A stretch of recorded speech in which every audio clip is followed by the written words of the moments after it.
But I'm so excited to bring all of these wonderful people online to do some crazy improv for you. Yes! So the way this works is I have one hat that's going to have these fun random structures inside of it. And I've got another hat that has slips of paper with their names on it. So we don't know what's going to happen next or who's going to play it. All right. So I'm going to reach over here and I am going to pull out our first game, which is Alphabet. Yes. And for this, I am going to need Duck. And John. I'm dyslexic. I'm dyslexic. Okay, You'll make I'm it. ready. I believe in you. Thank you so much. So in this game, they're going to act out a scene. And during that scene, whenever one of them starts talking, they're going to use the next letter of the alphabet, going back and forth until they get back around to where they started.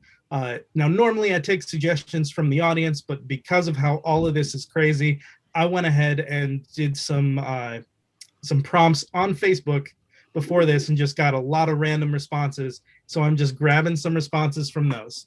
So the inspiration for this scene is phone charger. And because of that, we're going to start with the letter P. Whenever you're ready. Paul, do you have your phone charger with you? Questlove is a drummer and he always has his drumsticks, yeah? Of Right. course I have it. Right. I always forget about Questlove. well then you sorry. Wait, what? Too much going on. Too much going on. Under normal circumstances, we would be able to, cohabitate, but there's a lot going on. Verily, there is a tremendous amount happening right now. What would you do? You know what I mean? If I were to tell you tonight, you can use the guest bedroom. We'll cohabitate. What would you do? What would you do? Xenomorphs. I would make my mouth come out of my other mouth like that alien and just like attach to you like a xenomorph. Yeah, blah. Wow. Ow. That is an honor, and you're my favorite cousin, so please. Zounds! I'm your favorite cousin? Really? Absolutely. I have disowned all of my family. I cannot be around them. I won't be bothered. They tried to friend me on my my little video game, the Switch. No. But one of your cousins is Beyonce.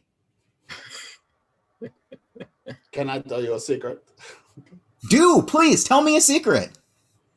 Everybody thinks it's Beyonce. It's not Beyonce. It's a lie.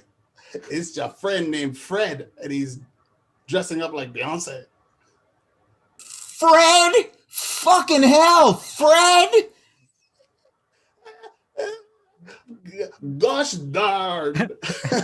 Gosh darn. How did you find out about this? I'm so happy you asked me. I was, studying French because you can never stop. And there, I heard a sound. And that is what it did. Just sitting there, you heard a sound? Knickerbockers, I heard a sound. It was loud, rang throughout the neighborhood.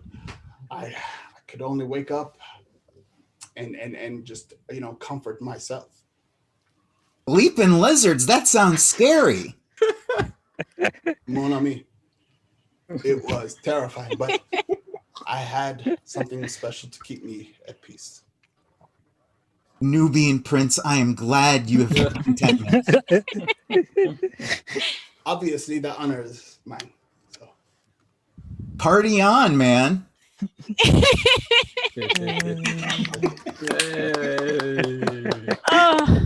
No, I have no idea if that sound came through. Could you hear the buzzer? No. Nope. Awesome. Is it an air horn? I figured, no, not quite, but close. Could you make the sound of an air horn for all the rest of the games? Oh, yes. Everybody Yes. will air horn with you, Eric. Everybody. We got this covered. Just do a Awesome. physical gesture. We got you. All right, for our next game, we're going to play a game called Let's Make a Date.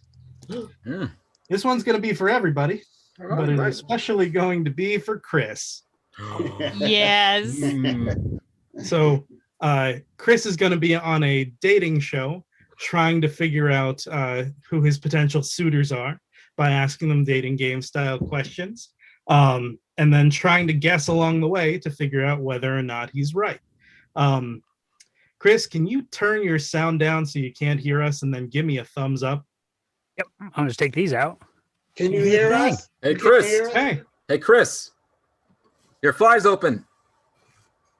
All right, then. No. Okay. You didn't miss something. So, you're okay. During this game, we are going to make, let's see, I'm going to make Duck Dr. Frankenstein. So not Frankenstein's monster, Dr. Frankenstein. John, you're going to be the big bad wolf. Okay. Brianna, you are both Hansel and Gretel. Yes. And Mahmoud, you are going to be Jafar from Aladdin. Oh. Which one is that? Do you know Jafar? Remind me, refresh me. Number, please, From the movie Aladdin? I know Aladdin, but I don't remember who Jafar is. That's okay. Okay, I'll just... Okay, I can... figure it out. All right, I'll roll. That'll with it. just make it more fun. Get ready for 20 minutes of everything happening. All right. It's Jafar.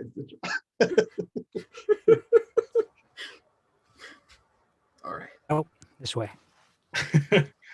All Four right, times welcome the back, charm. Chris. Whenever you're ready. Hi. Oh, goodness gracious. Can't believe I actually get to be here for this. I've been seeing this show since I was a kid. I guess contestant number 1, Duck. What's your perfect night out? You know, a lot of people that say look to the sky and they like to see stars. But I like to see clouds. I like to see the weather come in. The most exciting nights are the nights with weather. I like weather too. I'm so glad that we have that in common. Contestant number 2, Mahmoud. What is your favorite spicy meal? Well, my big, sexy man, I tell you what. First of all, Mahmoud is not my name, but the name Mahmoud, it does come from where I come from. That same area of the world, the Middle East, yes. My favorite, sorry, what was your question? Your favorite spicy meal. Oh, my favorite spicy meal. Yes, my favorite spicy meal would probably be something with curry, spicy curry, perhaps. Really from that area, I'm sure. Yes, curry, spicy curry. I'll go with Perfect. It's just a good thing that I know the world so well. Contestant number 3, Brianna. If you could turn into any inanimate object in the whole wide world, what would it be? Oh, I think a cookie. A cookie would be the best inanimate object. What do you think? A cake. My brother says a cake. Wonderful. Oh, my word. Cake sounds delightful. Oh, good. All right. Well, contestant number 4, last but not least, right? What do you think the most romantic form of transportation is? Transportation is romantic, isn't it? My most romantic form of transportation would be on a train, probably in New York City, where it's bad and tough and aggressive. That's where I feel at home. You know what I'm saying? And you and I would travel around till we find the right subway or confrontational situation that kind of satisfies that itch. You dig? Oh, I dig. Oh. I dig real good. All right, wonderful. This is going so well. Contestant number 1, what do you think is the most interesting cloud formation? Oh, I really like the shapes don't quite matter as much to me. I like to see a lot of different clouds come together to form one more giant kind of grotesque cloud. Those are the clouds that are more exciting for me, and of course the ones that are full of lightning are highly preferred. Wow, it's so nice to meet an evil weatherman out here in the wild. Contestant number 2. Yes. If you and I went out for the perfect Wednesday night brunch, where would you take me and why? Well, we would definitely go to some place on a magic carpet for sure. All over the world, just a magic carpet. Travel around everywhere and stop at all the food places. Take me. Oh, goodness. Well, I'm not sure there's enough room on that carpet for both Aladdin and me. No, that's why Aladdin's not going to come. Aladdin's not going to come. It's not going to be Aladdin. Good. 3's a crowd, right? Contestant number 3. If you were to bring me to your family reunion, what would you tell them about me? Oh, I think I'd tell them you're super sweet. At least that's what you look like. Oh. I mean, I'm not going to eat you all up. I've seen how that turns out. What? Oh, good. Well, I'm so glad to meet you. Hopefully not a creepy witch from Hansel and Gretel, I'm betting. Yep, that's not number 4. Where do you think my brother went? We'll talk about that in a minute. Oh my. Contestant number 4. If you were to describe your perfect dessert, what would it be based with? That's a great question. There's only one answer. Not pigs. I hate pigs. Pigs are the enemy. So no pigs ever. But if there's a flame or a fire that happens, to catch on fire, some sort of like danger thing, don't worry. I got the wing. Oh, goodness, great. Oh, it's so good to get to know everyone so incredibly well. Okay, well, I think we've got probably some more time here. So, let's just jump back to the top. Contestant number 1. If you and I were to take hands and try and take over the world, what would be our final declaration of taking it over? Oh, with these hands that we have taken, we are going to build the ultimate superior beam! Hey, but I'm not sure. Are you a doctor by any chance? You could tell because of my studious quality, couldn't you? I really, really could. I'm sorry. You're not of the Frankensteins, are you? By any I chance? actually am. Oh my God! Well, I can't date you because we're family friends. But anyway, contestant number 2. Yes. On a scale of 1 to 10, how much do you love evil caves in the shape of cats? Evil caves in the shapes of cats? Correct. I would say, well, it depends. I mean, are these shapes fit for a king, by any chance? A king? Because if they are, I would give it a 10. If they're fit for a king.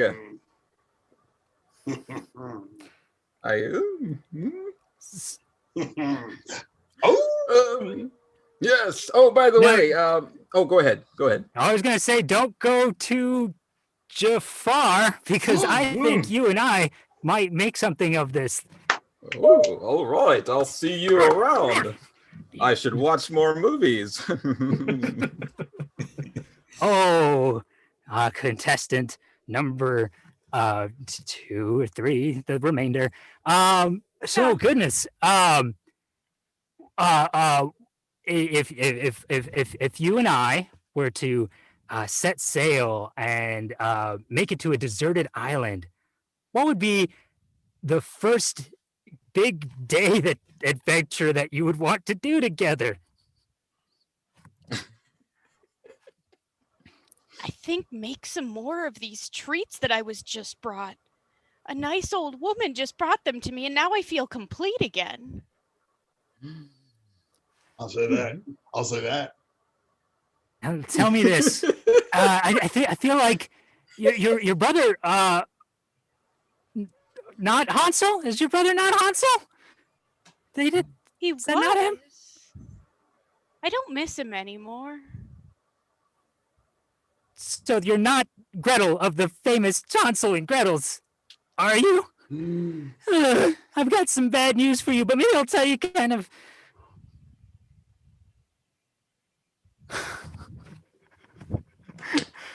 Okay, this has been a fun day, Mr. Friend, who I know very well. Well, I guess if Before you say anything else, I want you to know I love you, and I'm down to do this for life. Hey, are you a musician by chance? That's funny. I get that a lot. People say I remind them of a howling wolf, but no, not at all. Uh-oh, we're still in trouble. Okay. Well, what is it you know? I have the lung capacity to be a trumpet player because I huff and I puff. Oh, goodness gracious, Mr. Big Bad Wolf. It's so good to see you again. Give me a hug. Lie down for just a second. Where'd you go? Okay. Well done. Well done, Chris. Round of applause in your homes for Chris. Sorry, Chris. It's fun. It's all good. I'm bad at this. You did great. You did great. For our next game, I need Mahmoud and Brianna. Play a game called Quick Change. The way Quick Change works is during this game, whenever I buzz, which is going to be fun because the buzzer doesn't come through, and while I could change my audio settings, I think I'd rather just roll with it because that seems like more improv-y. And I feel like it's just going to blow out the speaker if I do change it. So during this game, whenever I maybe wave at the camera, so pay attention, you're going to have to change the last thing you said or did. The suggestion for this game coming from online is a swarm of wasps. That's your inspiration for this scene whenever you're ready. Hello, Orkin. Oh, you're finally coming to visit me. Yeah, I heard there was a infestation of humans in this wasp-like house. Yes, we've been trying to get rid of them for ages, and they won't go away. We have way too many. We only wanted 2 or 3 as pets. Oh, well, that was your first mistake. Humans make terrible pets. But I got just the thing. I got just the thing that's gonna rid this house of humans. It's called classical music. Change. It's called mildewed hot dog. Change. It's called lots and lots of water. Oh. Because if they'll drink the water, they have to go to the bathroom. Run right out of there. This is genius. I never would have thought of it myself. Well, that's why they call me the Orkin Man. I'm great. That's why I love to be in employment. Change. I am not your Orkin Man. I just wanted to date you. I just wanted to. Zachary? Yeah. Oh, yep. My wasp wings are coming out. Sorry. Yep. I'm really a wasp. Zachary? Yep, really a wasp. I haven't seen you since the second year of college. Yeah, it was a terrible 20 years. It was a terrible 20 years. I try to be human. What? How did you find me? Oh, I went on wasp.com. I swiped until I found you, and I was stung by your beauty. Zachary, this is the most romantic thing anyone has ever done. Thank you. Thank you. It's a little embarrassing though. I mean, I could have just, I could have just like called you, but I did a scheme, and now I feel like very embarrassed.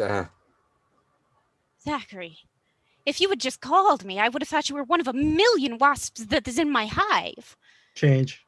If you had just called me, I would have just sent you out into the world like any other bug. Change. If you had just called me, I would have answered the phone and talked for a day or two and maybe taken you out on a date and fallen in love again and had my heart broken, but it wouldn't have ended up like this. I am sorry that I didn't ask you out to Wasp Prom. Change. I'm sorry that I spilled all this water on your nice clean floor. Well, you know, You're not gonna... Oh, go ahead. You know the only answer to that. Drinking it up like a wasp would do? Change. Getting my shop vac? And cleaning up every bit of it, which means you're going to be stuck here all day. Oh, lots of room for conversation, though. We have 20 years to catch up on. Change. No, it's a lot of... We have 20 years, and I am going to learn every detail of every intimate conversation you've ever had with any other wasp. Oh, well, I'm open to that. There's a lot of water. I'm starting right now, and so I was born in 1985. My first conversation I had was with my mother when I burst out of the egg. Yes, tell me about all the other queens in your life. Oh, yes. Well, there was a Queen Latifah, Queen Xylon, yes. Queen Jafar.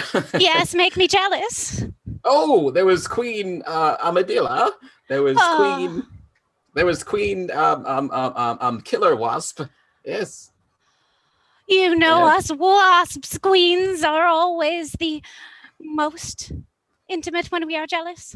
Change. There's a... You know, us wasp queens always get angry and need a new hive when we are jealous. Change. You know, us wasp queens, we have no emotions at all. We can't actually be jealous. What does it feel like when you're eating your what do you call them? Mates. After you eat your mates. Oh, that was a trick for the humans. We've evolved past that. I have 7 mates here currently. You're not jealous, are you? Would you like to meet them? Sure. Come on out, boys. Whoa. Franklin? Thomas? Hive Mind? Hey, how you been? Wow. Oh, now I'm really embarrassed. They all have bigger stingers than I do. Change. They all beat me up one day in high school. Yeah, but that was a long time ago. You don't need to worry about that anymore. Yeah. A while. Yeah, Eminem was popular when that happened. It was a weird time. Yeah. Zachary, now I'm remembering why I didn't go to prom with you. I went with all of them. Well... Clean up the floor, and then I think I'm finished. You're not going to try... I'm sorry, Zachary. Give a little bit of reprieve to Wasp Mahmoud. Things got weird. Our next game's going to be for everybody. Oh. I'll come back. And just because cameras can be weird on this, We're going to play a game called Questions Only. And the way we're going to play it is whoever is currently in the question scene is just going to keep a finger up. That way, when somebody pops out, somebody else can just kind of pop in and we can just keep things moving without losing momentum. So audience, when somebody has a finger up, they are currently the one that's talking. This is when I needed that foam finger. This was the moment. Number one. Yeah, that's right. You know what? That's the inspiration we're going to use for this. Foam finger. Ooh, finger. That's the inspiration for this game of questions. Whoever is out first, go ahead and put a finger up. Whenever you're ready. Did we come to the wrong football game? Let me ask you a question. Okay, did you have hot dogs before the football game? Does my breath smell like mildew? Hot dogs? Do you think I know what mildew smells like? Why are you so uppity? This is our first date. I don't know how to find uppity. Help me find it. Do you know where it is? I'm out. Yeah. Which sport team are you rooting for? Have you ever heard of the Atlanta Falcons? Who hasn't heard of the Atlanta Falcons? Oh, maybe Tom Brady. I'm out. Who are you rooting for? Have you looked at the team in red? Is that your go-to guys? How would I? Yeah.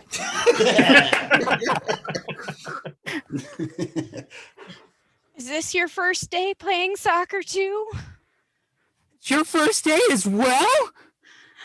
Do you know which direction to kick?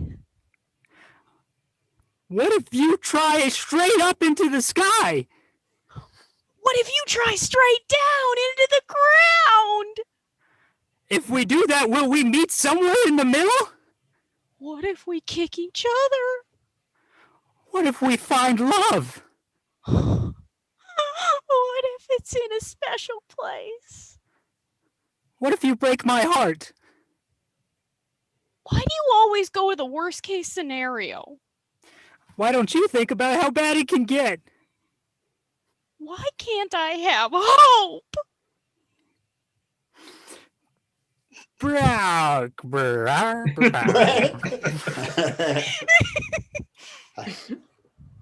Oh. Hey, have you seen a googly-eyed alien come by here? How do you think I look with this disguise? Why is your skin greenish colored? Is green really look like this? Do you see this government badge? Am I caught now? Have you ever seen E.T.? Who's E.T.? Didn't you hear about that alien that came to Earth and was captured by government people? Was that my cousin? Is your cousin's last name XX Goldmore? What did you say? I said yes. Yes.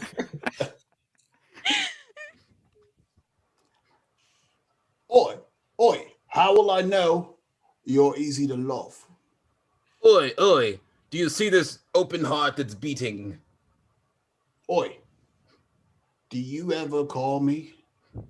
Oi, how can I call when I have no phone? Do you ever know that you're my hero? Did you ever know?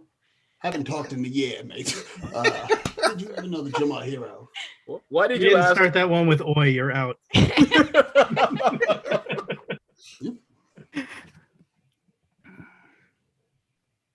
Do you think accents are sexy? How many accents do you have? How many do you want to hear? Have you heard of a number called infinity? Have you ever heard of my apartment tonight at 7? Ooh, is that Central Time or Standard Time? How many places, how many times can we do it? Ooh, have you ever heard of a number called 10 plus infinity? Have you ever heard of a number called my phone number? Ooh. Do you want me to take these pants off? Do I? That's a statement.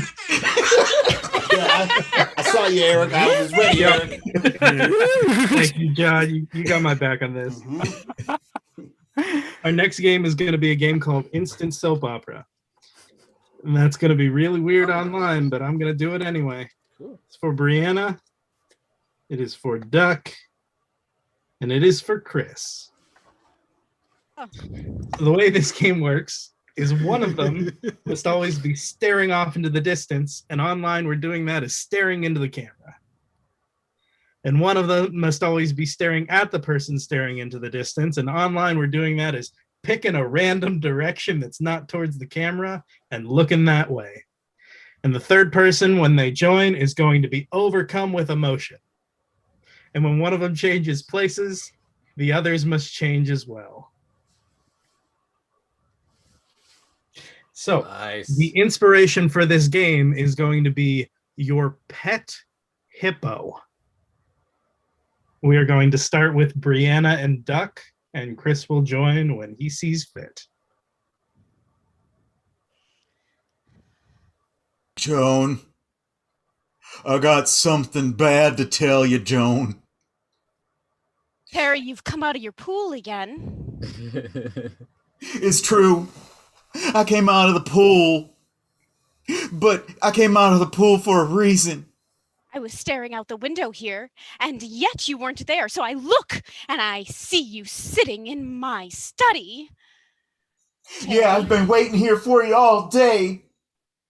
Joan, I Did you all hear the awful news? The awful news! What awful news? If you just listen for a second, I could tell you. No, I don't That's need right. any more awful news. My hippopotamus is Listen. already inside. Listen to me. Your hippopotamus ran away. Ran away. You just shut your mouth right now.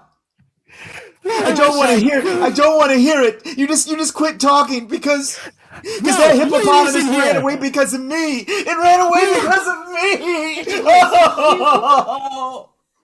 How dare? How dare? How I'm dare sorry. you be the reason? How I can't dare even look you, you. Joan? How dare you? I feel so ashamed. I can't look you in the face. I can just look at the ground at my I will- sorry little feet. I will look you in the nut face. That's where I'm gonna look at you. No, don't look at me in the nut face. It burns. I can't stand it anymore. I know a secret. I don't have any secrets. I'm very open with everybody in this household, including my hippopotamus. I know exactly what you and the hippopotamus are plotting. What? I've been sitting here guilty all day, but what is really going on? I can't say. I can't say. If you don't tell him, Joan, I will. Then Tell do me. it. I need to hear Do it. it. Yes. Say it out loud. If you're so daring. They're planning on running away without us. We were going to. What? What? Joan. Joan, how could you do this? And now we can't. Because I'm stuck here with both of you. And no hippopotamus. Why? Well done. Great job. Riveting. Thank you. Okay. Our next game is called What Are You Trying to Say? It is a game where Brianna and Duck, the two Hey. people who have their cameras. Yes. Oh. Totally where unscripted. Where Brianna and Duck are going to both take offense at what the other one says. Both very easily offended, and that's about it. What are you trying to say, Eric? I'm saying that the inspiration for your scene is bath bombs. Whenever you're ready. Hey, Michelle, I see you're cozying up in the bath again. Yeah, I've been waiting for you to come home. We got this nice double deluxe bathtub, and I'm the only one in here. What are you trying to say? Are you trying to say that I'm not home enough? Are you trying to say that I put my work life in front of my relaxation, my time with my wife? Are you trying to say that I'm a bad husband because I'm not here in the bath with you, but I have to go to work and earn money so that we can afford this double tub, but you don't care because you just need quality time with me? Is that what you're trying to say? Not at all, Gerald. I was just trying to say that I thought you work too hard and you deserve some relaxation when you get home. And I wanted to surprise you with this. Well, thank you. That was really sweet. I really appreciate it. You know, like this is just so unexpected. I really thank you. Unexpected? What are you trying to say? That I'm an inconsiderate wife, that I'm just taking advantage of you working hard, that I just laze around sitting in this double wide bathtub all day at home, that I don't take care of this enormous mansion that you bought for me, that I don't have my own responsibilities trying to be a professional clothes seller and Twitch streamer, that I don't have my own life? Is that what you're trying to say? No, I'm just trying to say I'm a little surprised because you've already done so much for me this week. Oh my God. To have like this one other thing is it's a real treat. Oh my God. Like, you're so right. Like, we need to be good to ourselves, like, just to calm down and relax and just sink in to being a couple, right?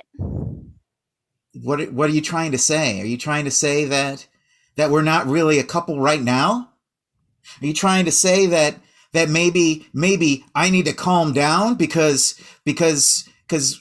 couples are supposed to have relaxing time together and not have weird arguments every 30 seconds of their relationship? Are you trying to say that me raising my voice right now to you while you're sitting beautiful and naked in the bathtub is not an appropriate way to have a relationship? Is that what you're trying to say?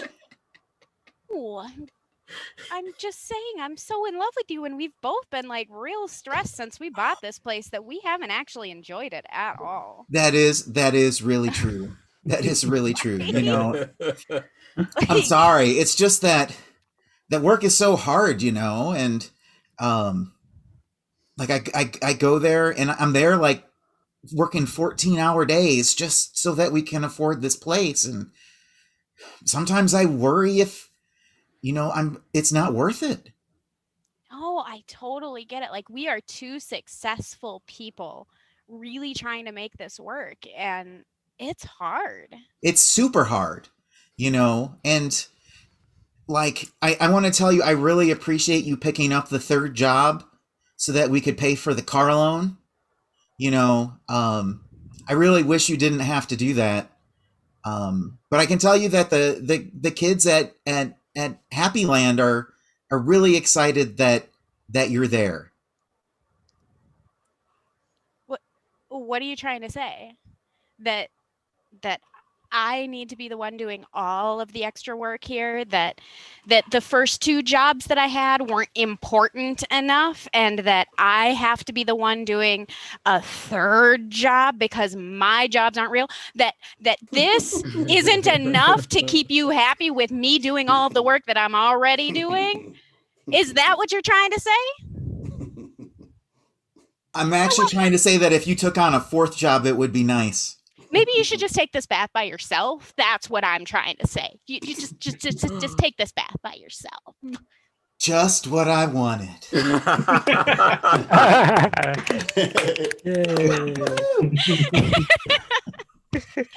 poor couple. All right. Our next game is called Film Critic, and that's going to be for everyone, but especially for Mahmoud. Woo! So Mahmoud's going to be reviewing a film that doesn't exist, and everyone else is going to pop in when needed to show some of the films or the scenes from that film that Mahmoud is describing. So we have a horror movie for you, Mahmoud. We have Giraffes from Mars. Whenever you're ready. Should we pop off? Is that what you want us to pop off or say? No, you're fine. Okay. Good evening. Good evening. My name is Bryant Gumball, and I'm going to be reviewing the unheard of film called Giraffes from Mars. Now, this film was directed by a nephew of Steven Spielberg, this as a pet project for school, which he eventually, Ethan Spielberg, wanted to make big. Now, we're going to actually take you to the second scene where the giraffe decides to get on a spaceship and go to Mars and find some interesting things on the giraffe's way to through space. So let's show that first scene. Wow, this spaceship is really cool. Yes, Mr. Giraffe Baggins. We have 7 more objects on your way through space. Would you like to check out several of them? I totally would. That sounds rad.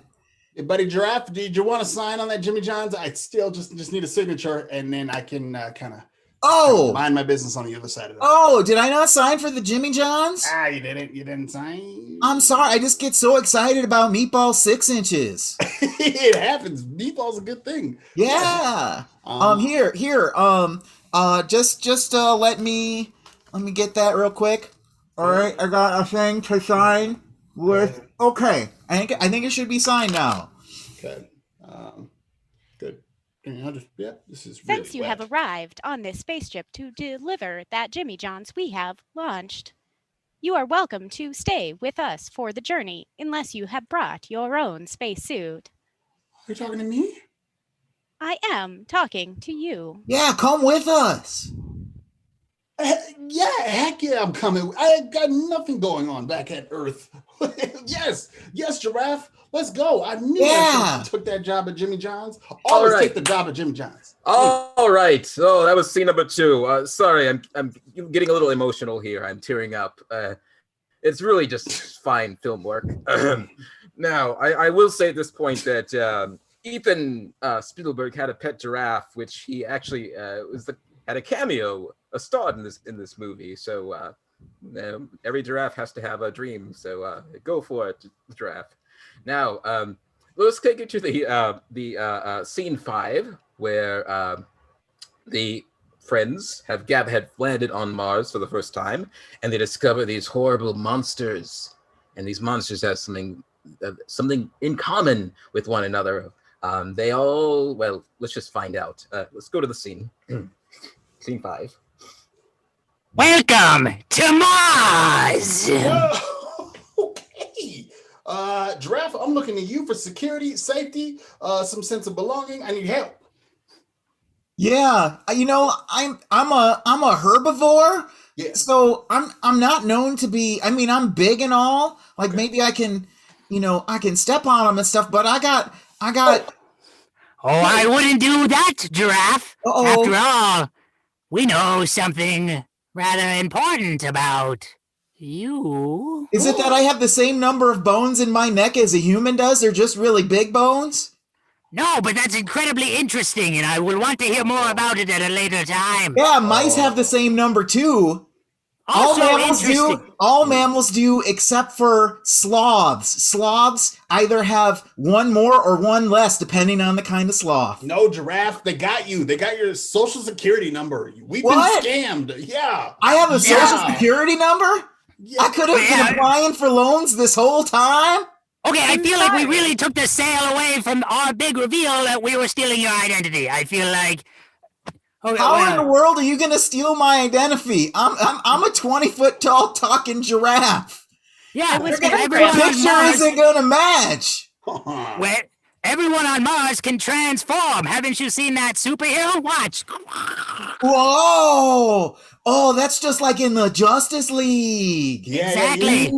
But that leaves one problem. What? There can't be two giraffes. No, I don't see why- I don't see why not. That seems- Giraffe. It seems to be unnecessary. There definitely can be. No. Okay. Oh, wow. Such riveting cinema, I tell you. I give this 4 out of 5 giraffe bones, I must say.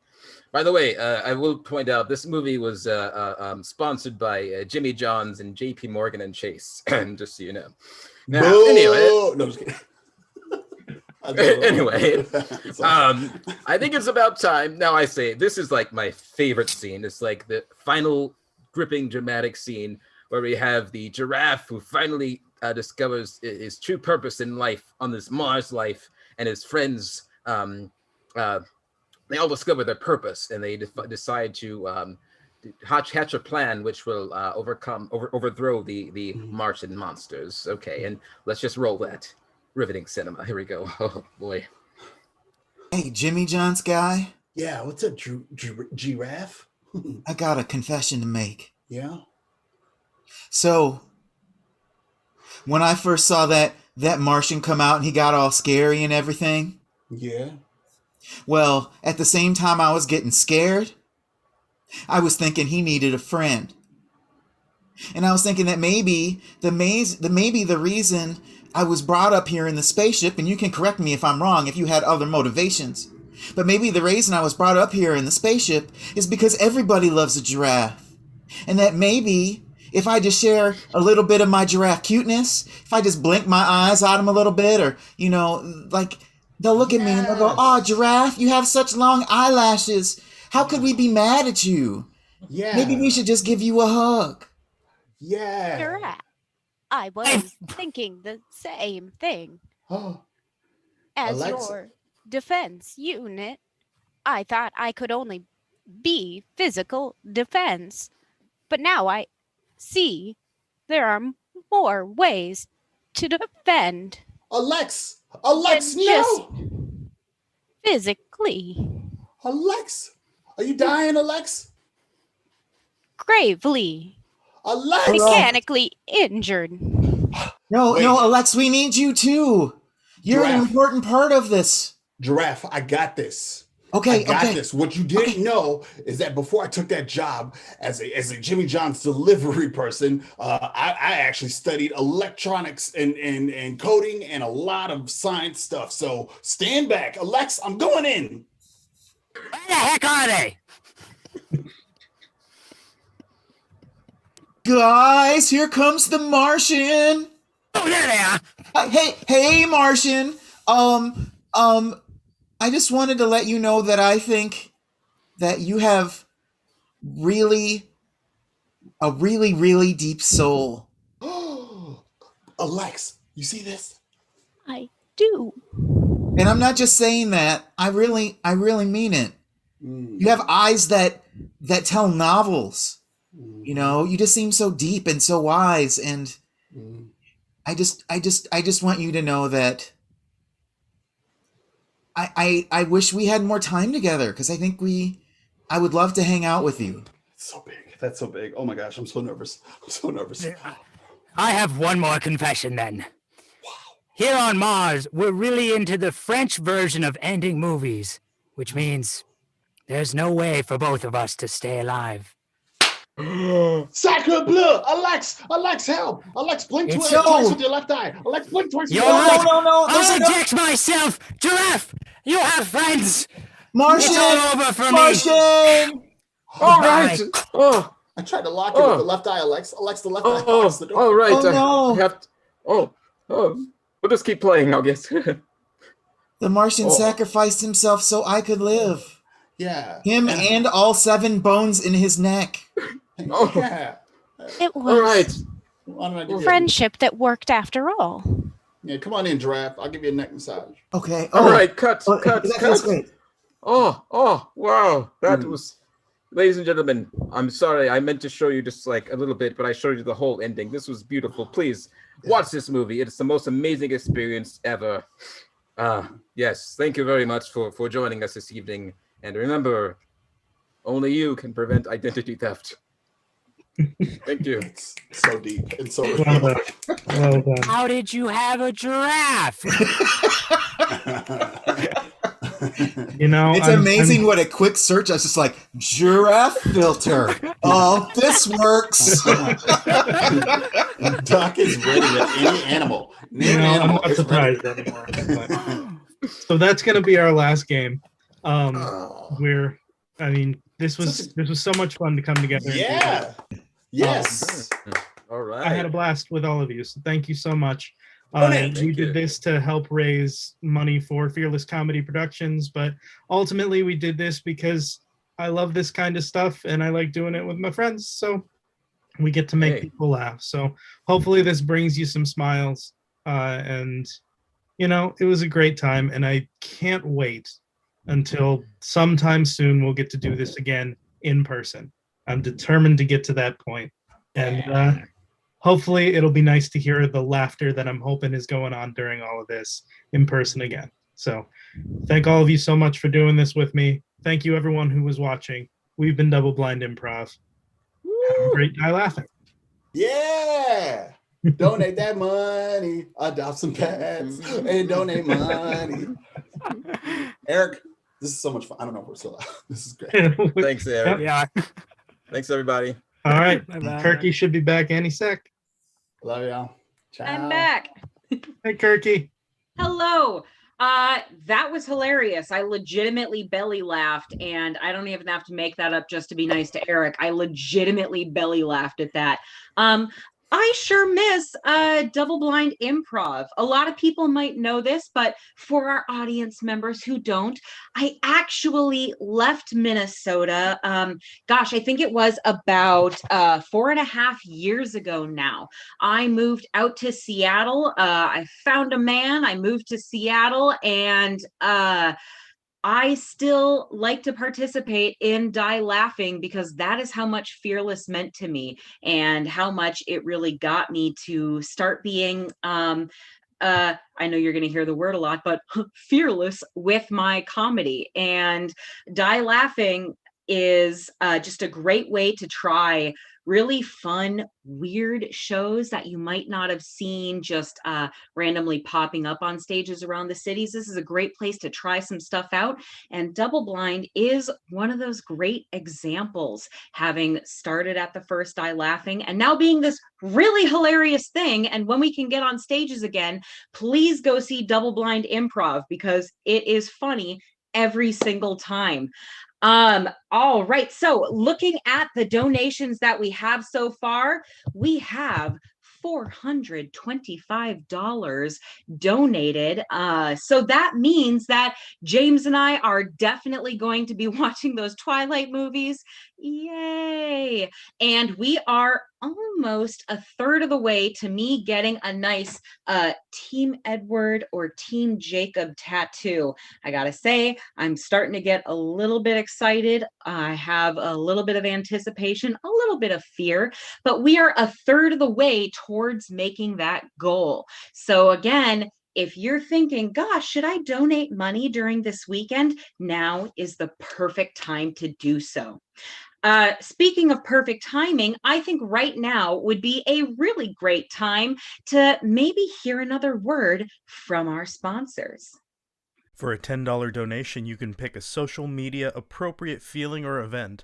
The Fearless Comedy Productions page will start a message with your topic and show off some of our best gifts, and you can join in on the fun. For a $5 donation, you can pick a Fearless member that you are already connected to on social media. They'll make a post saying something nice about you. For a $10 donation, the Fearless member of your choice will take a moment to do some self-care. That may be taking a nap, having a snack, or getting some exercise. Whatever they feel they need. They may or may not post about it. We're leaving that up to them. If they raise $300 during their host shift, Kirsten and James will watch the Twilight Saga and post their feelings as they do so. If we hit $1,500 during their shift, Kirsten will get a Team Jacob or Team Edward tattoo in a design and style of her choice. The highest single donation during their shift will get to pick Jacob or Edward. During his host shift, if we raise $300, Fur's daughters will shave his head.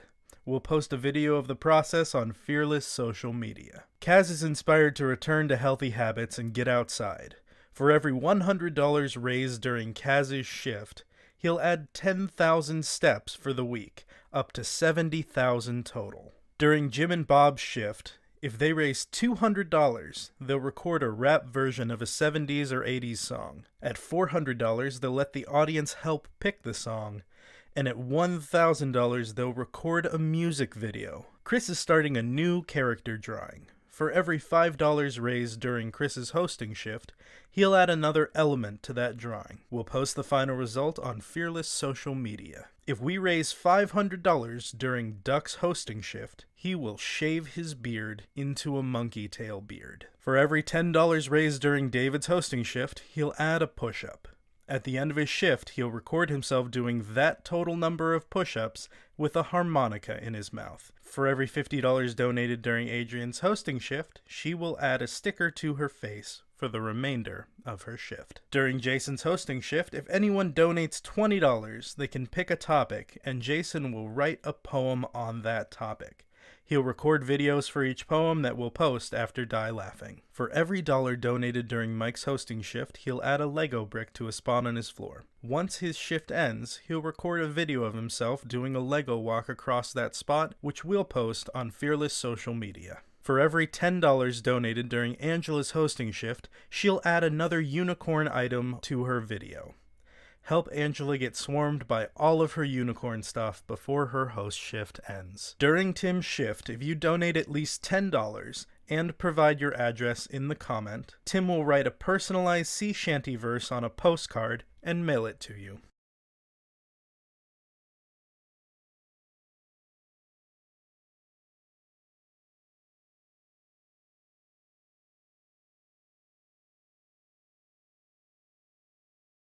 So far, but you know what I really want? I kind of want to see a fight. So I am super excited to introduce the next act, which is going to be Comedy Fight, which in my head is like a bunch of people maybe punching each other with rubber chickens on their hands, you know, like boxing gloves, but also could be something totally different. I don't know. So I'm going to turn it over to our next act, Comedy Fight. All right, that's me. Thank you, Kirsten. So excited to have you join us here tonight for Comedy Fight. This is our third performance of Comedy Fight at Die Laughing. It is a show that was created for Die Laughing. What this show, and really it happened because one day I said, I want to do a show called Comedy Fight. I wonder what that would look like. And I proceeded to come up with this show, which we have done on stage, but we've never done here in internet stage space. And I have several performers here with me this evening. They're going to engage in a series of comedy combats to determine which of them is the comedy winner. So in order to determine a winner, one thing that we need is some kind of a judge. Fortunately, I found somebody who's very good at it, and I would like to introduce her to you right now. So please welcome to Comedy Fight this evening, our judge for the evening, Erin Kennedy. Erin, come on up. There she is. There you are in your tiara. What's up, my peeps? I figured I've won so many things on so many Die Laughings before. I might as well just take a back seat this time and wear a crown and judge people. That's right. You are a former winner of Comedy Fight. Is that correct? Did you win our inaugural Comedy Fight? I mean, I wouldn't say that I didn't because I did. There you go. So as a former champion, as somebody who knows what it takes to win Comedy Fight, you are ready to judge the ability of all these other comedy combatants. Is that right? Yes. Also because I'm just a judgy person in general. No, I'm not really, but I am. But you are. but you are. That's great. So what I'm going to do is I'm going to say thank you for now and send you back to the judges table. And then we're going to have our first fight, at which point Aaron will decide who the winner is. Our first two combatants this evening, determined in random draw fashion earlier tonight, are Eric Knight and Bob Alberti. Let's bring them to the stage. There's Eric, and there's Bob, two bearded old men. And I have here a cup of challenges.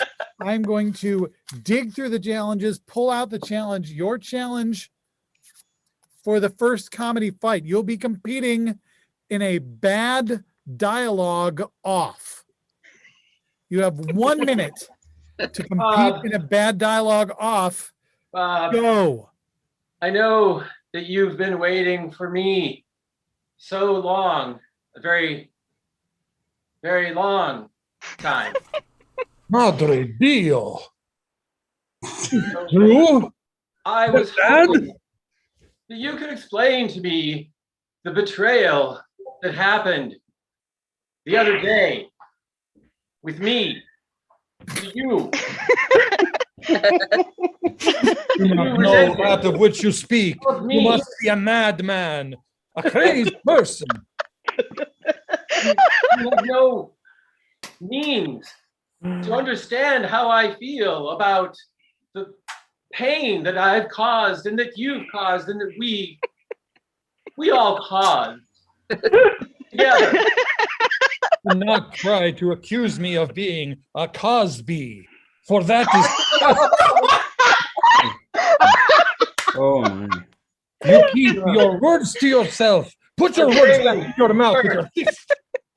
The suffering that you've caused is so much. I wish I could tell you, but I don't really want to talk to you anymore. I feel that I'm Philosophically speaking, all of us with our own suffering.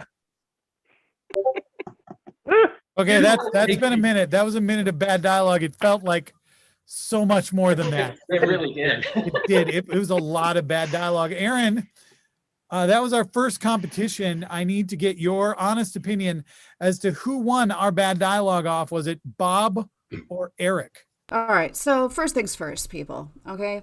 If this is setting the bar, it's been set. And where's my drink? Give him a lot of room. So there's that.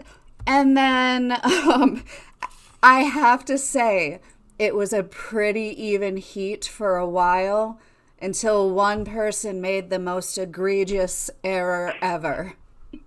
What did I do? You were born Bob. Sorry, buddy. No, that's not the real reason, but you were correct. I'm giving it to Eric Knight because, my God, nothing annoys me more than people just saying the same thing over and over again in one sentence because what they said wasn't good enough the first time, so then they say it again in a sentence. So then when they repeat themselves in that sentence, it just is so annoying. I can't just that's brilliant. Thank you, Aaron, for your judging brilliance. That was round one. Well done, Bob and Eric. They'll be back later, as will Aaron, but we are moving on to round two. This time it is Duck versus Michael Crafting. Duck versus Michael Crafting. Woo! We are welcoming them both to the stage. There they are. This is exciting. This is a really exciting round. I think something you can both excel in. Your fight is a passive-aggressive off. You have 1 minute to engage in a passive-aggressive off and go. I just want to compliment you on your whiteness today. Oh, I mean, I was just going to let you go first. So, I mean, I didn't want to. I didn't. No. I appreciate you letting me go first. I know that you're sympathetic to the fact that you've been at the forefront in everything. Yes. No. And heck, even if I lose, it's fine. It's fine. I mean, you deserve to win anyway. So it's like this is It's fine. And you know, and it'll be great because, you know, if I'm successful at comedy, you'll just take that from me too. Yeah, I mean, hey, all I'm saying, and don't take this the wrong way, but when you succeed, I succeed by enjoying your success. Isn't that right? That sounds right. That's the way that it always seems to play out, and you know, it makes me happy, honestly. Yeah. To be able to create culture for you and success. Now, all right, that's a minute. That's a minute. That was very awkward and uncomfortable. So, I feel it was successful, but ultimately, Aaron is the judge of whether it was successful or not. So, Aaron, what did you think of our passive aggressive? Hi, Doc. Hi. Do you remember how much you like me? Yeah. Me too. Here's the thing. Passive aggression should have all been done on Post-it notes. But since the Post-it notes weren't available, I'm glad there were race cards handy. This one goes to Duck. Duck is our winner. Well done, Duck. Both Duck and Michael K will be back later, but now we are moving on to a comedy fight between Mahmoud and Tom. We are bringing Mahmoud and Tom to the stage. And as soon as there they are. Hello. Welcome. Hey, Tom. Hey, Mahmoud. The two of you should not be nice to each other. You're fighting. So,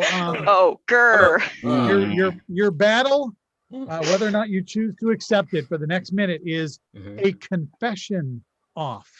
You are. Yes. What can I do for you, my child? Confession off. You may go. You have 1 minute. Okay. Tom, I have a confession to make. What is it, my child? I have never ever used my race card. It's just kind of been sitting there collecting dust. You know, I've been waiting for the right moment. I just don't know. I don't know. I should take a page from Duck. I just don't know when to use it. Also, I've never seen the movie Aladdin. That's unforgivable. I'm sorry, my child. Yes. Well, normally this doesn't work like this in these scenarios, but priest, what confession do you have for me? Oh no. You couldn't handle the confessions of a priest, my child. Oh, well, I confess something else. You know, sometimes when when I'm on Zoom, I'm just okay. From the waist down, I'm dressed like Ron Paul. And that's a minute right there. That was a minute right there. That was right there. Right at the Ron Paul comment. That was it. Aaron, we had a confession off. I need to know who won. That's your job. Absolutely. So here's some things that I have to say about that. I always thought it was bullshit that you had to talk to an old white dude and like just tell him stuff that you did that you got in trouble for already by your parents, you know? But that being said, I'm siding with Tom because they were able to deal with all of Mahmoud's shit. Wow. Well done, Tom. Well done, Tom, dealing with Mahmoud's shit. Well and done. also, thank you. I'm going to take what I've discovered again back to therapy. Good. All right. The next competitors are John and Allison. Ooh. John and Allison. Oh, this is an interesting one. I'm intrigued to see how this goes.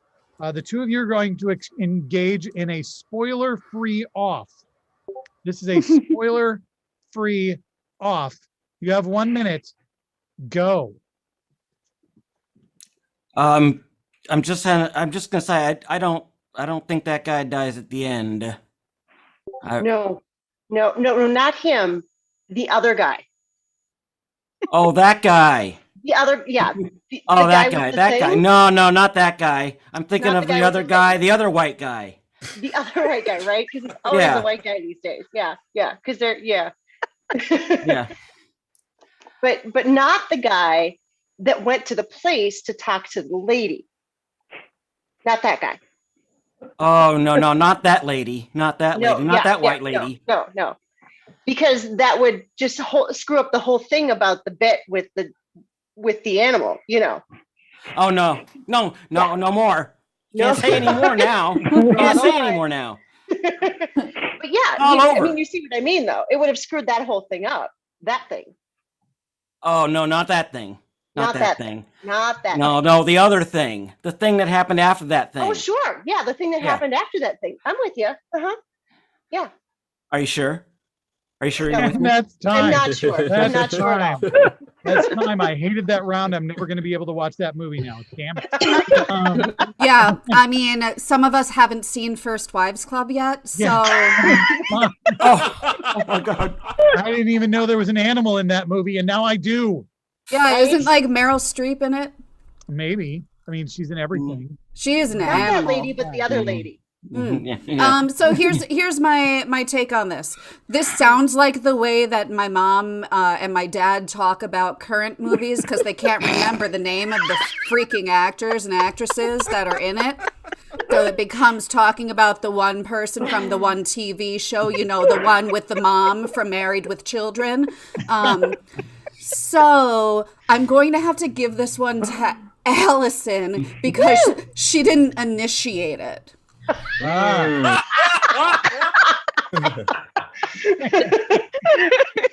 John. You got it. I get for flopping right in there. Yeah. Allison, we're not here to make friends. We're here to win. That's right. I can still. Oh, all right. All right. Our next competitors are going to be Heather B, and Kelvin. And they, as soon as I pull out this slip of paper.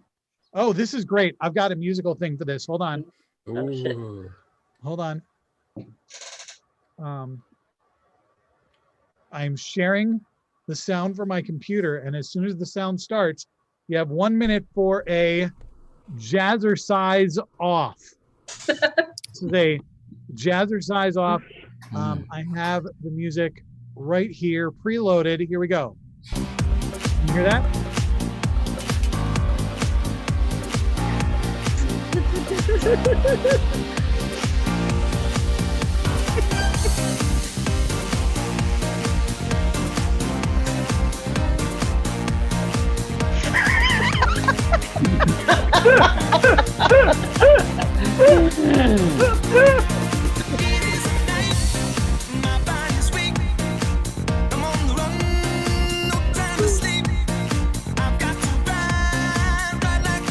You got like 30 more seconds. Keep it going. See the burn.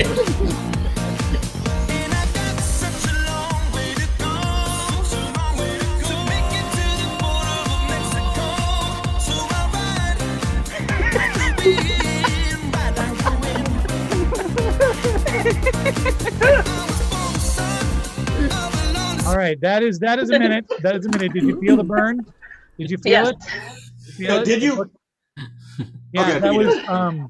I did not know there was a possible way to make a worse version of "Ride Like the Wind" than the original, but apparently it did happen. Aaron, that was a jazzercise off. I need to know your take on it. It sure was, Derek.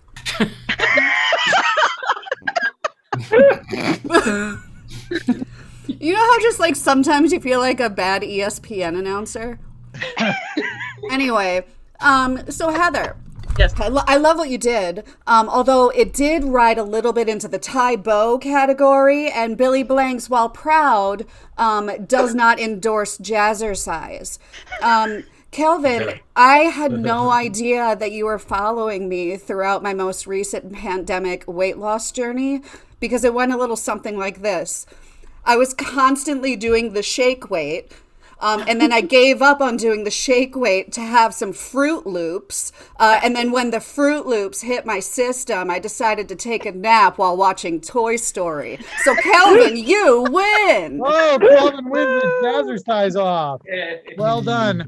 One toucan. That's all it took. All right, we will see Kelvin and Heather later, but right now we have Michael D and Heather R as our next two competitors. And they this is very appropriate. This is very appropriate. Yeah. You are going to be competing in a super villain off. A super villain off. You have 1 minute. Go. Thank you for coming to my lair today, Captain Plaid. It is my honor to come from the Quebec region of Canada to come and fight you. Well, I'm here to tell you that your visa for entry has been denied. Sacre bleu, what kind of nonsense is this? Why, I should take my axe and cut down you and all of the trees surrounding you. Okay, an axe. I have a laser, a life-destroying laser. You want to come into my lair in your Paul Bunyan shirt with your little axe, and you smell like maple syrup. I'm not having this disrespect. Look, that is discriminatory and it is very stereotypical. I do not appreciate it. You have free health care. You can take it. It's right. And I can smoke weed without any repercussions. There are some states where you can do that here too, though.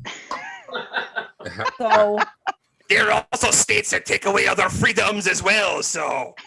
Captain Plaid, I'm having actually a really good idea. What if we join forces and you can chop down some trees and make me a chair that I can sit on when I shoot my laser? I thought you shoot your lasers from space. I need help getting up there, and I am not very tall. So. Okay, there we go. That's a minute, and I think it's a good place to end it. Yeah. Aaron, this must have been near and dear to your heart as well, I think. I love villainry, as we all know. I'm a real bitch. So, I guess first things first, I do love my boo-boo, Mike. I call him my boo-boo because he's like my little improv baby. But he brought out some French accent, and I love to just make fun of French accents as much as I can because it's so fun. But here's the deal. The biggest villain of all is Marjorie Taylor Greene, and I feel like that's who you were being, Heather, because you were obsessed with lasers. And honestly, I can't think of a worse villain. Mm-hmm. Okay, so Heather wins that one. Heather wins. Heather wins that one in spite of Mike D's terrible French accent. Yeah. That did not Honestly, sound like if either. you're going to compare to that, I will take that L. Oh, wait a second. Wait, Heather. Yes. You know I wasn't saying that you as the human being is like Marjorie Taylor Greene? Because it's I don't think that. I was just making a connection. Not here to make friends. I'm not here to make friends. I can take the Simon Cowell criticism when it comes. Okay, thank you. That's a relief. Okay, I'm glad we're all still friends. We don't want to. The two people that I don't want to be friends right now are Eric K. and Michael K. They are coming back to the stage, and they are going to compete.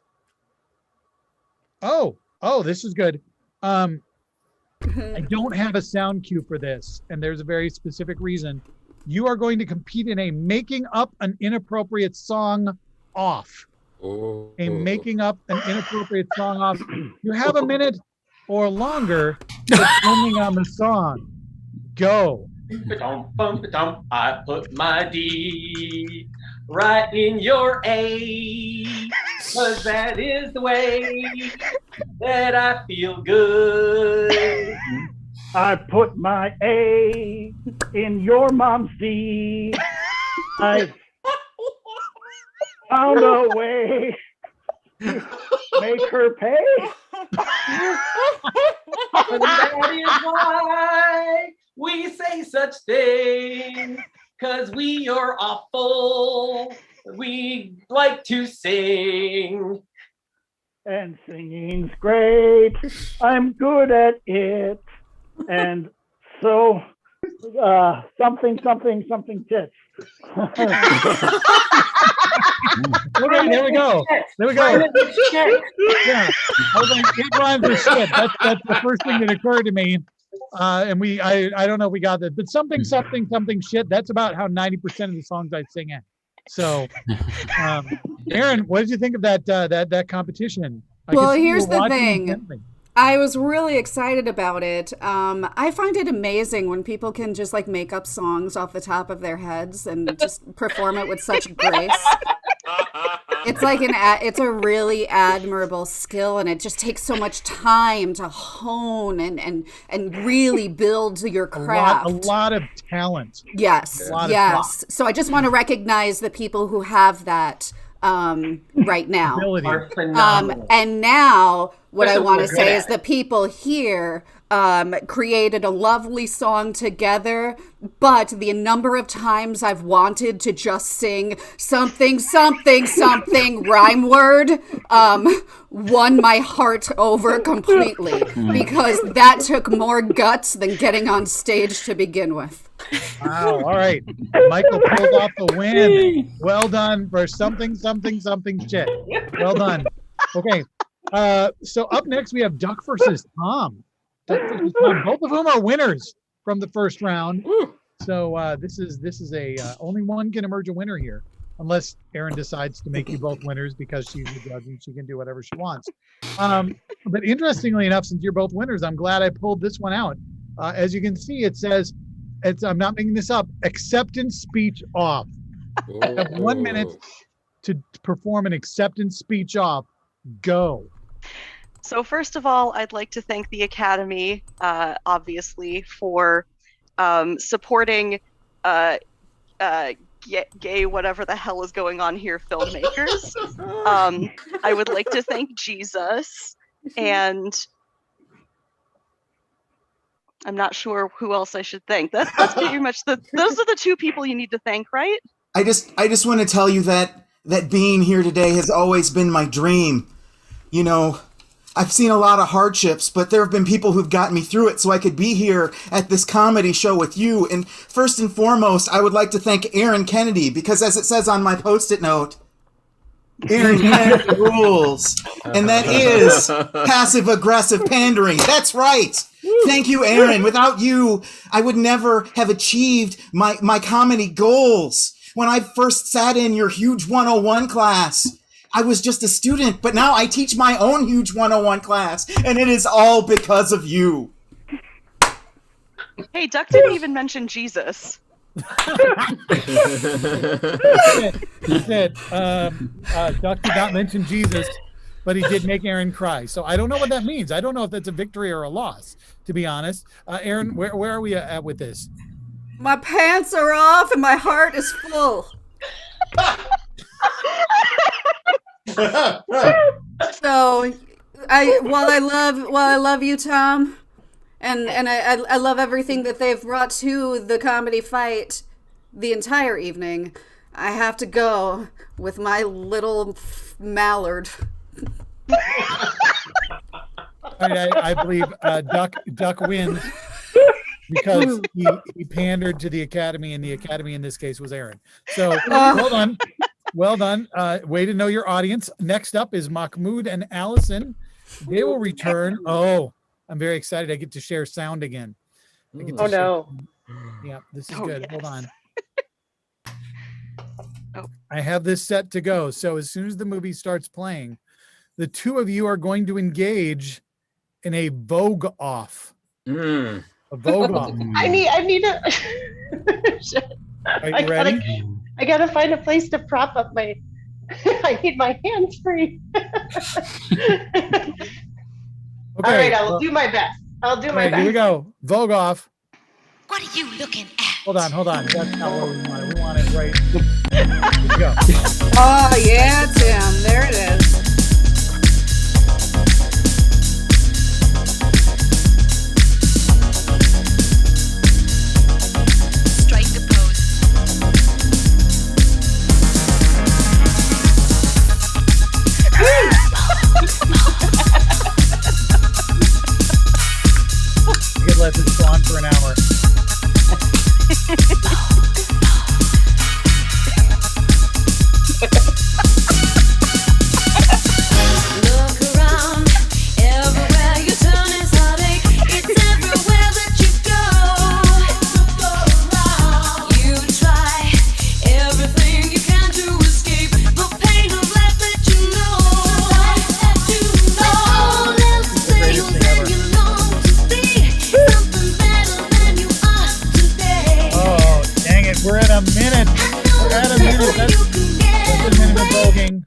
got to stop the music.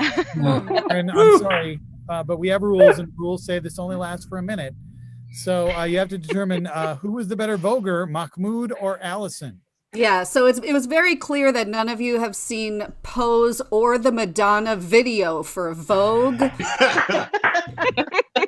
However, Mahmoud decided to go the Chip and Dale's route, and I don't like them. I prefer Darkwing Duck. Allison Anderson wins. Oh, Allison wins it because of DuckTales or other duck. Darkwing Duck, man. All right, well done to both of you on the voguing, even though you had no idea what that was. And we're gonna move on to John and Kelvin. John and Kelvin, I bet they knew what voguing was, but it doesn't matter because that's not what they're competing. This is good. And these are like, look, it's the same person. Good old white men. Now I really want fish fishermen sticks. in the same competition. It makes sense because the two of you are going to engage in a grimdark off. A grimdark off. Go.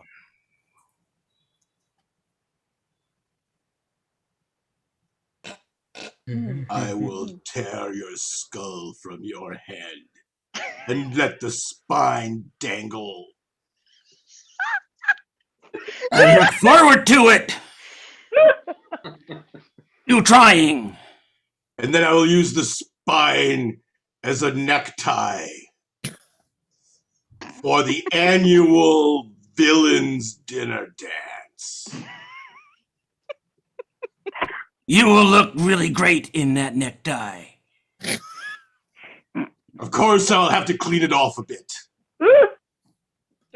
Yes, it is quite dirty. Yes, spine. I'm planning on wearing some cool colors, and the red gore on the spine might clash with that. No, too much. Too much. Keep it simple. I must say you are taking your impending doom quite well. I plan on coming back.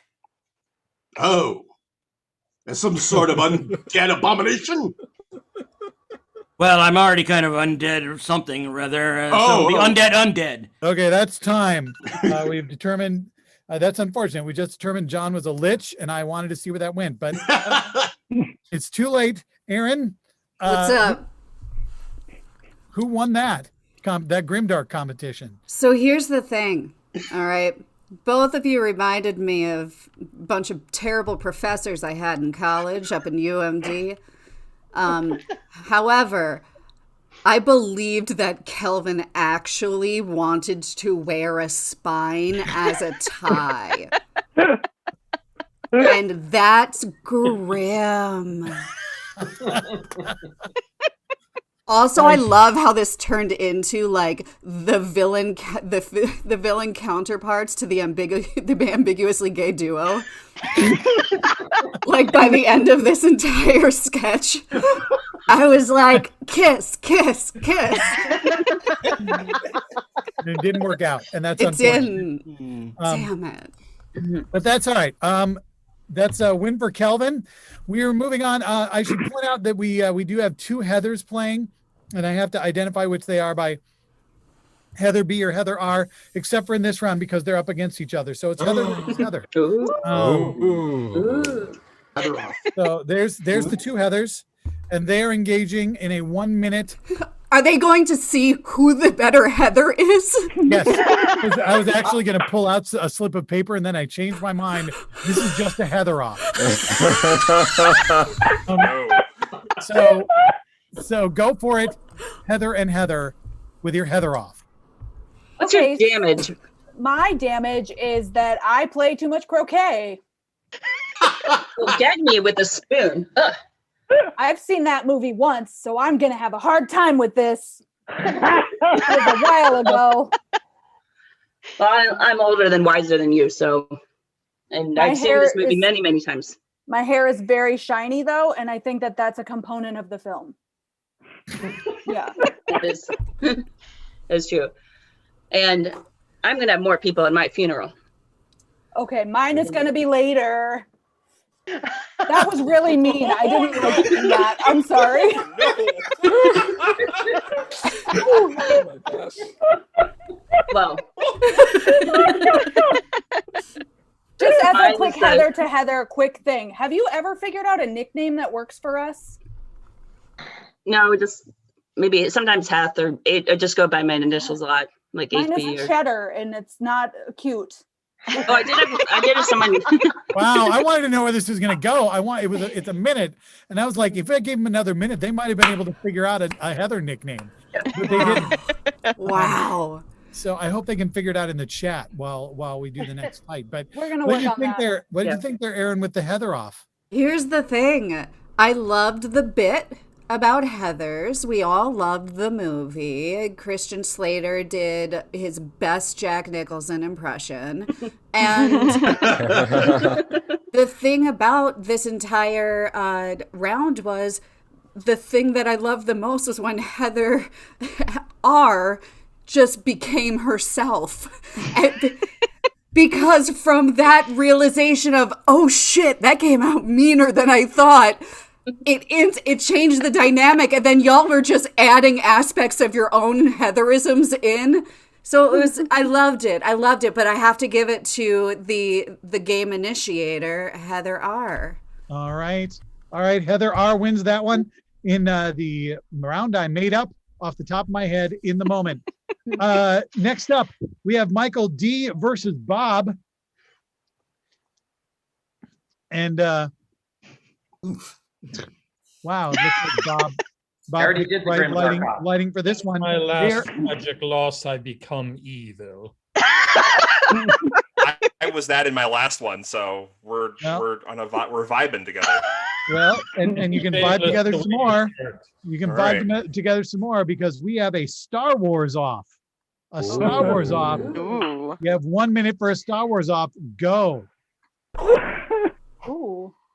He has vanished, but I can still sense him with the Force. Oh. You, Yes. what are you doing with that device? You know you're supposed to construct your own lightsaber, but not on screen. Hey. Ah, very good. Woo. Prop humor. I'm shooting lightning back at you. Why isn't it working? He's too strong. Oh, wait, my batteries are running out. Hold on. Oh, Okay. I hate getting. Okay, that was a minute of whatever that was. I also have a lightsaber and I didn't go get it, which I probably should have just because I'm a nerd. But anyway, Aaron, who won the Star Wars off? Okay, so most people know this. Star Wars and the entire franchise is like my favorite. My favorite part is how, you know, when the stars, when this war is happening, and then the stars are like, hey, can't we just get along? And then the other stars were like, yeah. And like, I think that the thing that really stuck out to me and was so true to what we all love about Star Wars is the skull and crossbones on the back wall of Deneen's place. I just really feel like, you know, Goonies never say die. Okay. Yeah. And Deneen wins that one in lightsaber walk. Okay, well done. We are moving on.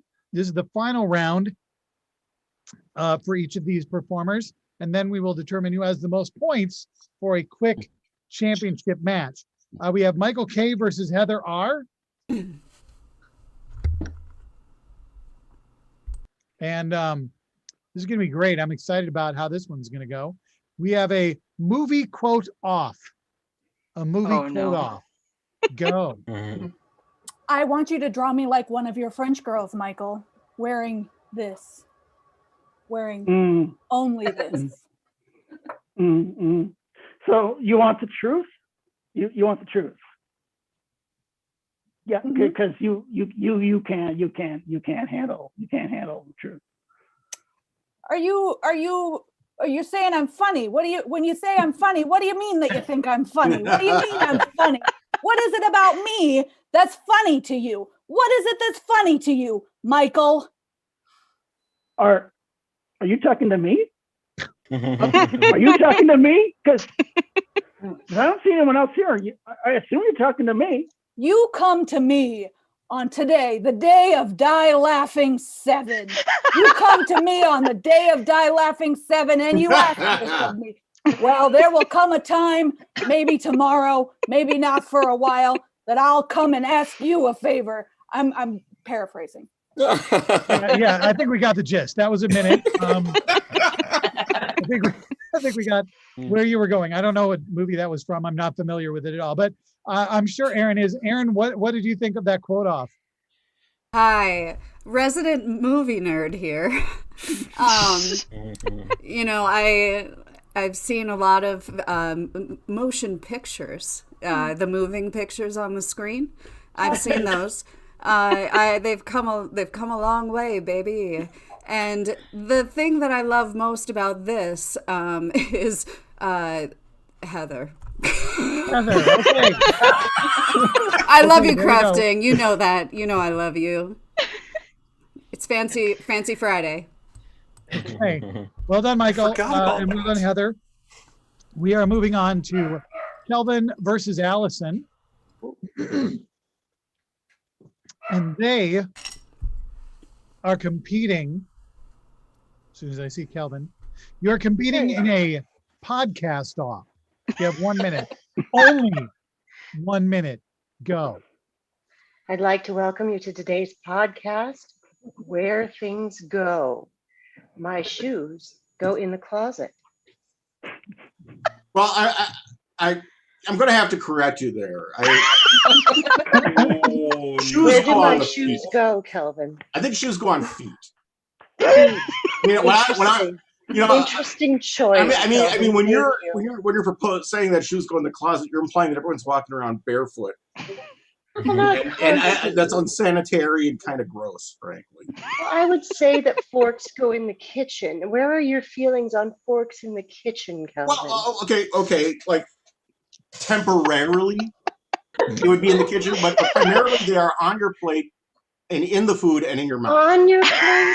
How about next to your plate, Kelvin? Well, okay. At the start, they'd be next to the plate. I'm thinking more in the process of eating. Like, maybe you got to get stuff to eat. Oh my God, that's a minute. That was like riding car with my wife. This is recording, right? Yeah. Okay. so. I've liked and subscribed. Yes. So who won the podcast off there, Aaron? Okay, listen. Here's my favorite thing about this entire thing. It was literally every podcast that's on right now. Because in at least one episode, there's a dude who cuts off a woman to explain what the hell they're supposed to be talking about. Okay? And then the woman starts catching on to his horse shit.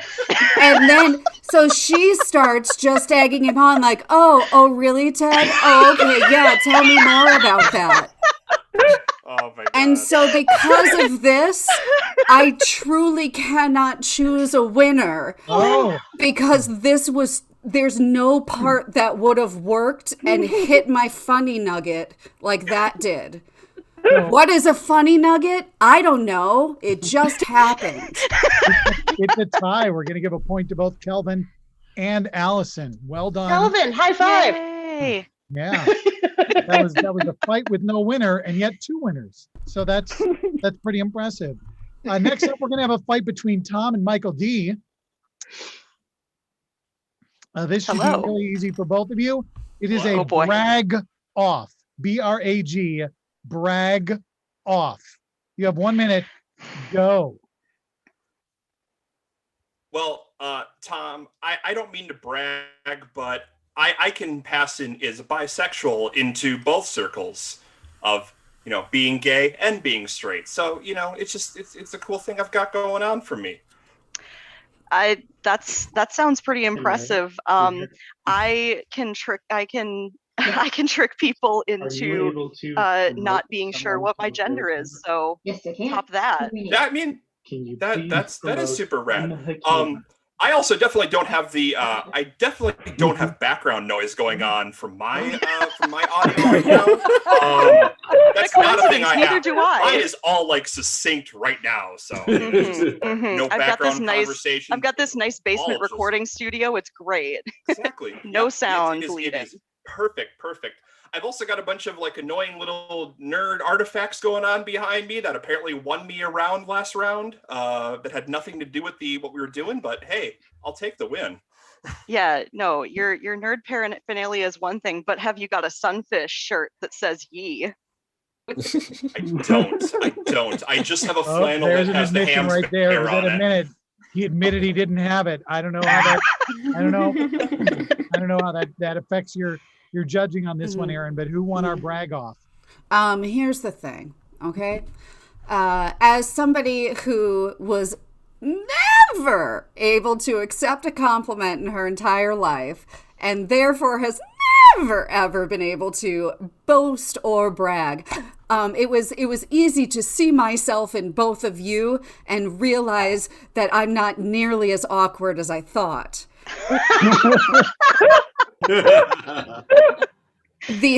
I'm giving this, however, to Tom. Reason being, they didn't neg me as part of their brag. Oh, all right.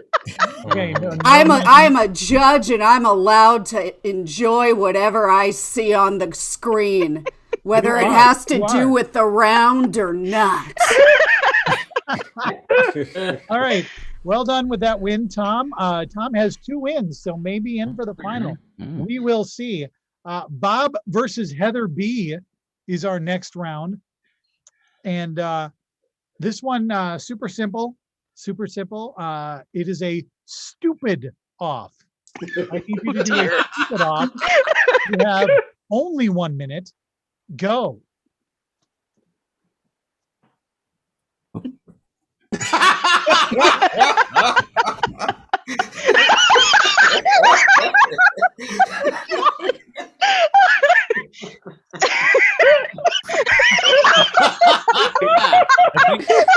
think I got it. Hold on. Nancy! The computer's doing the thing again. What? Okay, wait.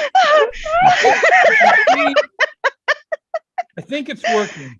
What am I supposed to do again? Okay, that's it. That's the round right there. Okay. That's my hell. Aaron, God. who won the stupid off? Some of the smartest shit coming from one of the stupidest people. Bob, I have to hand this one to you. Yeah. You've out-stupided yourself. Impressive. All right. Well done, Bob. Next up, we have John versus Mahmoud. And they are going to engage in an erratic gesture off. That is erratic. Erratic, not erotic. Erratic gesture I swear. I was about to say, John's got this one. 2G. If anybody mishears that, Fair. I'm quitting. Okay. You don't want that. Erratic gesture off. You have 1 minute. Go.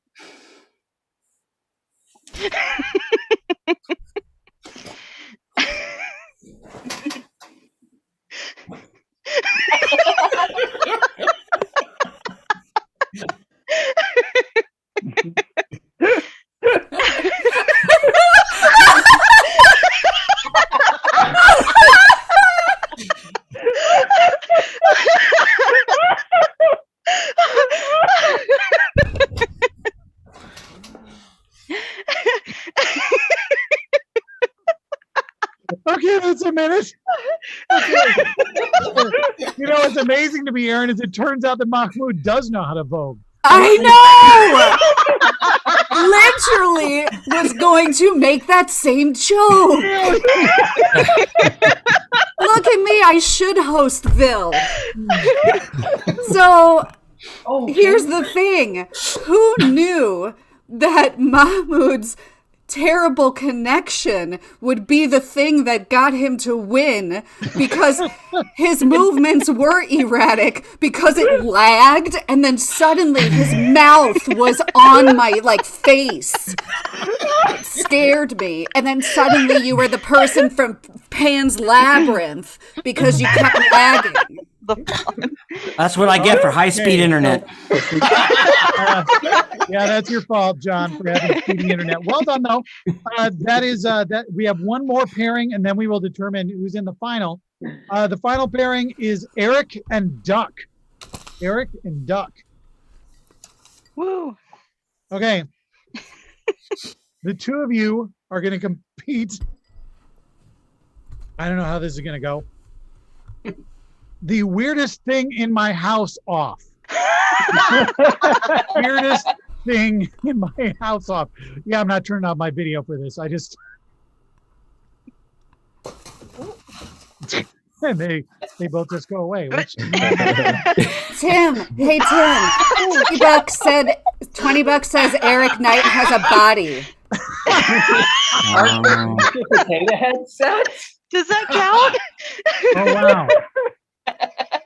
All right, so Eric has Star Trek potato heads, and Duck has a creepy cat puppet that will kill you. That's creepy.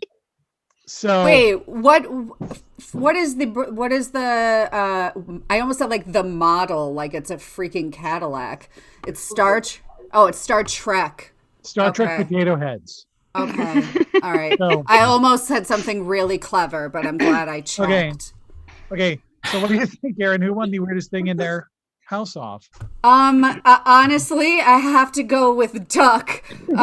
Just because you get it. You get it. Yeah. All right. Well, well done. Now we are in our last 5 minutes. So it's time for the championship round. Now, in going over the points, we have 3 performers, 3 fighters who have had 3 wins each, who are undefeated. Those 3 are Kelvin, Heather R., and Duck. Now, coincidentally, I'm going to point out that all 3 of these individuals will be appearing in Vilification Tennis later tonight at 11:30. Only one of them will have won this show, though. Only one of them will have won this show. And I have a few fights left, and I'm going to pick 2. I'm picking 2 that I feel are going to determine the winner.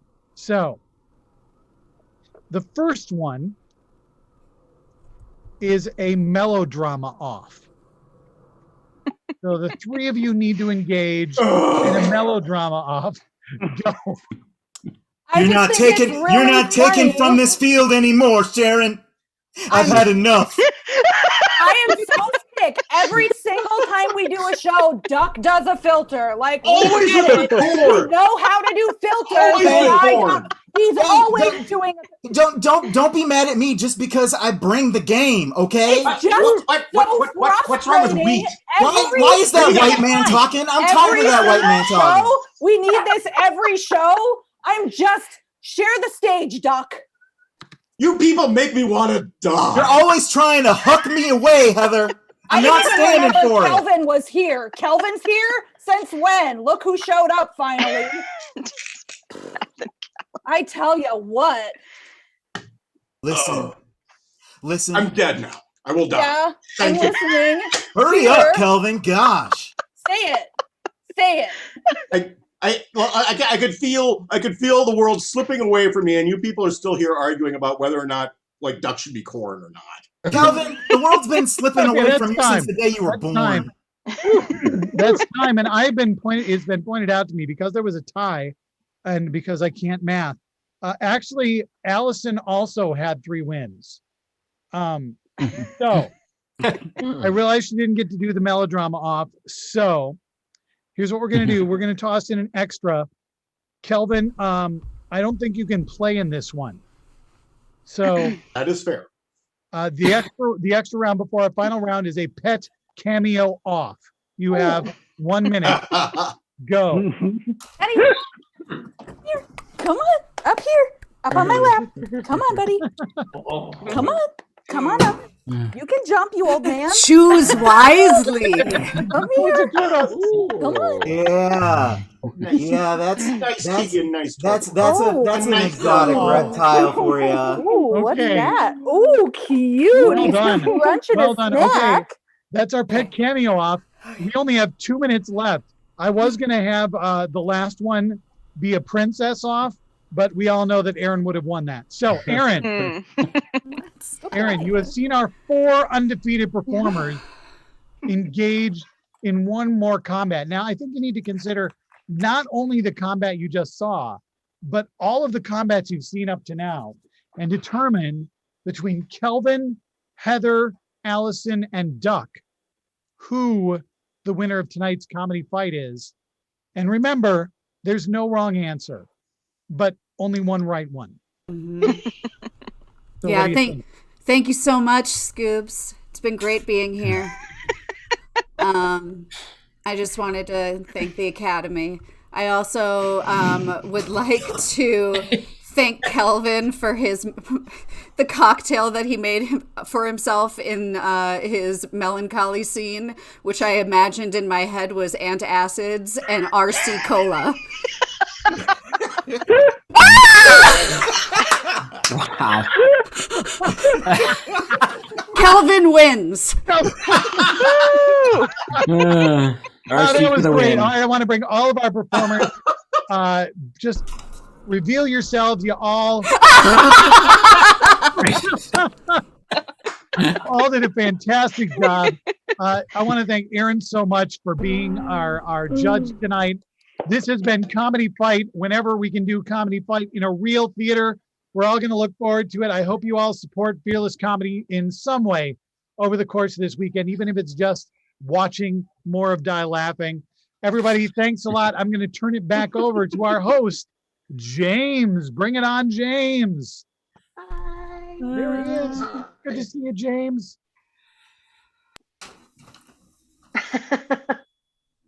I also cannot vogue.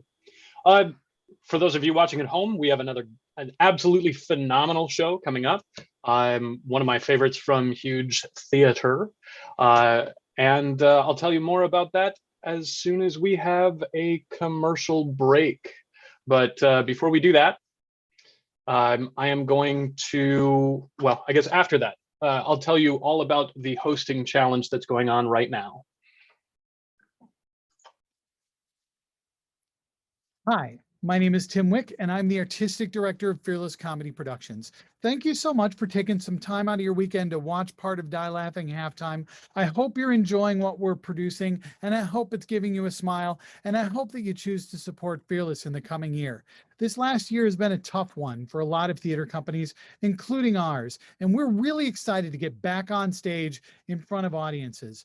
Fearless has been working for years to help give artists an opportunity to create new works and to try new things on stages around the Twin Cities. But rather than just tell you about those stages, let's go take a look at some of the stages we performed at in the last several years. Come on. The Phoenix Theater, the Historic Mounds Theater in St. Paul, Strike Theater, the Bryant Lake Bowl Theater, and even from inside our own houses. And that's not even all. We've performed in all sorts of other venues that I either couldn't get to because they're too far away or just didn't go to because I'm lazy. For instance, we performed at the Heartwood Conference Center here in rural Wisconsin. And right in the middle of the Mississippi River, we've performed on the Jonathan Paddleford in cooperation with the Mississippi Park Connection for the last 4 years. We have a lot of great ideas coming up, and we really need your support.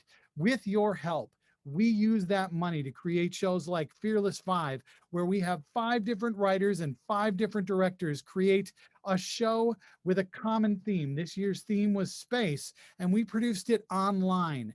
All 5 shows were written to be performed online. It was a really great show, and you can still see that if you go to our Facebook page. It's still there.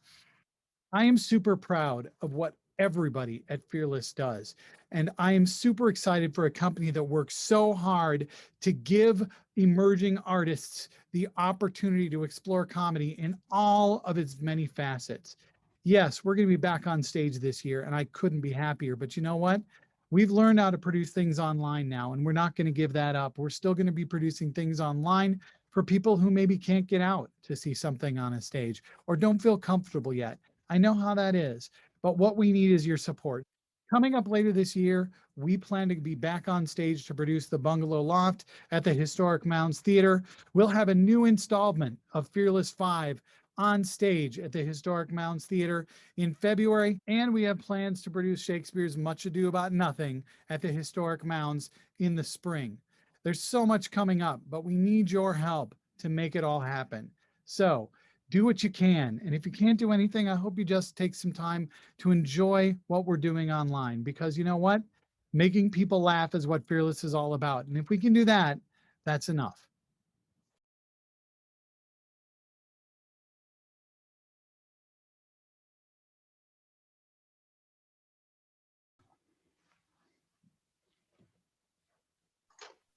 Welcome back, and thank you for sticking with us. Coming up next, we will have Foul Play, an improvised Agatha Christie. This is a show that I've seen many times and absolutely adore. They're going to murder one of their own cast for our amusement, and it will be amazing. They don't know who it's going to be yet, and we won't know who it is until the end. Well, we'll know who got murdered, but we won't know who did it. But that's the point, right? So what you need to know about our current hosting challenge is that we have already hit our low bar to watch the full Twilight saga. But we are still climbing up toward Kirky getting that fabulous tattoo to announce the team of potentially your choice. So I encourage you to go to dielaughingmarathon.com and donate, and we'll see how we end up. In the meantime, though, I'd like to introduce to you the cast of Foul Play.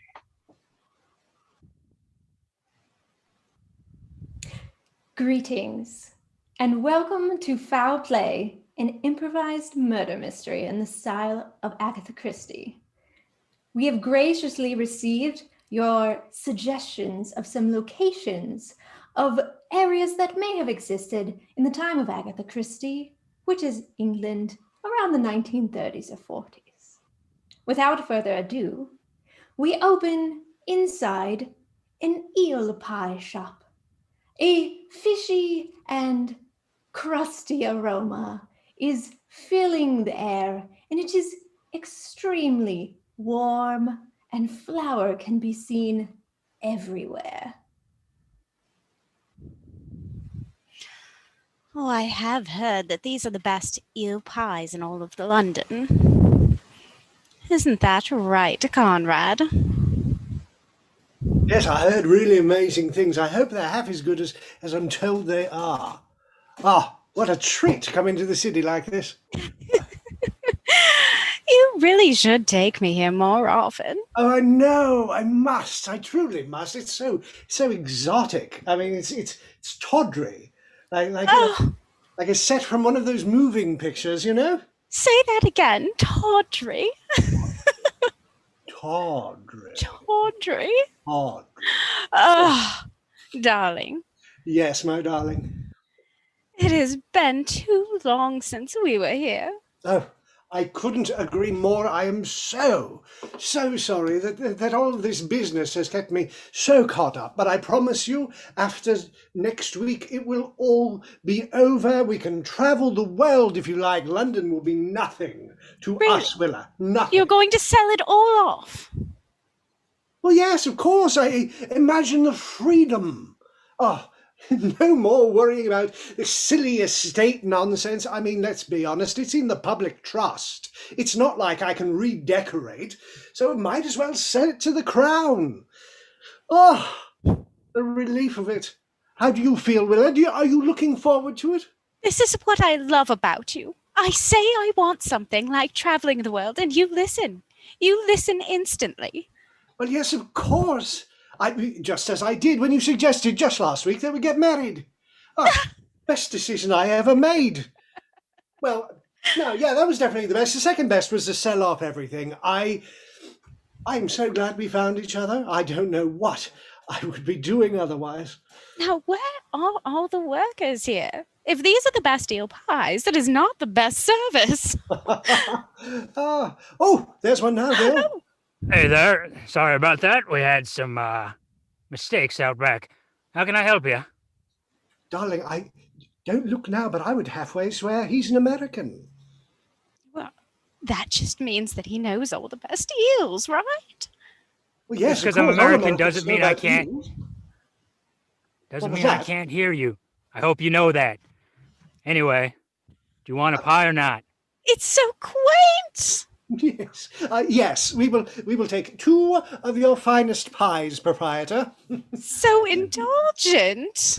Oh, not at all. No, listen, with the money we're going to have once the estate gets sold, well, this whole village gets sold, let's be quite frank, we are going to be able to buy all the eel pies you can imagine. Just not here. They'll probably bulldoze this part of the street.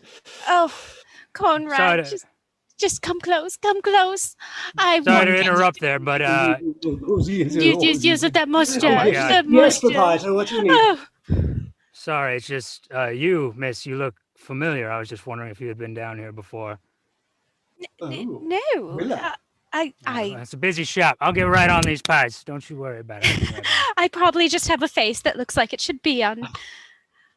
Yes, I suppose you must. Yes, yes, of course, because a woman of propriety like you wouldn't have been wandering the streets of this town without proper male accompaniment. No.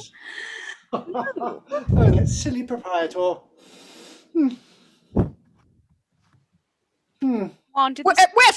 Wesley, will you help me in the kitchen? Oh, yes, of course. I was just cleaning out back. What can I do for you? I need 3 more eels skinned and on my counter in 3 minutes flat, Wesley. Yes, of course, Cordelia. I'll get right on it. Anything else? Well, just make sure that our waiter out there takes good care of our customers out in the front. You know who they are, don't you? No, I was out back cleaning. I thought I mentioned. Oh, well, we've got some fancy ones in the house today, love. Oh, well, I'll make sure the eels are up to par. Cordelia, one other thing. I did want to let you know that if it's all right with you, I was planning on leaving early today. Emerald is coming by, and I thought maybe she and I could take a walk down to the beach. Wesley, you're much too young to be taking up with a woman. You're right, Cordelia. I'll get those eels. Come here for a second, Wesley. Yes? I've got something to tell you about women. All right. Closer. Yes? Closer, Wesley. Yes, I'm close. Stay single as long as you can, Wesley. Love will only hurt your heart. Yes, Just Mom. like- I'll get those Cordelia, eels. are those pies ready yet? I'm getting the eels, Oliver. I'm getting them right now. Oh, sweet good God. Those fancy types aren't much for waiting.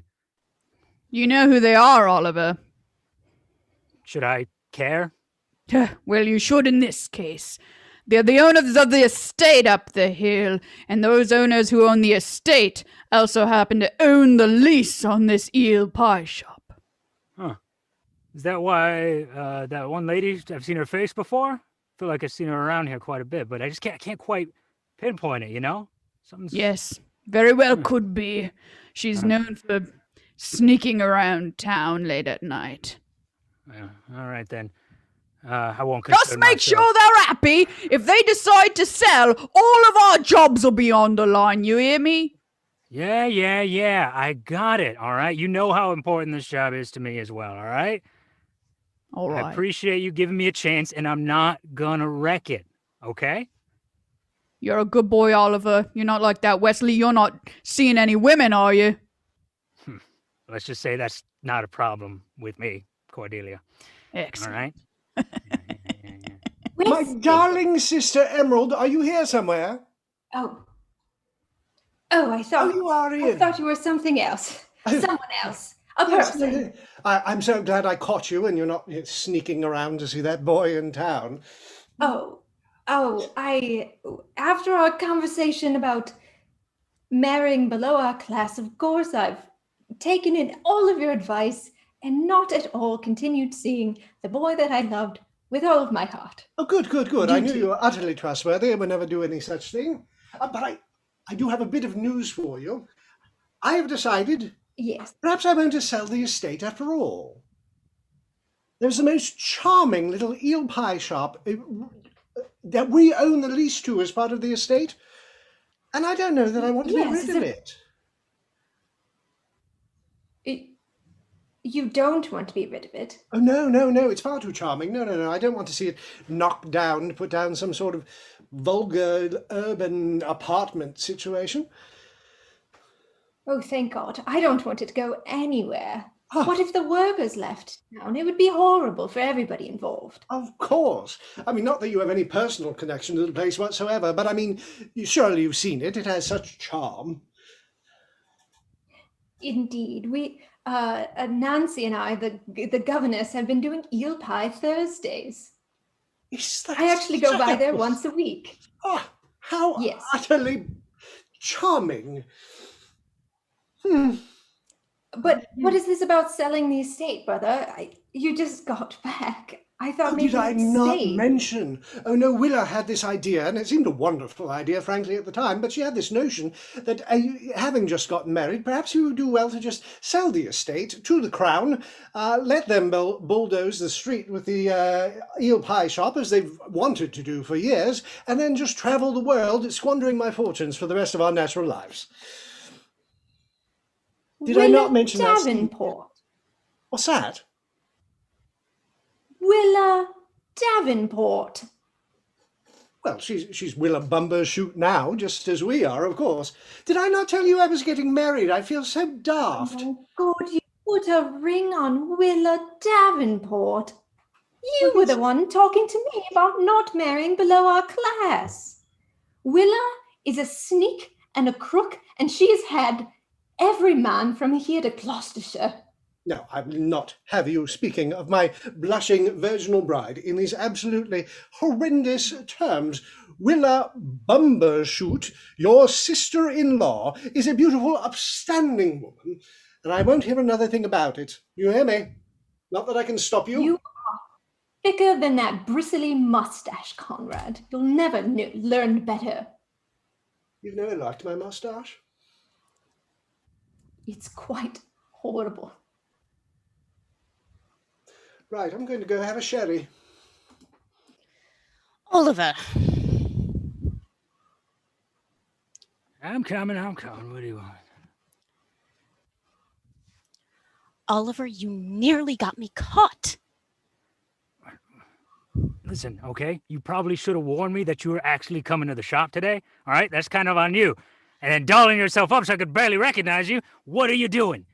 What am I doing? Exactly what we planned to do when we came to this godforsaken island. Marrying up and getting him to give me his money. Right.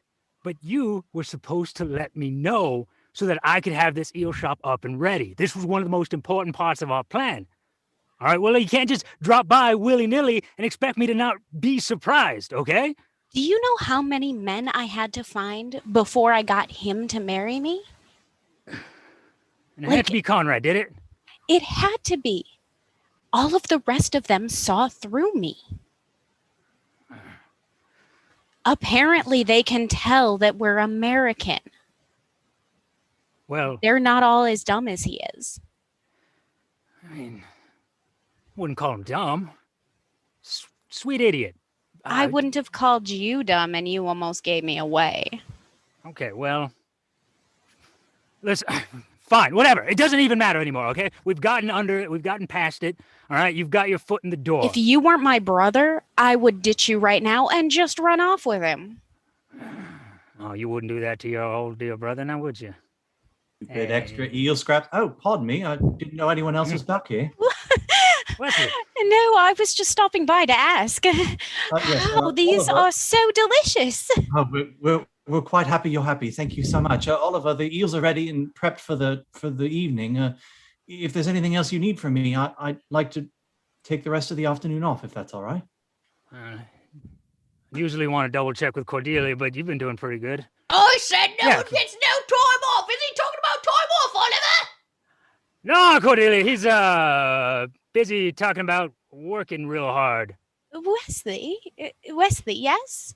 Yes, Mum. I'm not sure I know you. I just was listening in on the shop earlier. I didn't mean to be rude. No, not at all. It's empty shop. Lots of voices echo around. You can call me Willa. Wesley, nice to meet you. Hey, Wesley, why don't you take that time off? I'll talk with Cordelia after, and it'll be fine. Don't you worry about it, all right? Thanks so much, Oliver, and pleasure to meet you, Willa. Pleasure. Leave the boy alone, okay? He doesn't have anything to do with this, and he shouldn't. Fine, if I must. That's all I'm asking, all right? You So- seem to have a soft spot for him. He's a good kid. Works hard. He's got a little tough life. He's had it pretty rough the last couple of years. Oh. Okay, well, I'm not gonna just forget about him or throw him out on the street or nothing, all right? Just What, you want to take him when we run off with all this money? no, of course not. I'm not some damn fool. I know exactly what's gonna happen once we're done here, but in the meanwhile, there's no reason to make it any worse. So, the Fine. kid kind of looks up to me, I got to get back to the house before my husband gets out of the bath.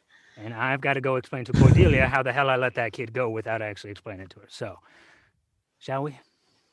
We shall. I love you. I love you.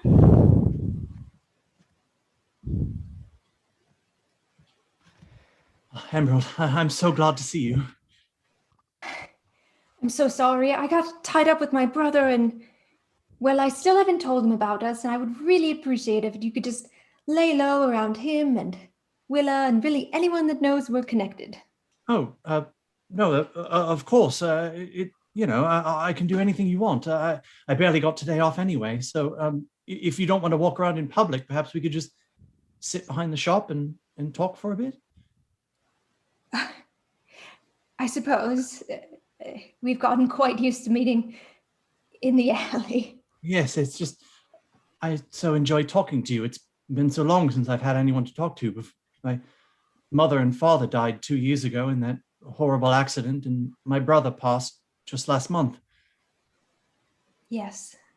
Yes, you do remind me every week, Wesley, but somehow your company is still a bright, sunshiny speck.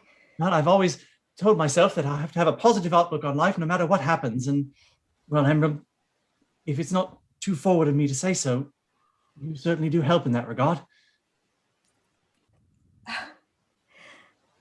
That's too kind, Wesley. I promise we can be together more frankly, but I must get my brother out of town. I know that I can convince him to sign the lease over to me. All he wants to do is run around and be with that scandalous woman. That's right. I mean, whatever you think is best. I was telling my sister just before she died a year and a half ago that, boy, if I could only ever find someone as nice as her, and I'd like to think that I have. Oh, Wesley. I'll wait for you for kind years, soul. Emerald, for years if I have to. Some days I don't think I deserve you. No, don't say that.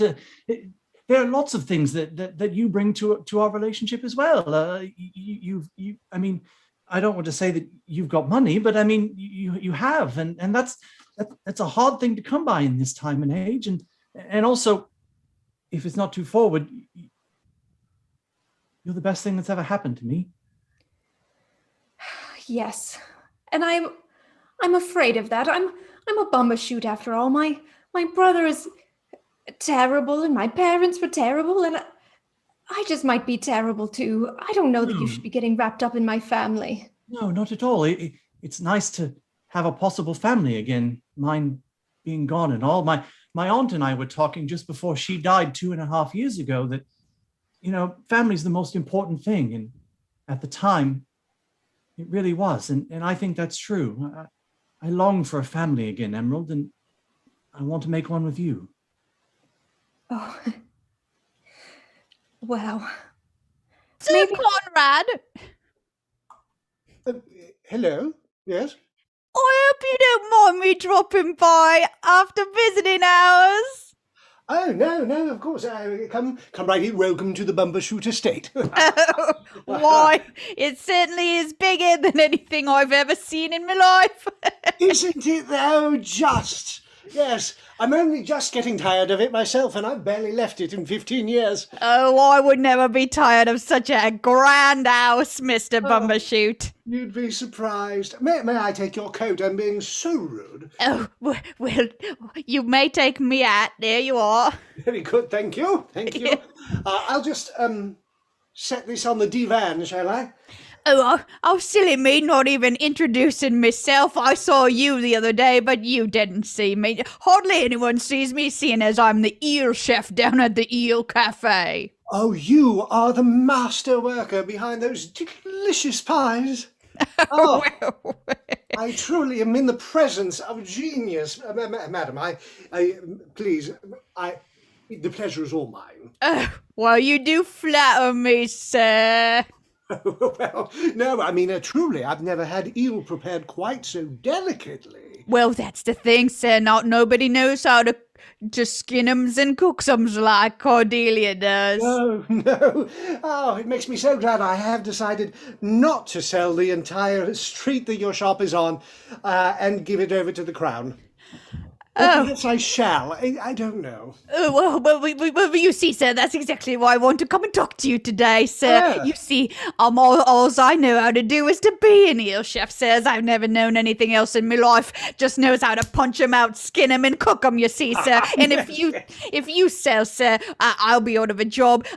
All my staff will be out of a job. Oliver and the boy Wesley, all of us out of a job. And so I hope I can persuade you from the kindness of your own heart not to sell, sir. Oh, goodness. Well, of course, I would so love to. You see, I'm under a certain amount of pressure. My beautiful wife would love me to sell the whole thing. My sister would like me to sell it to her. I have 3 different contracts sitting on my desk, and which one of them I deliver by mail will entirely determine the future of this whole part of the countryside. Oh, sir, now that you say it, well, maybe you could give me a tour of the house, sir, if it ain't too much trouble. Show me where your office is and the other rooms of the house. Oh, you really ought to see the office. It's really more of a library. It's very pretty. Right this way. Ah, well, you're too kind. Oh, Wesley? Yes, Miss Willow, was it? Yes, I wasn't expecting you. No, I'm proper good with names, as you know, and well, I only need to hear someone's name once, and I remember it forever. Oh, is that true? Yes, I'm terribly good with faces as well. Oh, that's fascinating. I wish I had such a skill. Oh, I feel I'm rather skillless. Not at all. Everybody's got something they're good at. Oh, really? You think that? Well, yes. My uncle used to always tell me, that is, my uncle before he died, used to always tell me that everybody's got something they're very good at. You just need to find it and then try and find a way to make money from it. He was always a bit of a pessimist, my uncle. I do say that is quite a philosophy. I feel like I can identify with it quite a bit more than I thought I would. Oh, really? Why is that? Well, it's true. Everyone has a way of making a way in the world. They just need to find how it is. Yes, I suppose that's true. My great uncle, that is my uncle's father, he always used to say that my uncle was a damn fool, if you pardon my language. But he always said that money isn't everything, that friendship and family, well, That's the key. I'm sorry, I got a bit distracted. What did bring you to our gardens today? Oh, I was just on a bit of a walk. Sometimes when I like to, finish with the eels and preparing them for the next day, I take a walk down to the little shed that I live in down at the end of the lane. I thought that was where we kept our gardening supplies. Oh, yeah, yes, it is, Mum. But there's a house just behind that, a little bit of a one-bedroom shack, actually, and Oh, I live there. I hadn't even realized. I don't know if I should apologize or congratulate you. Oh, it's quite all right. It's a little bit of a meager living, but I've never needed more than that. Ever since my parents died a few years back, well, this is all I've got. Well, how do you think you're going to make your way in the world now? I always thought a bit of a day after day kind of person myself. Never one for the big picture, but you, Mum, you certainly are very fancy, if you don't mind me saying. I do my best. Yes, well, I wanted to congratulate you. I had heard that you recently married. It's true. Conrad and I are just so happy. I love his little mustached face. Yes. Can't you tell? I can. I'm awfully glad for you. And to be honest, Mum, I think you're a better fit for him than the other woman he's been walking around with the last couple of months. Excuse me? Oh, nothing. I think you're a proper match. Which woman was this? Oh, I don't actually remember anymore. I do have to be going, though. It was lovely to meet you, Mum, and good to see you again, I suppose. Yes, quite good. The body of Conrad Bumbershoot was found at 10:45 Greenwich Mean Time.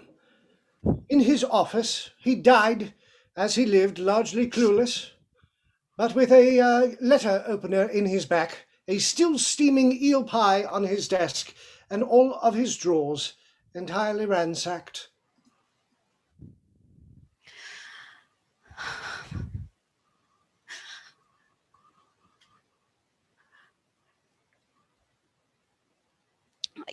I just...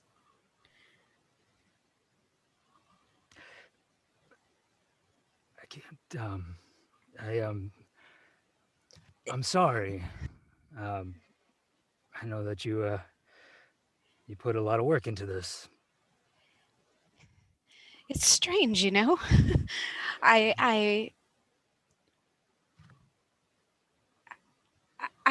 actually really upset. Yeah, do you I know the take a plan liking all him, or? I know our plan all along was to set him up to have an affair, catch him, and take away all of his money in the divorce, but this isn't what I wanted. The world doesn't always work the way that we want. We've learned that lesson before. I'm sorry. I know that even we had a plan, but I'm sure you maybe grew on the guy a bit. It's strange, though. Now we have all of his money and we don't have to leave? Yeah. I mean, might be kind of nice to stay. Yeah. Yeah. Wesley's got, he could be kind of lost without me. I think it might be kind of nice. I didn't realize he was living in the shack in my backyard. Yeah, he's kind of wily like that. Seems to kind of just figure it out. Oliver. Oh, Emerald. Oh, good, Willa, you're here. I thought it might be nice to serve eel pies at the funeral. I know it sounds absurd, but it was really the last thing we were just talking about it, actually. One of the last memories I have is having his mustache rubbed on my face in that shop. She's a bit overcome with her emotions. I just... Willa, do you mind if I work out the arrangements here with Emerald for a quick minute? Please excuse me. I'm going to go to my sitting room. If you could, Oliver, please do not let Willa plan any of the funeral. I know she's technically his wife, but she's been married for 2 weeks, and you know she's a Davenport, don't you? Listen, I'll be quite honest. If I had any say in the matter, she wouldn't be there at the funeral at all. But unfortunately, I don't. I barely know them all. I'm just the pie guy. Yes. But I'll see what I can do. Me and Willa know each other. We go back, so perhaps I can convince her to stay in the. No. I thought she was new to town. My brother just brought her back from Gloucestershire, somewhere east of there. No, I'm sorry. I think that maybe you misheard me. You might be grieving. I understand that entirely. Of course I'm grieving. Conrad was a good and beautiful and sweet and loving and kind man. And he will be missed. And I'll talk to Cornelia about ensuring that the proper arrangements are made. I can assure you of that. Of course. Of course. Wesley! Yes, Mum. Oh, we've got a lot of veal pies to make. What? Was there a large order? Haven't you heard the news, boy? No, I've been out back. What's happened? Come here. Come here. You want to hit me again? No, I'm not. Go just a little closer.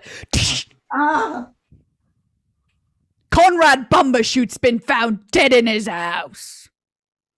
Dead? Murdered. Murdered? That's right.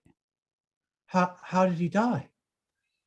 They say there was a letter opener stabbed through his back. God, that's horrible. Yes, it is. Especially because it likely means you and I'll be out of a job. Well, I thought that him being dead would mean that we get to keep our jobs. He was the one who was going to sell the place anyway, wasn't he? Wesley, come here. Just a little closer. You're going to hit me again. No, I'm not. This time I promise. What? No! It wasn't him. I went up to his house to see him. He wanted not to sell this place. He wanted to keep it. It was this damn new wife of his and his sister who both wanted to sell. You went to see him. What did he say? Well, I talked to him just before apparently he was killed. Oh. Yes. So, here you have it. Sorry, I'm just a tad distracted. The letter that I actually meant to mail seems to have disappeared. Bear with me one moment. Oh, well, no matter. No, this isn't the one. Well, I'm sure I'll sort it out sooner or later. Yes, of course you will. No, it's got to be in one of these drawers. I'm so sorry. I feel so terribly rude, but I need to work this out. Is there something you needed? I'm just going to leave a nice hot eel pie on your desk for you, sir. Brought one in me bag. Oh, thank you. You're so terribly kind. I don't know whatever I did to get such wonderful neighbours. Thank you. Well, thank you, sir, for deciding definitively not to sell the shop. You're a good man. Oh, right. Well, I hadn't necessarily definitively decided that. I have faith in you. So you see, Wesley, he told me with his own 2 lips that he wanted to keep it, but his sister and his wife wanted to sell, and now we're up a creek without a paddle, don't you see? That's terrible. What are we going to do? Well, make some eel pies for his funeral and hope to God the Queen herself shows up so she can bail us out and build another eel pie shop somewheres. I don't bloody know! Is there no one else? Only the Queen can save us. It's a turn of phrase, you little idiot. Come here. No, I don't want to. Call me it. I just want to. Stupid boy. I'm terribly sorry. I'll go prepare the eels right now. Cordelia, one other thing. What? The woman he was married to. Yes, Willa? Yes. Never mind. I'm sure it's nothing. All right. Get me them eels. Some Yes, ma'am. funeral eels. Yes, ma'am.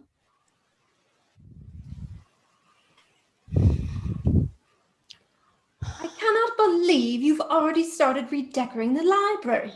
What? Yes. What are you doing? My brother's been dead not 28 hours. This is not yet your house. I know you own it, but I still live here. It was reminding me of him. Oh, please. I know you didn't love my brother. You're a Davenport. Davenports are nothing but gold-digging. Excuse me. Horse. Do not. I said it. You did say it. And because you are grieving, I will allow you to stay in my house, and I won't evict you immediately because it is my house. You will evict me over my dead body, Willa. You have no claim to this house. I do. I married your brother. He loved me. Anyone who knew us could see he loved me. Then where were you when he died, Willa? Where? I was going to get him an eel pie and I got lost. I got lost in the alleyways of London at night by myself. So you were wandering the streets when your husband got stabbed at the back. What are you even good for? Not very much, I found, if I'm being perfectly honest. And it's a realization I have apparently had too late in my life. There are some things that one learns through age and wisdom, and there are some things one learns through hearing them from somebody else's eyes, and I did not realize this was something that I needed to see through someone else's vision. Willa. Yes. What on earth are you talking about? Never mind, it probably makes no sense to anyone outside of my own brain. But I can tell you that standing here in this room, looking around at all of his books and all of his belongings and all of his house that mere hours ago I thought I wanted to sell, I don't want to leave, and yet all I see is your brother everywhere, and not a piece of me. Well, I'll tell you, Willa. You better not leave. Because I think it's awfully convenient that you just married nigh a month ago. And now my Willow, my brother, is lying in a coffin. It's awfully convenient, don't you think? Emerald, I think that's the point. I wanted to leave with him.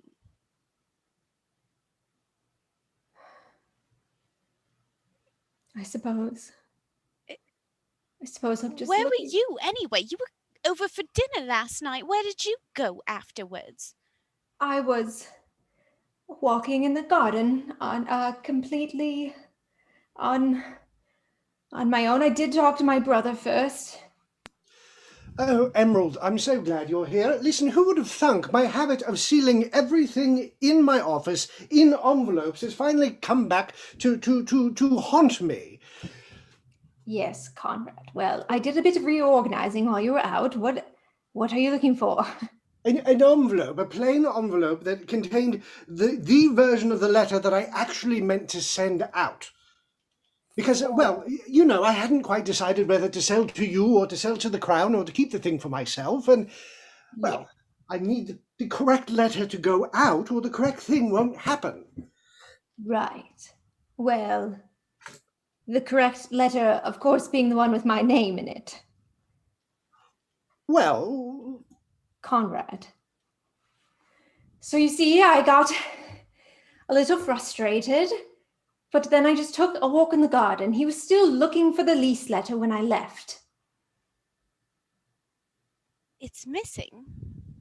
What do you mean it's missing? Of course it's missing. He was looking for it when I left. I hadn't realized.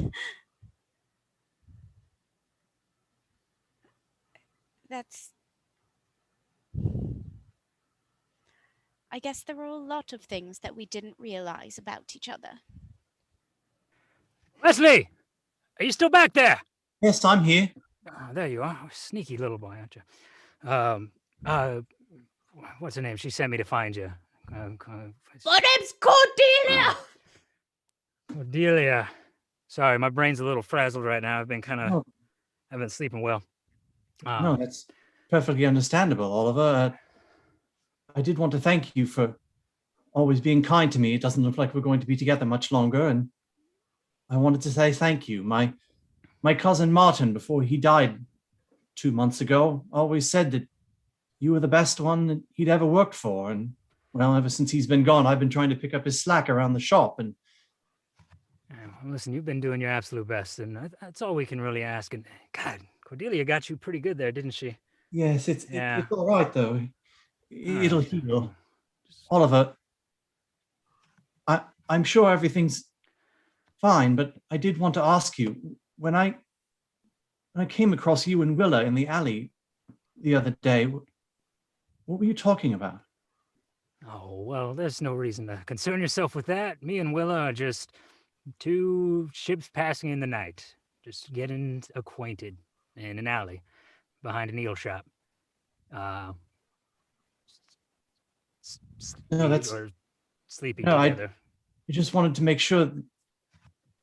Listen, whatever happens, you can't let Cordelia find out that you two are talking. She'll hit you in the face. Listen, I can take a slap from an elderly British woman. All right, wouldn't be the I first thought I time. could as well, but it only takes one errant slap, and Oliver, you're missing the point. If she finds out, she'll know. She'll know what? What are you, Oliver, what are you getting out there, Wesley? I've tried to make it clear that you and I are friends, right? You can trust me. I know. So you know that I was there with Conrad last night? Yes. Oh, yes, hello. My goodness, it's practically the Marble Arch in this office, isn't it? People in and out like a revolving door. It's quite. I just saw Cornelia run actually out the door. Oh, yes. I hope Well, you do you want some eel pie? It's absolutely delicious. I couldn't. I've been eating it all day. It's pretty much all I got. I hope you don't mind I stopped by unannounced. No, of course. Yes. I wanted to bring you these flowers. That's stupid, isn't it? Yeah, I'll Oh dear, no, that's a very sweet gesture. It's just I'm married. Yeah, well, I know that, but okay, well, how do I put this actually? Conrad, I'm in love with you, and I've been in love with you for as long as I've seen you here. And I just wanted to be clear and frank about that. I love you with all of my heart, unequivocally. That is terribly flattering. I want you to know that, and you are an unquestionably handsome purveyor of eel pie. But you see, I've just been married a week, and I don't think I'm quite tired enough of that to start some sort of assignation. I'm sorry. Your marriage is a fraud. You know, I've been hearing that surprisingly often today, and I'm getting a bit tired of it, to be honest with you. Your marriage is a fraud, Conrad. Willa is not who you think she is. She's not even British. What? No, that's absurd. Of course she's British. How could she? No, she has rotary cars just like the rest of us, doesn't she? Now, where did I put that letter opener? So you're just going to play this out then, are you? Now listen, it's been my experience that things do generally turn out as they're meant to, and well, if she actually is the Britishless strumpet that she's made out to be, well then, I guess it's just my fortune to be madly in love with a Britishless strumpet, eh? Ah, there it is. Oh, You told him. I told him what I thought he needed to hear. Oliver, the secret of your preferences is probably the least well-kept secret in town, but more importantly, you had to tell him about Willa, and I'm glad you did. I know. I never forget a face, and I remember when you two met 2 months ago. She came here, but she didn't enter the shop. I remember. I was there. Oliver, your secret is safe with me. Whatever you've done, it's all right. Wesley, I think sometimes you're just a little too clever for your own good. All right? Now, how did you even know what I was up to last night?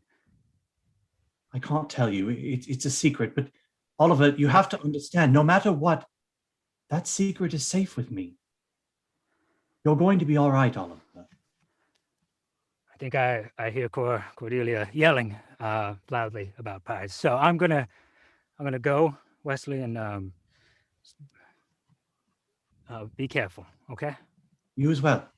Miss Cordelia, I'm so sorry. Oliver was not out front, and I just want to make sure this eel pie order is right. You see, it's for my brother. I know you may have met him once or twice, but I just want it to be right. I'm sure you do.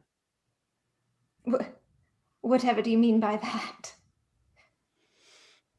Look, let's not play ring around the rosy, pocket full of posy, shall we? We both know, both yous and I's, that you wanted the eel shop gone, sold, so you could pocket the pretty pennies that it made you. And well, look, you're gonna get your wish now, ain't you? Well, it's certainly not going to me. Willa threw a wrench in that plan. So, perhaps you'll keep your damn shop after all. We'll see, won't we? We'll see. But me, I never forgets. I'm like an eel, a memory of steel. That's what they say. People don't respect eels none, but once you strangled them your whole life, you learn to respect them. And they remember, and I'll remember. Oh, yes, I will. Your brother was the good one of the family, and you're just as stinking bad as Willa and the lot of them. And yeah, I'll make his eel pies, but I won't be happy about it. You know what, Cordelia? One day Wesley's going to hit you back, and you aren't getting up. How do you know, Wesley? Don't you just walk out of my shop? What do you mean? Wesley? Oh, yes, Mum. Sorry, didn't see you there. Can I get you a pie? Oh, no, I actually wanted to talk to you about something. I wanted to talk to you about moving in with me.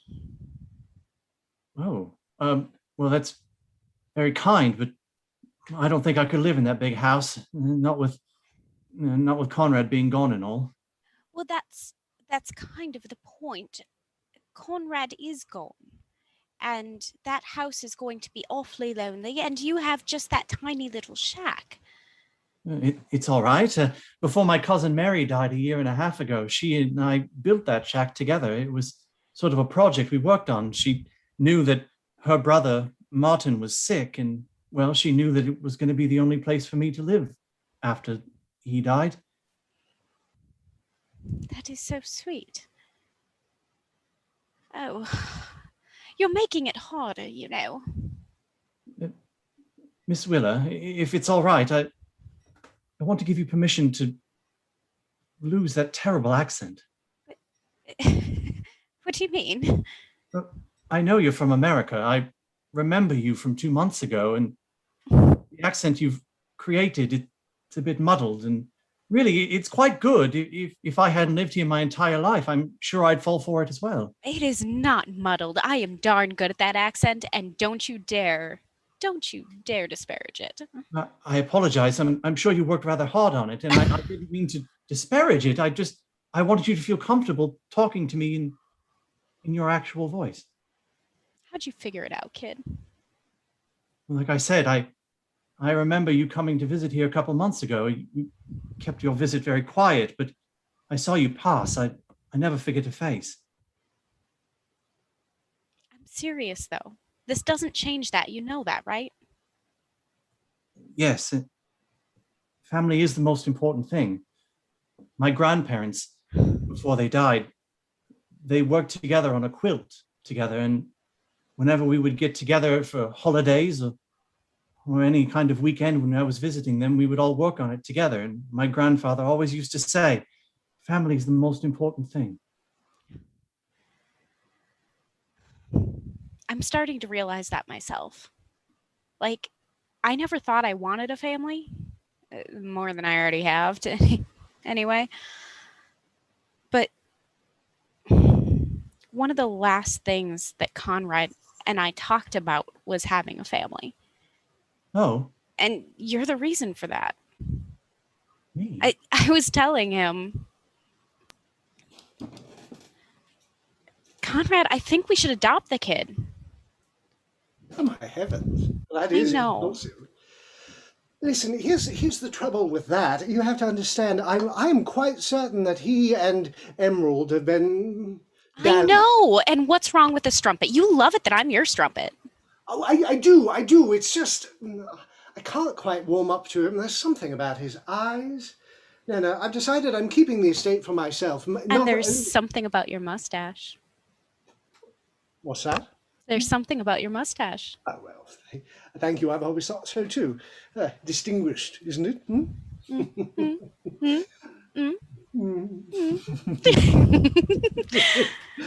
Oh, now I just need to find the envelope with the actual lease so that I can change my plans and deprive my sister of her entire inheritance.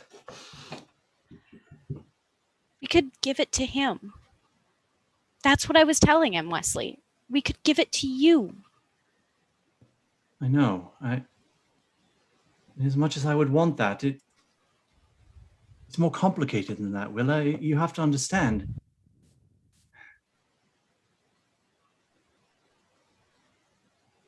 Family is the most important thing to me. And the minute that someone shows themselves not worthy of love, not worthy of trust, then they can't be a part of that family anymore. Is this just because of the accent? No. My cousin Martin, a year and a half ago, he stepped out on his wife, and I found out about it, and I slowly poisoned his drink every day until he died. Cousin Mary found out about it, and she helped me build this house. She tried to help me get away with it, and I loved her very much. My cousin Mary was a wonderful person, but I found out that she knew about Martin's infidelity and didn't say anything, and I buried her under that house. You have to understand, family is the most important thing, and you married into a family that's not right for you. What are you saying, Wesley? Conrad loved you. He loved you more than anything, but he was keeping Emerald from me. He was keeping us apart, and I couldn't allow that. After Oliver left him, I walked into there and I told him, Oh, hello, Wesley. Welcome. Conrad, Who do you love? Well, Willa, naturally. And you wouldn't believe the awful things Emerald's been saying about her, calling her a strumpet. I mean, I can hardly believe it. In fact, say, you have both my letter opener and the missing envelope. Can I have them? I need to take the lease out of there so that I can put it in the other envelope and deprive Emerald of her inheritance. Excuse me one moment. I'm just going to eat a bite of this pie. Conrad!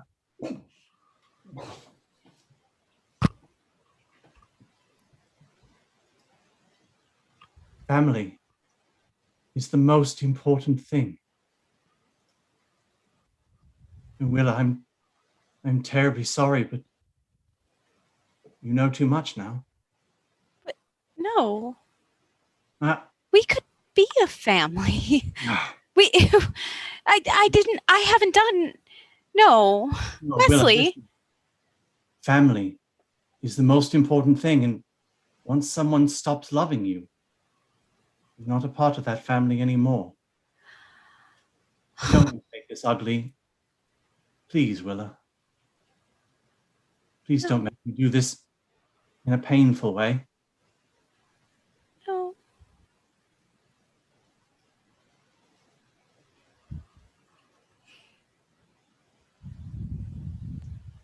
Murder fans of all kinds, thank you very much for joining us here for Foul Play. It has been our pleasure to perform for you. Let us get the cast onto the screen for a quick bow. And here we go. Thank you very much, and enjoy the rest of Die Laughing, hopefully with less death from here on out.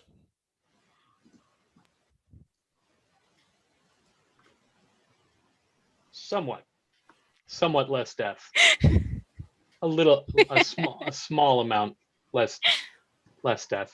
I haven't read all of the hosting challenges, so I don't know for sure, but I'm going to presume most of them are, I mean, not death related. Yeah. Thank you very much for watching Foul Play. They were absolutely fantastic. I was riveted the entire time. Coming up, we've got a show that, well, it is a show. I'm told that it is perhaps one of the worst shows. I'll tell you more about that when we get back from this commercial break. For a $10 donation, you can pick a social media appropriate feeling or event. The Fearless Comedy Productions page will start a message with your topic and show off some of our best gifts, and you can join in on the fun. For a $5 donation, you can pick a Fearless member that you are already connected to on social media. They'll make a post saying something nice about you. For a $10 donation, the Fearless member of your choice will take a moment to do some self-care. That may be taking a nap, having a snack, or getting some exercise. Whatever they feel they need, they may or may not post about it. We're leaving that up to them. If they raise $300 during their host shift, Kirsten and James will watch the Twilight Saga and post their feelings as they do so. If we hit $1,500 during their shift, Kirsten will get a Team Jacob or Team Edward tattoo in a design and style of her choice. The highest single donation during their shift will get to pick Jacob or Edward. During his host shift, if we raise $300, Fur's daughters will shave his head. We'll post a video of the process on Fearless social media. Kaz is inspired to return to healthy habits and get outside. For every $100 raised during Kaz's shift, he'll add 10,000 steps for the week, up to 70,000 total. During Jim and Bob's shift, if they raise $200, they'll record a rap version of a 70s or 80s song. At $400, they'll let the audience help pick the song.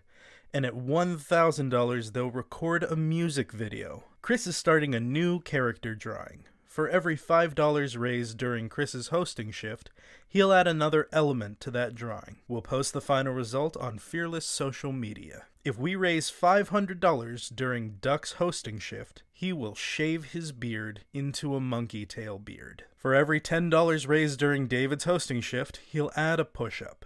At the end of his shift, he'll record himself doing that total number of push-ups with a harmonica in his mouth. For every $50 donated during Adrian's hosting shift, she will add a sticker to her face for the remainder of her shift. During Jason's hosting shift, if anyone donates $20, they can pick a topic, and Jason will write a poem on that topic.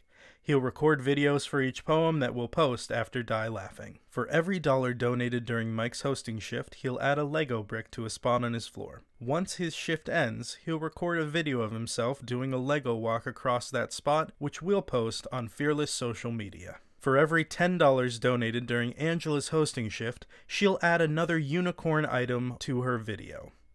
Help Angela get swarmed by all of her unicorn stuff before her host shift ends. During Tim's shift, if you donate at least $10 and provide your address in the comment, Tim will write a personalized sea shanty verse on a postcard and mail it to you.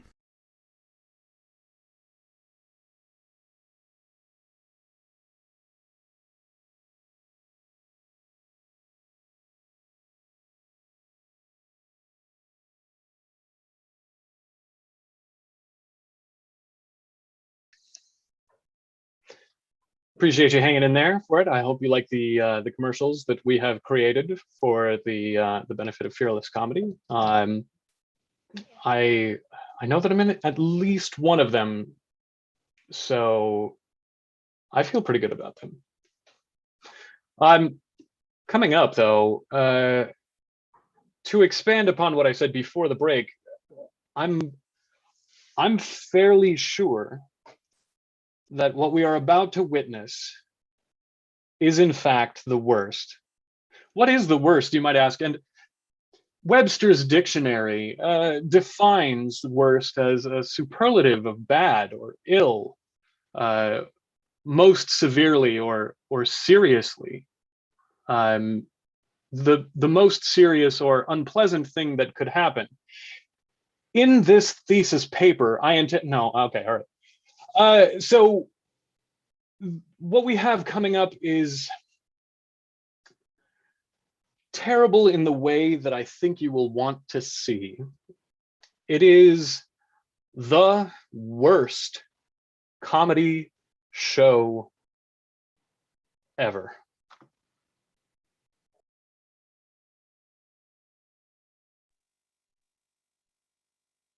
Well, hey everybody, and welcome to Worst Comedy Show Ever.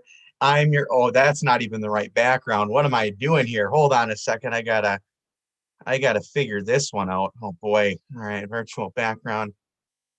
Oh, no, that's not right. Oh, there we go. Oh, hey, there we go. Now I've got that wall behind me. Perfect. Wow, gosh, it's great to be here. I'm your host, Firsters. Not only am I your host for this, but I'm also host for the next hour of Die Laughing. And of course, my host challenge this hour is if I can raise $300 by the end of this hour, my daughters will shave my head on camera. Yes, they will shave my third best feature. Ask me what my first two best features are. But I tell you what, guys, I just drove here, and boy, does my car have less gas in it than when it started. I tell you what.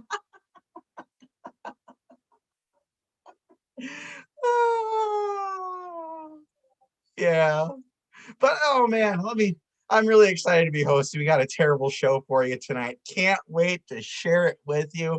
But let's talk about some things here first, guys. Let's talk about, I don't know, how about those millennials, huh?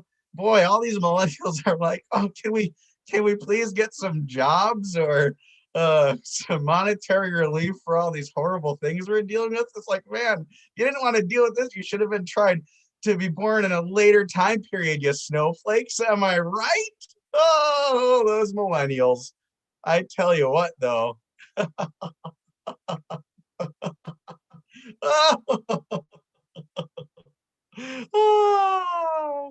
But did you guys see the news recently? The local zoo said that the hippopotamus just gave birth recently to a baby. And hey, don't look at me. I only hang out in the reptile house.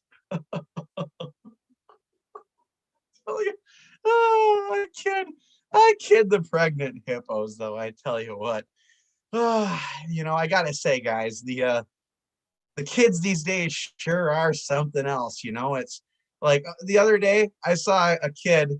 Oh, he was about 6'5". He walked into the barber shop and he came out with a different haircut. I tell you what, these kids these days, these kids are just something else. And they're not real polite either. The other day, I was driving down the road and the other one said, "Hey, buddy, you just cut me off." And I said, "Well, where did you learn to drive? Millennial driving school?"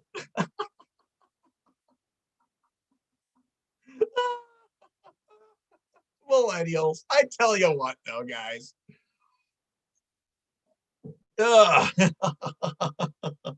Boy, well, that's enough of me up here for the time being. Let me tell you, I'm so excited to welcome our first comic up tonight. Ladies and gentlemen, please give it up for James.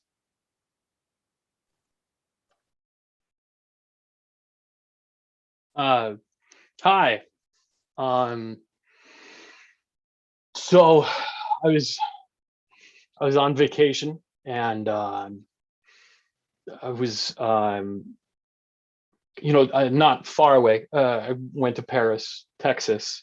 They're the only place that's open, and they had a mime out there in the street, and I was so amazed by everything this mime did.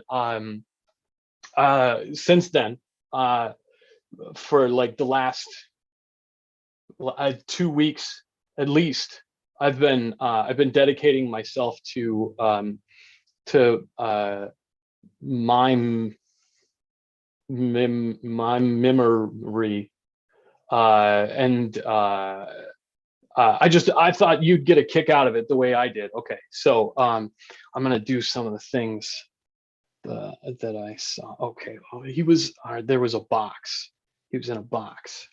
That's right. Okay, so yeah, what he did. Okay, so like he put his hands out, but okay, it's gonna work better if I do this at you. But like, there's nothing there. But I mean, there's a screen. But like, okay, so and now I'm pushing.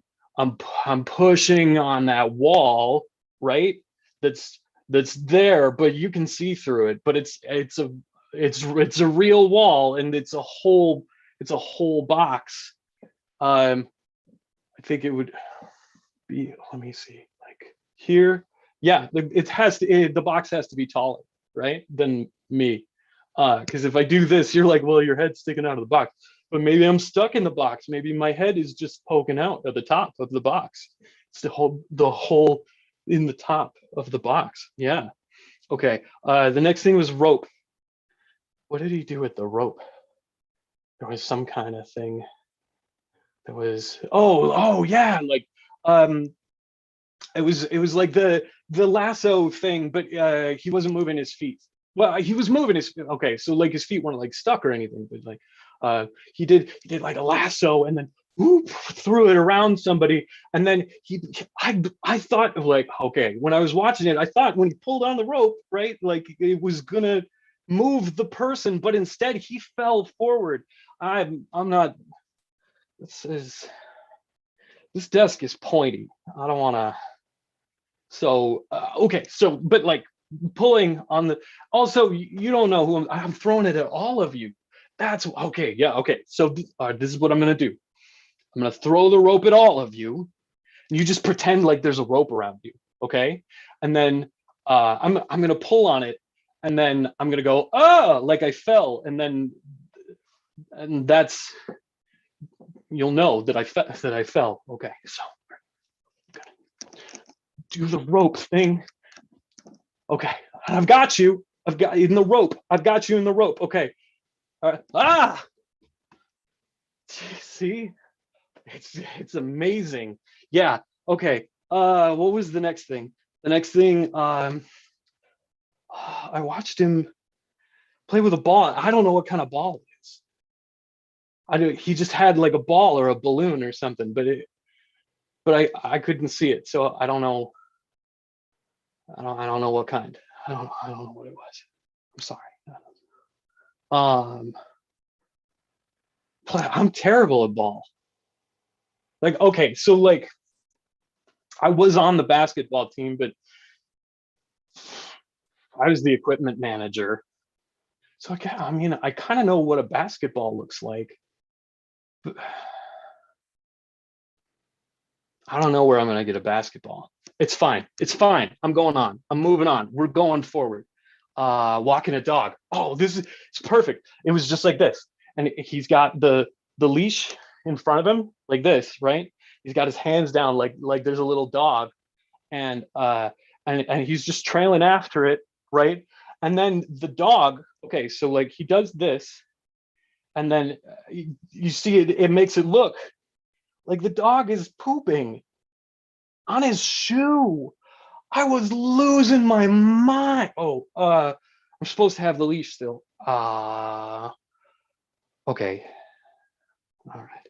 Hang on. What do I do if I drop the leash? Is it funnier if it's just, it's around my wrist. The leash it was around my wrist the whole time. Okay. So I've still got the dog. It's fine.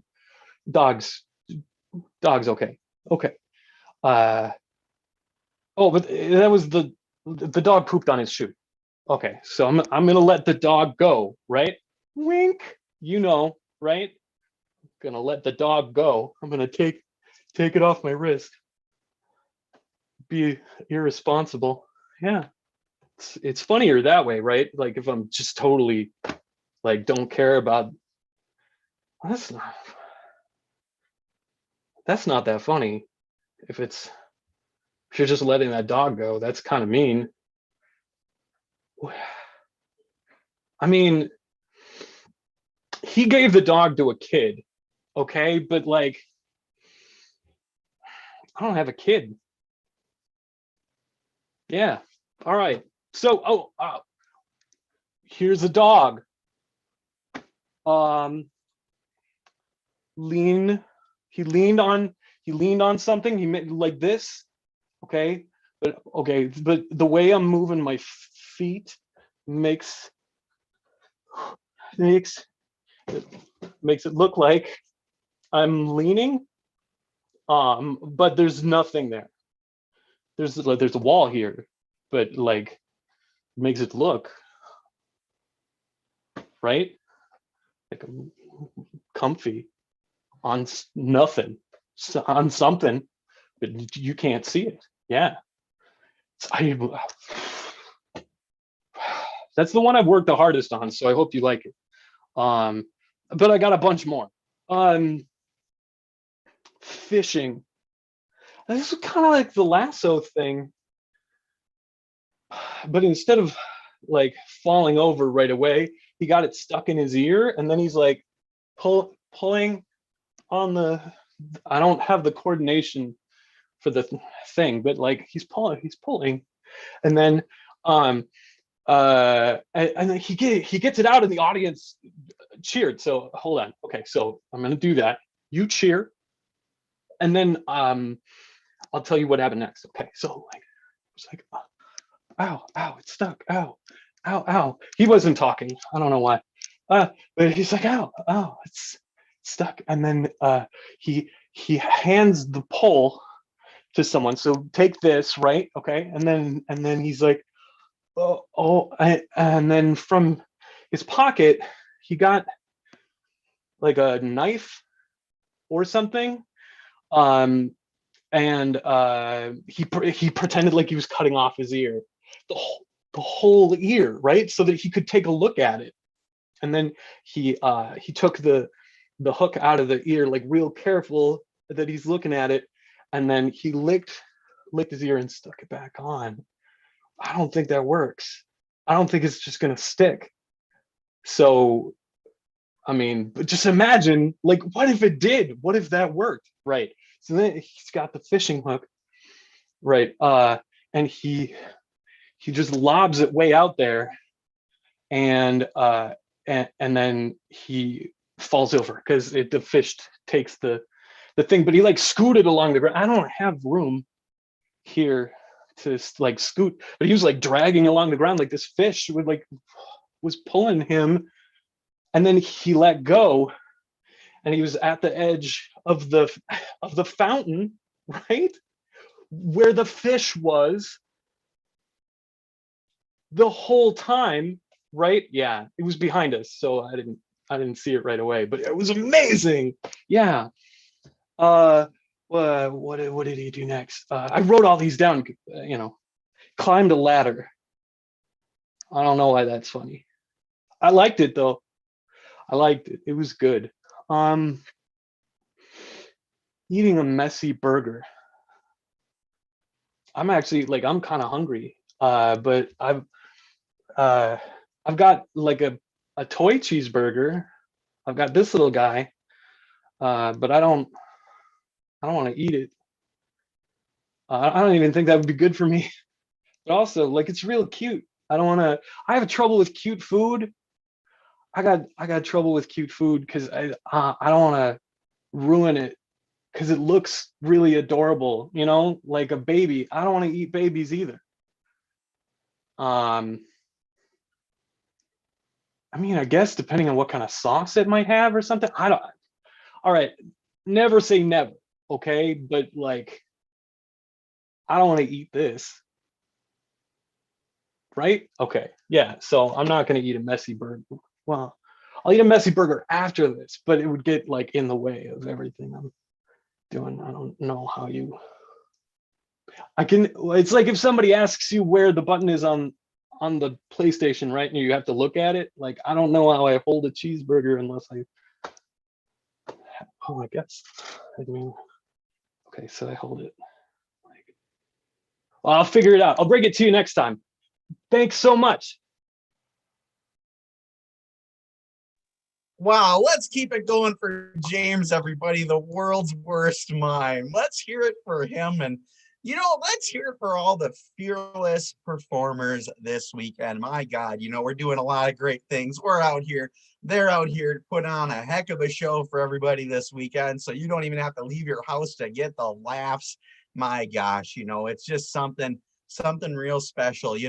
It reminds me of a time the other day when I was walking down the street and the guy said, "Hey, you look funny." And I said, "Hey, look in a mirror." That's what it was like. You know what I mean? It's just, it was real good stuff is what it was. And, right now we actually have a matching grant of up to $250 going for Fearless Comedy Productions and Die Laughing. So basically every single dollar you donate at this point will be matched up to that point.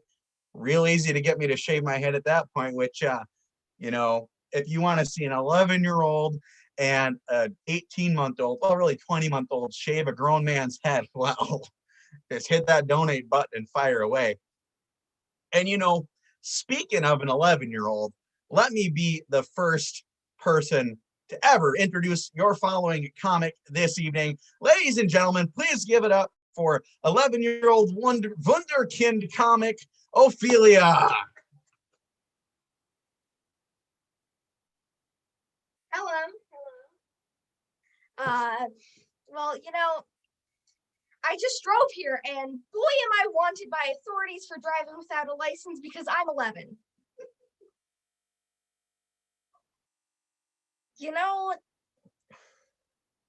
I was walking along the street and a guy stopped me and he looked at me and he said, "You look 11." And I said, "I am 11.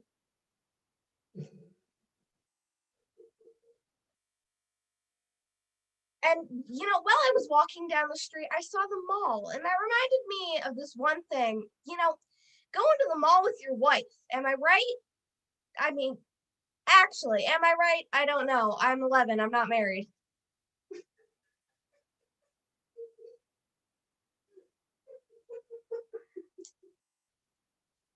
Hey, anybody have those coworkers who are just, they just get on your bad side? I don't, because I'm 11 and I don't work, but I mean, still. Say, you guys remember George W. Bush's presidency? I don't, because his term ended in January of 2009, and I was born in November of 2009.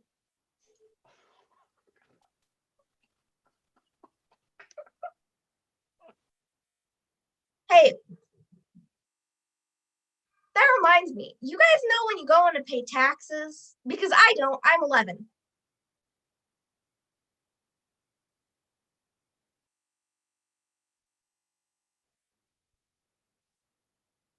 I absolutely love cooking with the oven. It's my favorite hobby. But also, my mom and dad have to be there because I'm 11.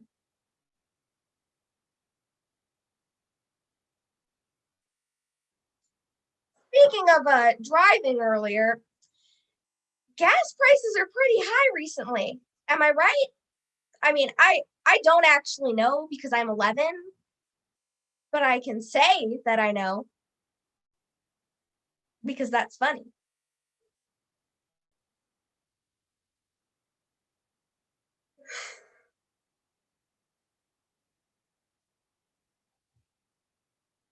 I'm Ophelia. This is fun. I love performing comedy.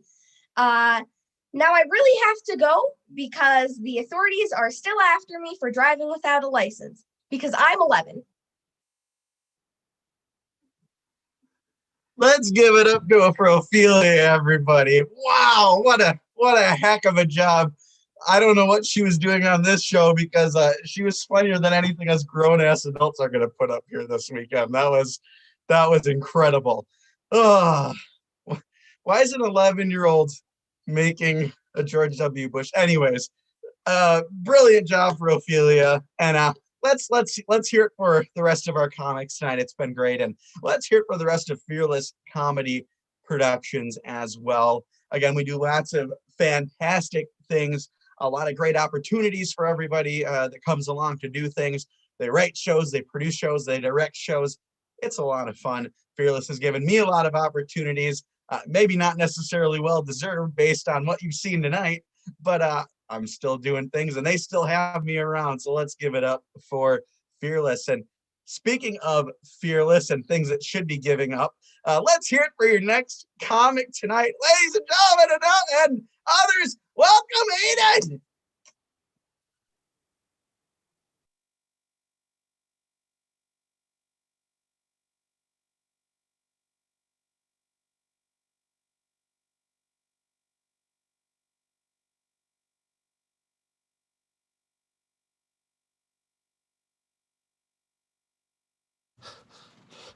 How's it going, everyone? I'm Aiden. 11. 11. Sorry. Just really nervous. It's been a long time since doing stand up, and I just really don't want to mess this up. I mean, 11. She was 11. All right, I'll just jump right into it. All right. Have you ever noticed how glory holes are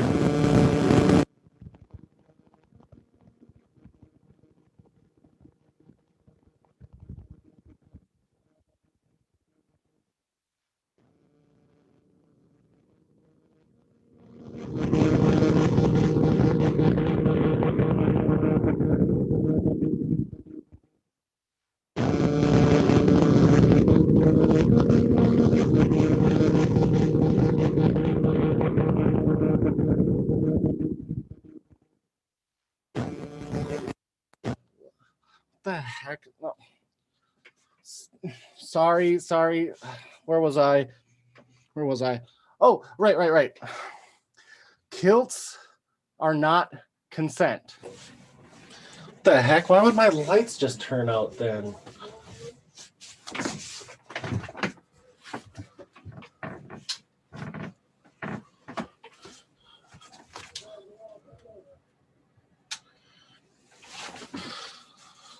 Sorry, as I was saying, I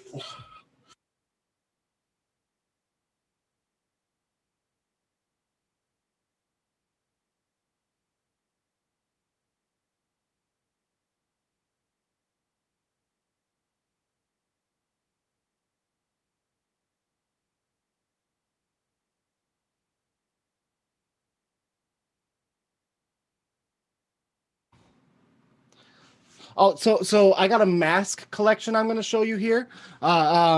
This first mask, it's ooh, check it out. It's got this one. This one's a cute little bunny rabbit riding a unicorn. I embroidered the whole thing myself. The rhinestones are my favorite part, and it's reversible. See here on the inside? Yeah, that's right. That's right. It's a photo of Prince Philip naked. Yeah. Yep. Oh, and look at this one. Look at this one. Oh shit. Let me fix that. Is this thing even working?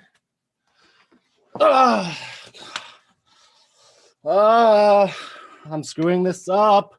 Sturgeon isn't going to ask me to be in any of his shows anymore, and he's the only one that'll put me in a show.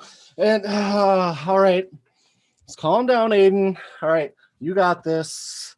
It's not like there's dozens of people out there watching you just mess up royally. Take a deep breath. All right, take a sip of water. Oh, okay. All right,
no, some idiot got their dick stuck in the glory hole.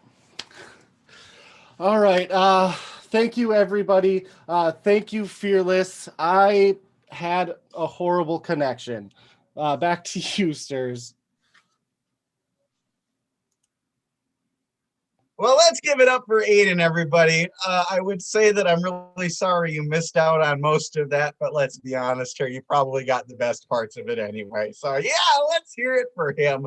And hey, let's hear it for everybody out there donating to Fearless tonight. We're actually really, really close to me getting my head shaved by my 2 children on camera for laughs, and then I have to go through the entire summer without hair. Can't wait. What do I have for my personality if not a wonderful head of hair? And that's about to be gone forever. Hey, you know, our next comic tonight is... Hold on, let me put this on mute. I got to take this. Sorry. Yeah. Oh,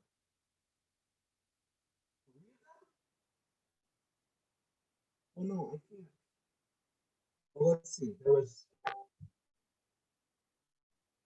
Well, yeah, it burns a little bit, but it's not too bad. Well, in the past week. Okay, so there's a guy at the Wigwam. Yeah, no, I didn't. No. Yeah, completely. Yeah. So maybe there. I'm needing to step into that place and take a breath and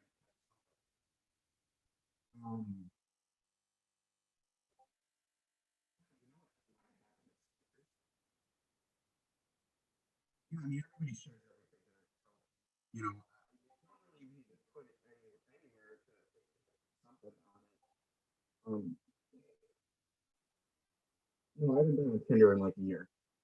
No, and Bumble kicked me off. So wouldn't have been anybody I met on Bumble. Well, yeah, I guess there's an Uncovered app that I mean, they don't lie about it. I mean, to get from there. Let's see, I got some phone calls to make, and yeah, let me know. I'll keep an eye. You know, if it turns green, I'll be a little more concerned about it. But yeah, no, I think I'll be fine. I'll just call. I'll call like 3 or 4, let him know, and I'll get in on Monday. Yeah, no, I'm not doing it. I'm just going to. I'll get back to you. Bye. All right, everybody, and welcome back. So happy to be here. Just found out maybe some stuff I'm not that excited about. Boy. I'm just going to bring up our next comic here, and I got to make another phone call. Ladies and gentlemen, please welcome to the stage Kyle Decker.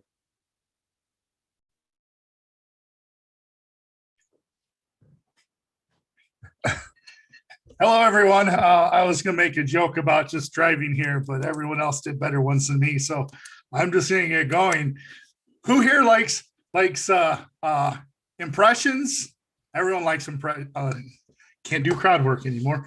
Well, I'm going to do impressions, and you know what else everyone loves? Yeah, superheroes. So I'm going to do your favorite superhero impressions. Are you ready? So first impression. This is Tony Stark eating a carrot, pretending to be Bugs Bunny.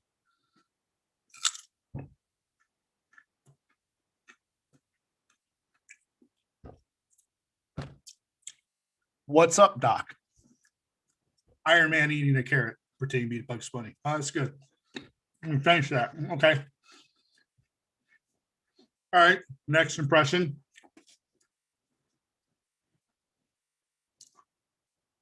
Here is the Incredible Hulk eating an off-brand, store-brand Ritz cracker.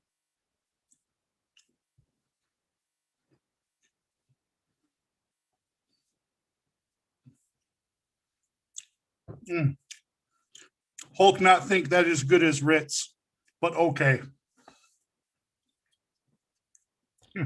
All right. Okay. Well, here is Thor eating Easter candy for the first time.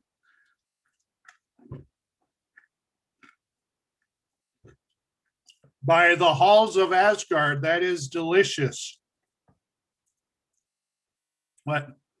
No? Okay. I know what the problem is. You don't like Marvel superheroes. Let's try DC. Okay. This is Batman eating a sandwich.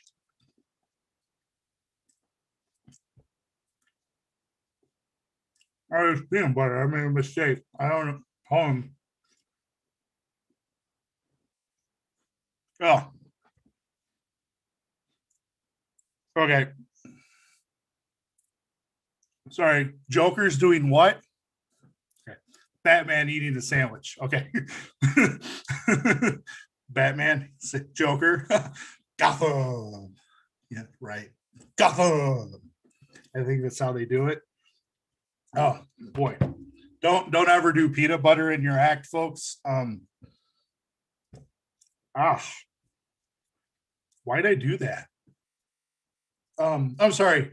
Impressions. This is Green Lantern drinking a soda.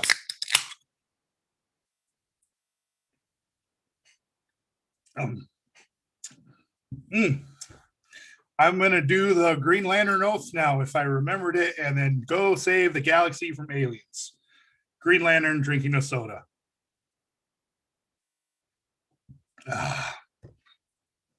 Everyone likes Green Lantern, guys. Which one's your favorite?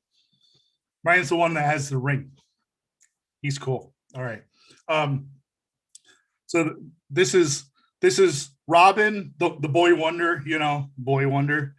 That's kind of weird, isn't it? Like a grown man living in a cave with a boy. I'm sure no one's ever thought of that before. But Here's Robin eating a grape.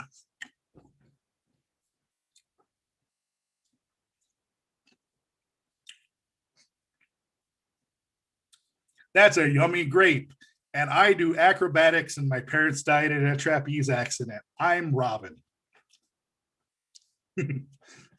I'm a fan of that one. I worked really hard on that one. I don't think you understand the amount of work to really understand the depths of Dick Grayson, but he's kind of my favorite. Did you know he became Nightwing later on when he grew up after Tim Drake took on the mantle of Robin? But then Tim Drake was killed by the Joker in a fan troll call in where the fans decided that he died. And then oh no, it wasn't Tim Drake, it was the other guy. But anyway, comic books are cool. You should check them out. What else do I have left? I have one more impression for you. I hope you like it. This one's hard. I had to go to my best friend who's a ventriloquist to learn some tricks. All right. So this one's so you all know Aquaman, you know, like Jason Momoa. He's got nice abs, doesn't he? Do you see that movie? Pitbull did a song in it that it was a cover of Toto's Africa, and it made people say things about that song. Anyway, I like that movie. It had space squids in it and sharks. But this is my impersonation of Aquaman singing When the Saints Go Marching In.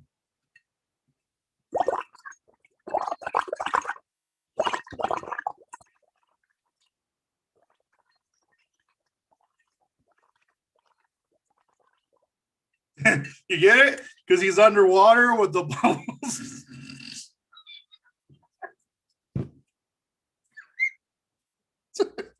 So one on my nose, it'll be okay. So that's all the impressions I have. I hope you like them. I am good at improv, so impersonations. So if the chat has any suggestions of a superhero I can improv an impersonation, just put in the chat and I'll do my best. Just waiting on you, chat.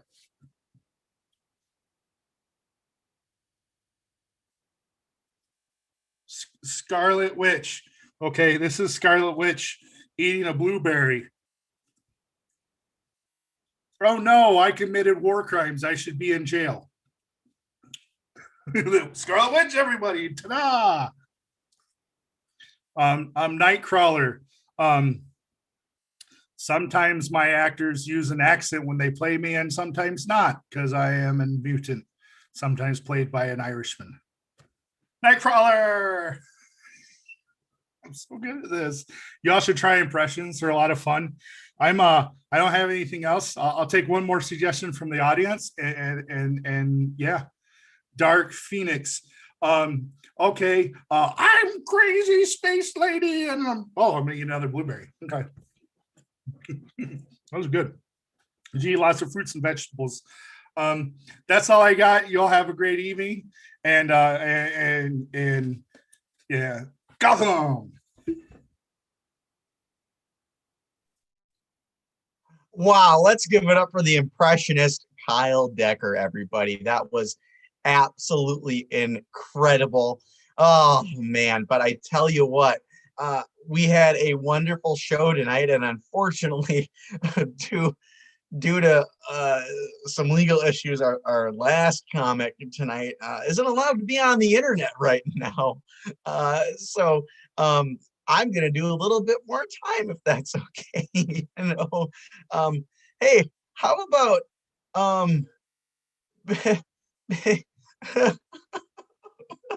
don't know what I could do. I just wanted to put on a good comedy show for everybody. And then this whole thing, and then there's the whole meeting thing that just came up on the phone that nobody heard about. And I'm just trying really hard to make it. Oh wait, we have another comic? We do? Oh. Well, where are they? They're coming? Okay. Well, I guess, ladies and gentlemen, please give it up for your next comic tonight and your last comic tonight. Give it up for Jenna, everybody. Give it up for Jenna, everybody. Yay! Hi, everybody. I'm Jenna. Hi, everybody. That's annoying. I'm Jenna. Oh, God. So, yeah, I'm gonna tell some jokes or something. Okay, so, let's do a knock-knock joke. Knock, knock.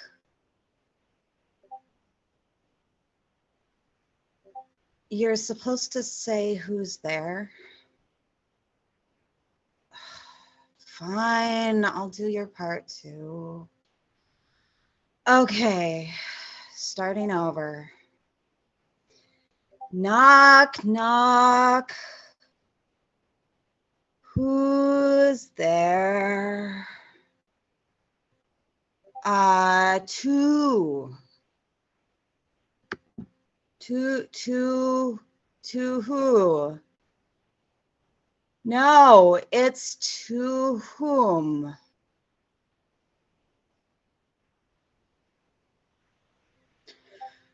Okay, so I'm gonna tell another joke. What did the fish say when it swam into a cement wall? Anybody? Anybody? No, you're not gonna help me with this too. Okay. What did a fish say when it swam into a cement wall? Damn.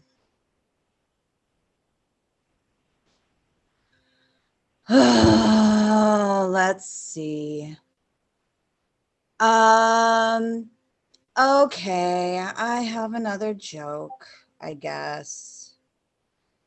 So,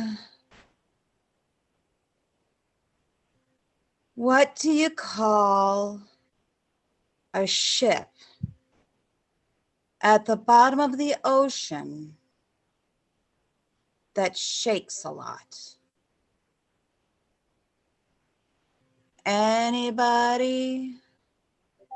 Ship at the bottom of the ocean shakes a lot? Oh, God. What you call a ship at the bottom of the ocean that shakes a lot is a nervous wreck.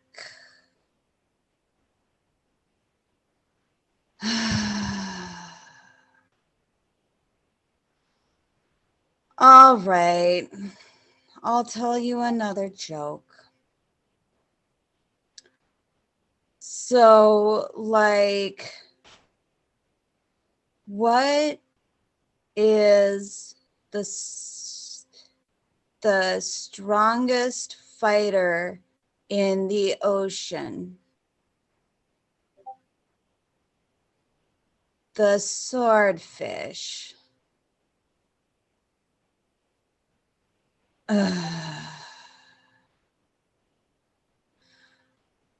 Okay, so there were two peanuts and they were walking down the road. And one was assaulted. So there were two coffee cups walking down the road. And one got mugged.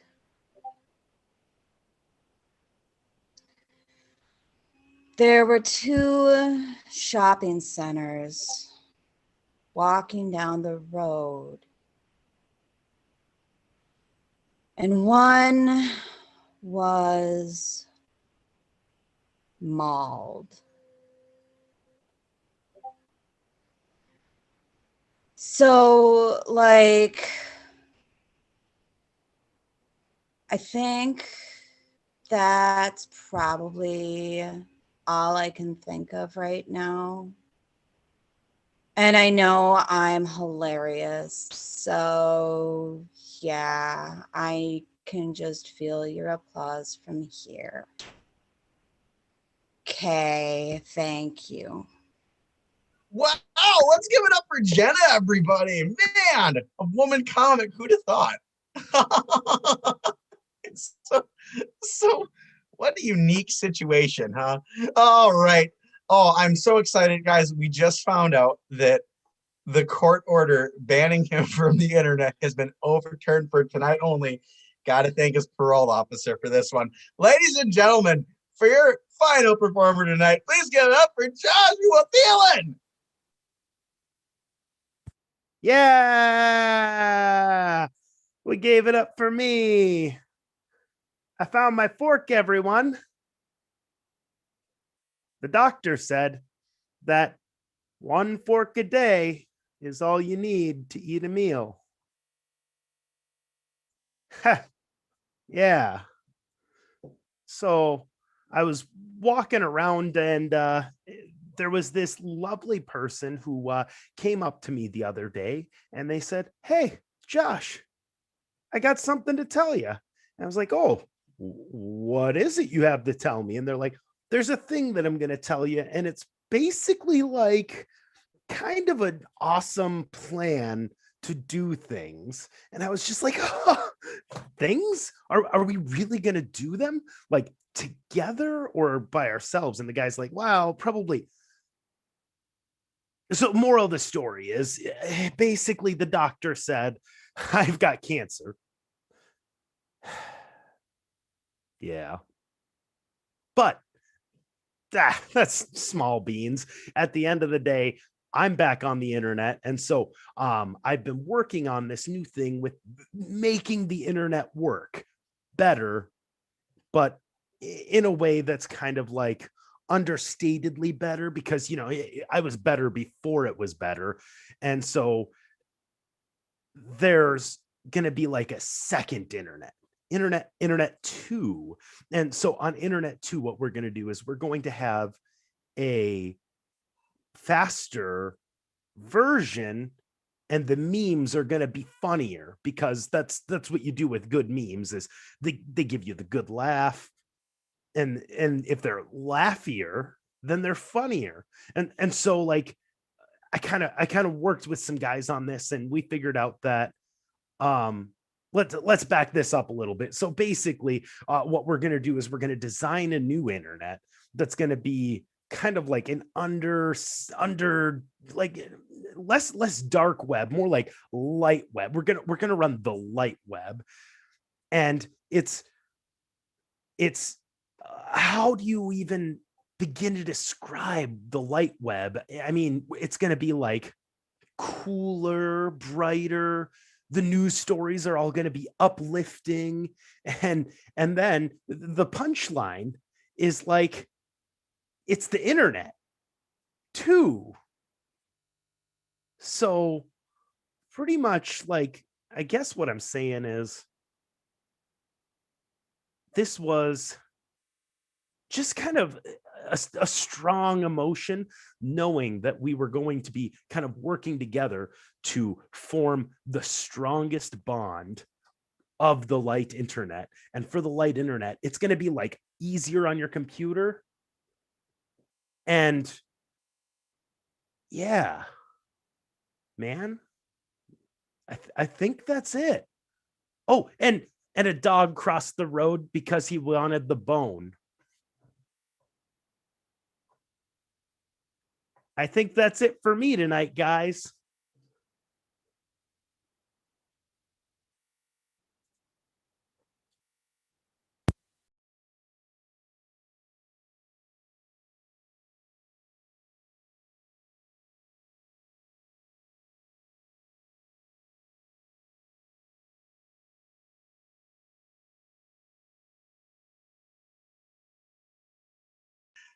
Apparently I was on mute, so let me try that again. Let's hear it for Joshua Thielen, everybody. That miserable performance will certainly cause his parole officer to extend that internet restraining order for much, much longer than it probably would have been had he not been involved in this show tonight. There was no good reason for him to be on here. Oh, good times. Good times. Well, that's it for me for the worst comedy show ever. I'm going to step out and then step back in to wrap things up, talk a little bit more about Fearless, and then we're going to kick it over to your next host for the evening to announce the next show. I'll be right back in just a moment.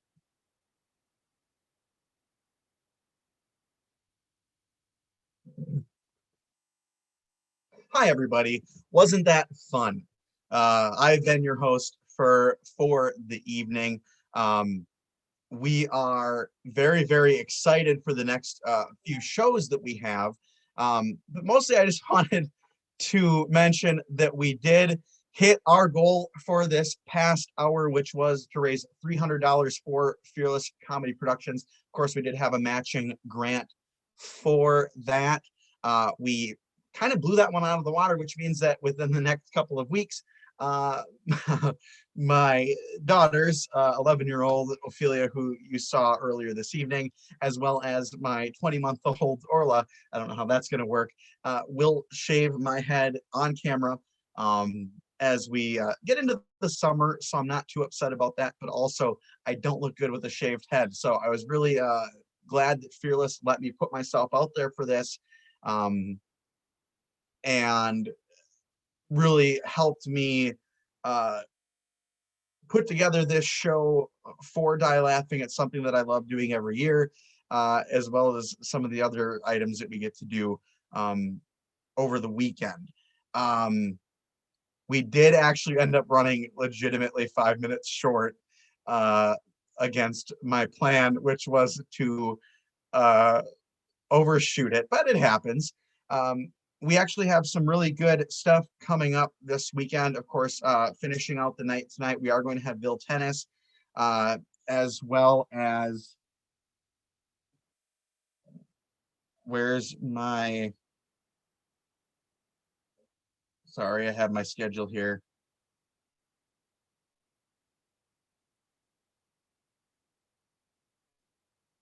It's around here somewhere. I'm very sorry. Receptacle is going to also be on this evening as well.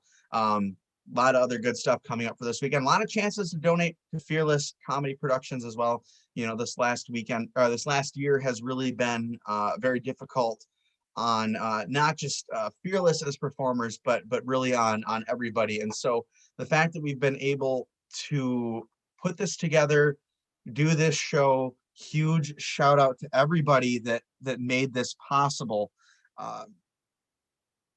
Really just as a testament to how Fearless is at putting together these productions, not only is for the performers, but for the number of people that are doing things on the back end to make this all possible. You know, Fearless isn't just about performers, writers, it's also about the tech people and the incredible tech people that we have running things behind the scenes. Normally we do this live, and hopefully next year we'll be able to do this live again. But just a huge shout out to also you, the viewers, for making this possible as well, for donating, for reaching into your pockets on what's been a tough year for everybody, and helping local theater survive and move forward and come out on the other side of this pandemic that we're going through. I am actually going to hand it over now to, if that's okay, our next host for the evening. Everybody, please welcome, if I'm doing this right, make sure that this is ready to go.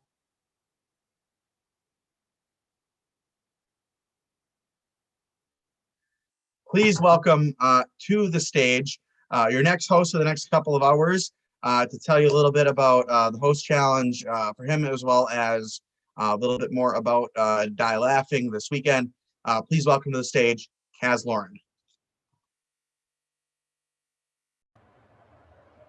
Hey, hello. I'm so nervous. Welcome to Die Laughing. Our next show, our next act that we're having up is Vilification Tennis. And no, it's nothing like what Serena Williams does at all. Nothing like it. My fundraising event is for every $100 I raise, I'm going to walk 10,000 steps, up to 70,000 steps in 1 week. So if you want to help me get back out in nature and get myself moving, feel free to donate. But yeah, this is going to be a great show. I'm really interested to see what's going to happen.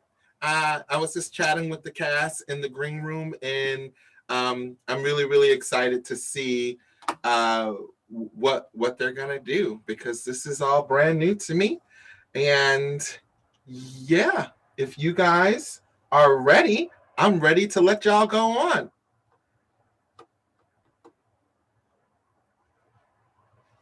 Looks like they're still working through some things. I thought there was a commercial first. Oh, probably. Watch this commercial coming up next. That will be really fun and entertaining. So stay tuned, watch this commercial, and Vilification Tennis will be on right after that. Thank you.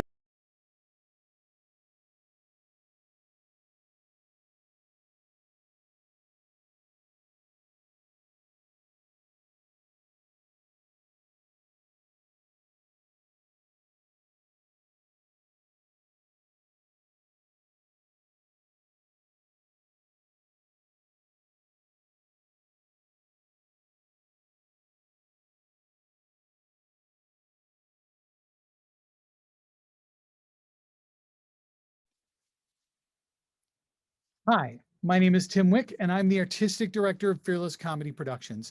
Thank you so much for taking some time out of your weekend to watch part of Die Laughing Halftime. I hope you're enjoying what we're producing, and I hope it's giving you a smile, and I hope that you choose to support Fearless in the coming year. This last year has been a tough one for a lot of theater companies, including ours, and we're really excited to get back on stage in front of audiences. Fearless has been working for years to help give artists an opportunity to create new works and to try new things on stages around the Twin Cities. But rather than just tell you about those stages, let's go take a look at some of the stages we performed at in the last several years. Come on. The Phoenix Theater, the Historic Mounds Theater in St. Paul, Strike Theater, the Bryant Lake Bowl Theater, and even from inside our own houses. And that's not even all. We've performed in all sorts of other venues that I either couldn't get to because they're too far away or just didn't go to because I'm lazy. For instance, we performed at the Heartwood Conference Center here in rural Wisconsin. And right in the middle of the Mississippi River, we performed on the Jonathan Paddleford in cooperation with the Mississippi Park Connection for the last 4 years. We have a lot of great ideas coming up, and we really need your support.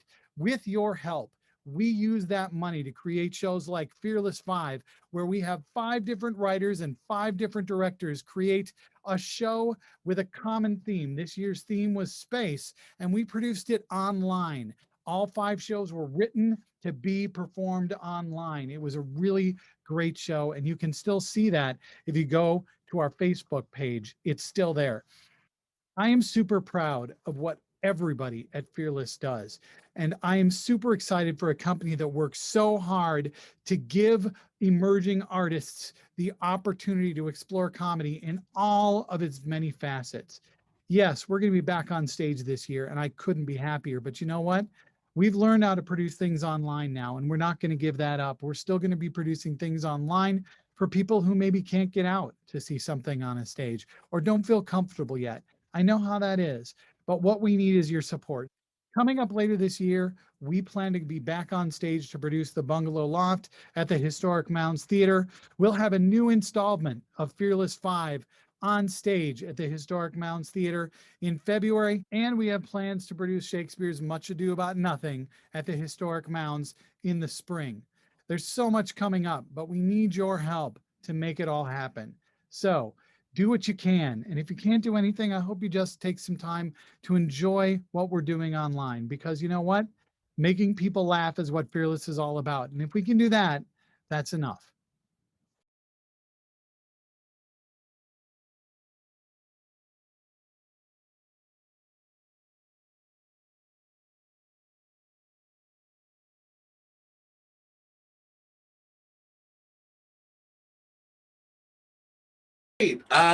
We're back, and this is exciting. Sorry for my little mess up, but let me introduce again Vilification Tennis.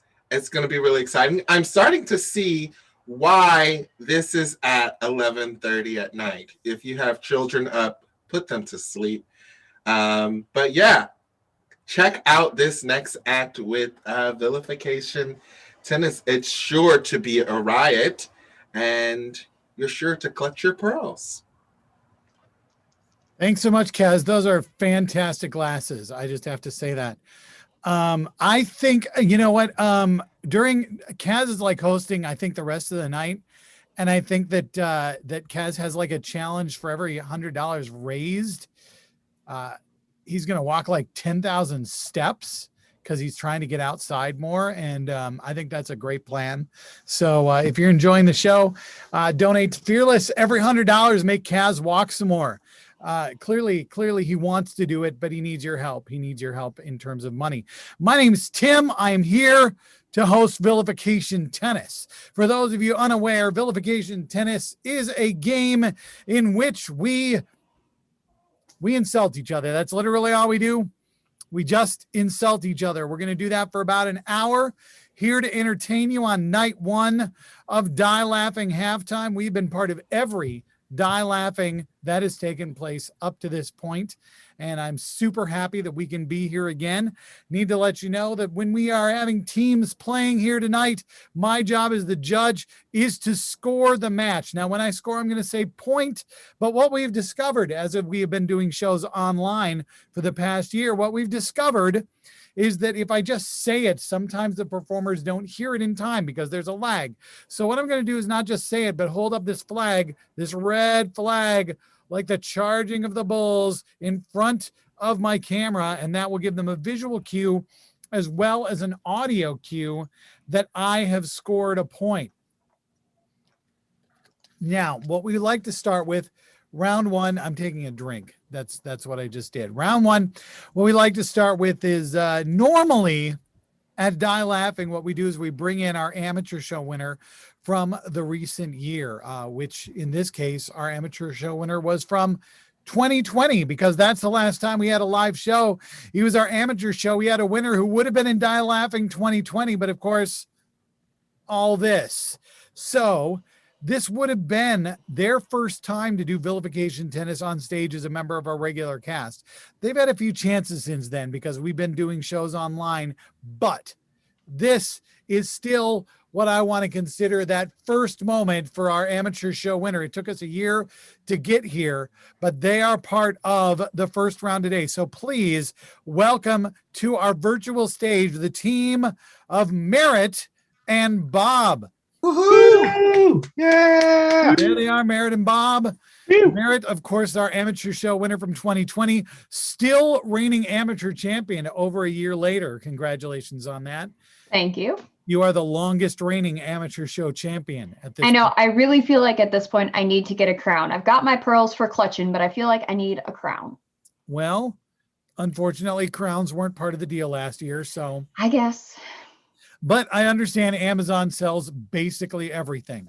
Hmm. So you can have a crown. There's no rule against it. In any case, you're going to be going up against the team of Heather and Eric K. Woohoo! Heather and Eric Yeah! Knight. There they are. Eric did something dramatic in it with his hands, and it's still bothering me a little bit. So what we're going to do, we're going to have the serve go to Heather and Eric. The score stands at hate service. You know, the other day, Bob went to the hospital because he thought he needed to get a mole removed, but it turned out to be a gerbil. Only 3% of adults over 65 use Snapchat, but Eric has scores with all of them. Funny story. So today I told Merritt that a monarch died, and their response, thanks, global warming.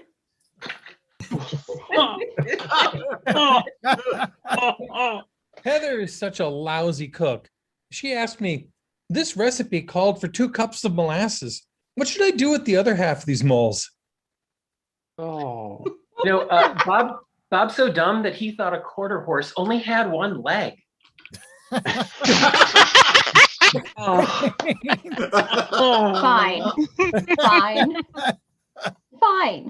See, that's the kind of thing we do. Now, it might get a little more offensive than this because it is 11:30 at night. Right now, we're just warming up. All right, Service.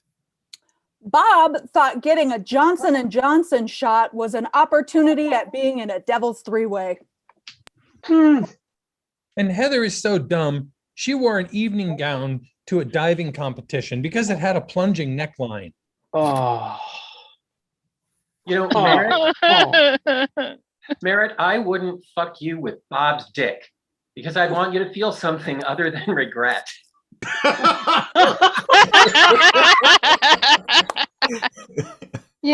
Eric, I feel like we go through this every week. You're supposed to fuck pussies, not cats. Bob here is so stupid. He thought that the AMC Stub Club was a support group for people with small peepees. Heather, your mom is so fat, her pronouns are her, she's, chocolate. I love a good pronoun joke. Yes. That was good. I hadn't heard that one before. So anyway, well done. Service. You know, Bob's so dumb, he thought that October had 8 legs. Eric's mom is so fat, her bedroom door is a barn door. You know what massages and movies have in common? Is Merritt's not going to pay unless there's a happy ending. You know, I tried using Eric's dick as a password, but it was too short. I have to admit, I am really proud of Bob. He came out of the closet on Monday. Yeah, last Friday, he accidentally locked himself in there and it took him all weekend to get out. Heather's a lot like my guitar. The G string is loose.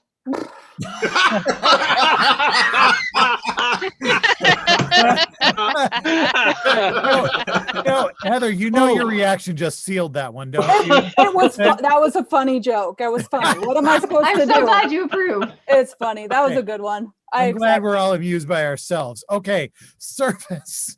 Go ahead. Nope, I don't have it. Oh, okay. This year, Bob's mom posed to be in one of those sexy firefighter calendars. She was the truck.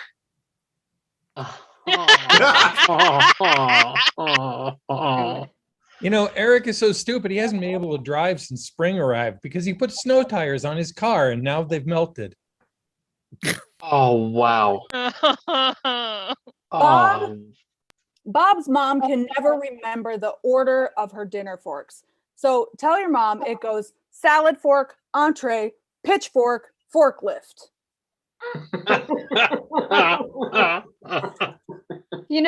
It's really easy to kink shame Eric when you find out that he's been banned from buying gerbils more than once a week. Oh. The other night, Bob got really drunk and threw up in the nearest trash receptacle. Merritt had to douche 3 times to get it all out. Oh, wow. We're just going to pretend that joke didn't happen. That joke didn't even happen. Let's just move right on. Move right on. Please, somebody else say something. You know, Eric's mom is like the volcanic island of Iceland, growing by 10 cubic meters per second. Merritt here is so stupid. They think Spirit Airlines is for ghosts and cheerleaders. Merritt, it's for poor people. Oh, God. Heather's so stupid, she thought pill bugs only lived in pharmacies.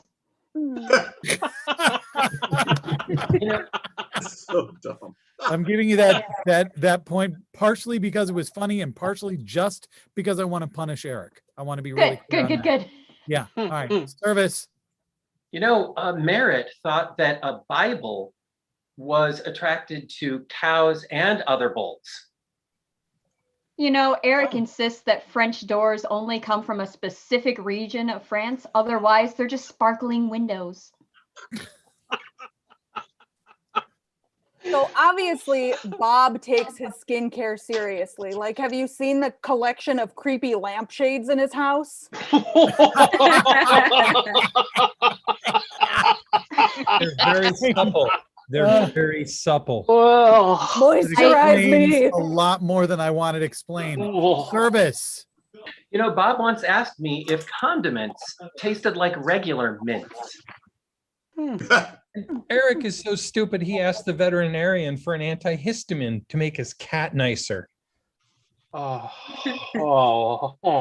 funny coming from somebody who intentionally tried to get bit by a werewolf just so he would have plans 3 nights in a row. All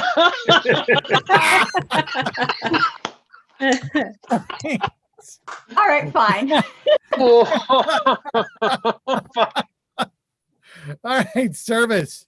You know, someone actually wrote a play about Bob's sex life. I mean, it's obviously a one-man show. Which is funny because sex with Eric is a lot like hockey and that most people take shots at the 5-hole. According to Bob, his hat is actually a trilby, and that teenager is actually his girlfriend. Whoa. Please. Eric's dates are like his driving, always under the legal limit. You know, I hear that Bob's mom does impressions. Everywhere she walks, she leaves little dents in the floor. You know, similarly, Heather's mom is so fat that she didn't leave footprints on the moon. She left craters. Merritt, your mom is so fat, you need a Rick Steves travel guide to get from one side of her to the other. Oh, please, Heather. The only reason you're online tonight is because you borrowed a laptop. You accidentally showed yours to your mother with a pie chart on the screen. And Merritt thought that Pilates sentenced Jesus to death. You know, Heather got banned from volunteering with the Boy Scouts of America because she seriously misunderstood the meaning of teaching them to pitch a tent. Oh. You know, Bob and Merritt are like a pair of boots. They're Uggs. Please. Eric got caught masturbating in the showers in high school. It completely ruined the class trip to Auschwitz. Bob, you are so stupid. You think toxic femininity is caused by leaving a tampon in for too long. Says the person on Eric's team who is so sexist that he constantly rants about it's Mandalorian, not Womandalorian. Wow. And Merritt, you're so dumb you thought rabbi was the plural of rabbit. You know, they say time flies when you're having fun, and that's why Heather's jokes seem to take so very long. Oh.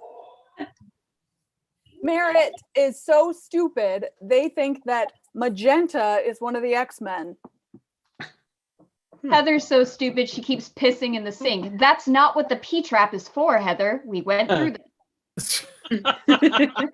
You know, Merritt, the other day I went to a clickbait site about your mom. I mean, they were wrong. I did believe how fat she was. Point. All right, point. I think we all did believe that. That is game to Heather and Eric. Game to Heather and Eric. That is our first round. We do have 2 more rounds coming up in our 1 hour here with you tonight, but we do have some special events, special extras tonight. The first one is a game we like to call Ruin And what I'm going to do, I'm going to bring Heather, Bob, Chris, James, Kelvin, and Eric Knight onto the screen.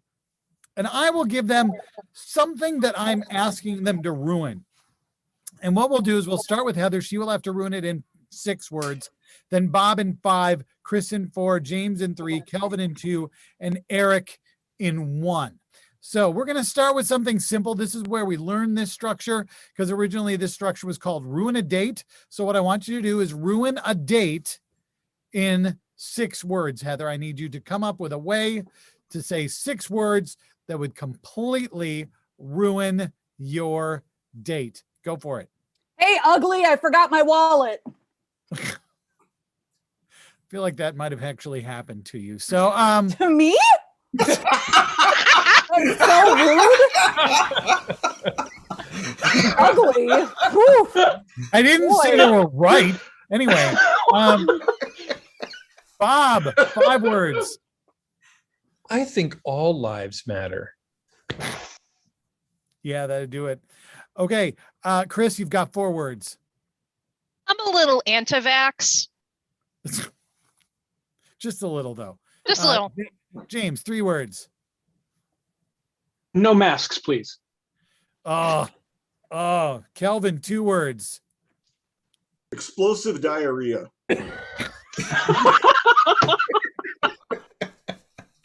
If it was 3 words, would it have been uncontrolled? That's gilding a lily. I don't know.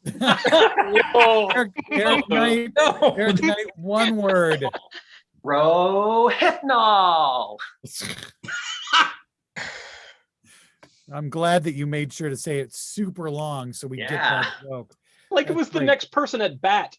And now coming up to the plate, Rohypnol. Next up on deck is chloroform. What the fuck? Just gets better and better. Okay, this time Bob gets 6 words, Chris 5, James 4, Kelvin 3, Eric Knight 2, and Heather 1. You are ruining a fundraiser. Ruin a fundraiser, Bob. That's what we're doing tonight. We're doing a fundraiser for Fearless Comedy. You should be donating at least $100 to get Kaz to walk 10,000 steps. At least $100 to get Kaz to walk 10,000 steps. Bob, 6 words. How can I donate a quarter? Come to a Vilification tennis show at the Minnesota Renaissance Festival. All right. Oh, those don't happen anymore. Okay, Chris, 5 words. Operated by the Trump Organization. That would ruin it. James, 4 words. Hey, a talking mime. Kelvin, 3 words. We're so rich.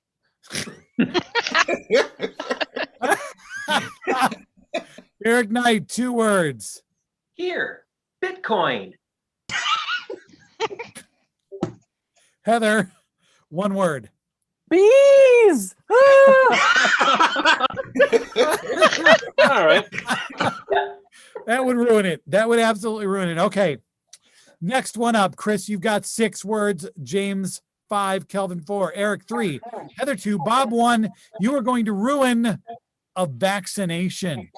Ruin a vaccination. Chris, you've got 6 words. Vaccinations is something that will allow fundraisers like this to happen in person sometime next year. What do you got, Chris? I accidentally got the placebo shot. Oh, bummer. James, 5 words, ruin a vaccination. I'm getting all 3 manufacturers.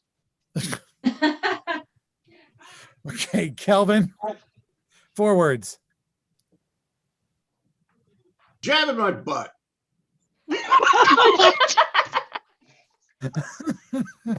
Butt's just a funny word. Eric, 3 words. Chocolate or butterscotch? Okay, Bob. Or sorry, Heather, 2 words. No arms. Oh, damn it. Bob, 1 word. Ready. That ruined this entire show, but okay. James, you're starting with 6 words, then Kelvin 5, Eric Knight 4, Heather 3, Bob 2, Chris 1. You are ruining a Zoom meeting. Ruin a Zoom meeting in 6 words. James, that's all you need to do.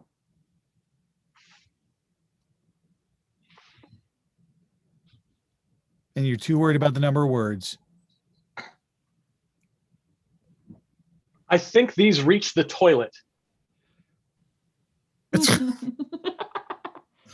Okay. Kelvin, 5 words. It's okay if I'm naked?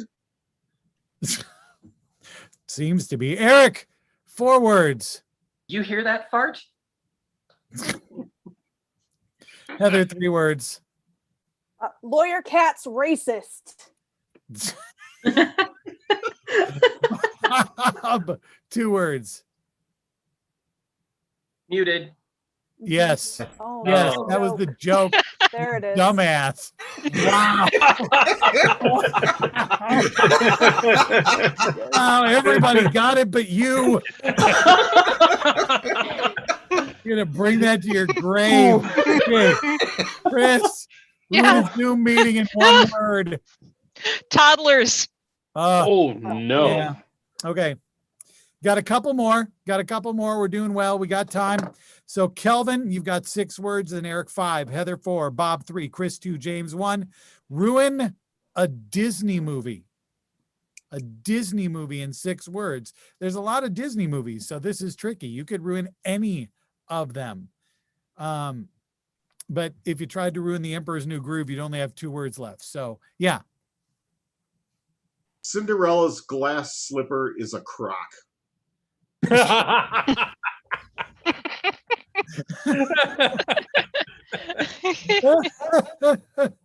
That'd fit anybody. You're right. Okay, Eric, 5 words.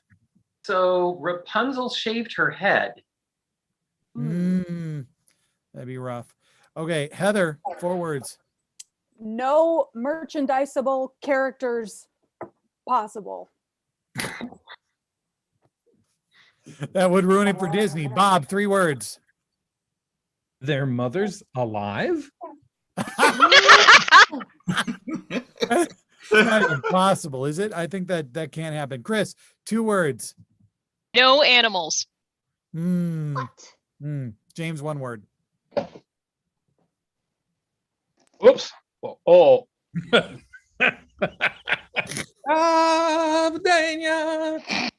Yeah. We got that. Yeah. Okay.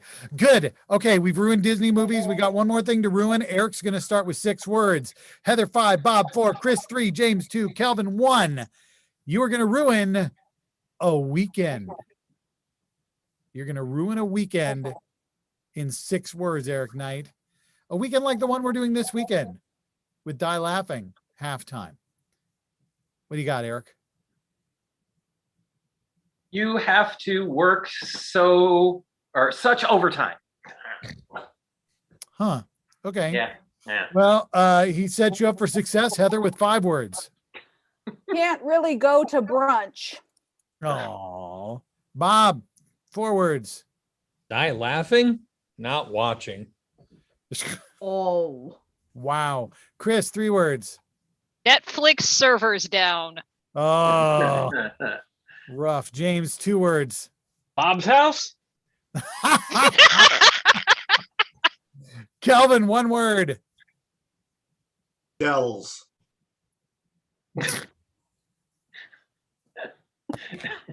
Okay. Sanctuary, Wisconsin Okay. Dells. There you go. That was Ruin a Thing. Well done. Well played, everyone. We're going to move on to our second round of vilification. Tennis, second of 3. The second round features the team of Kelvin and Chris. Oh my God, I'm back. Versus, there they are, versus James and Dave. Whoa, James is flipping you all the bird. That is how offensive this show gets. Or maybe more offensive. We'll find out when we give the serve to Kelvin and Chris and we see the score is hate, service.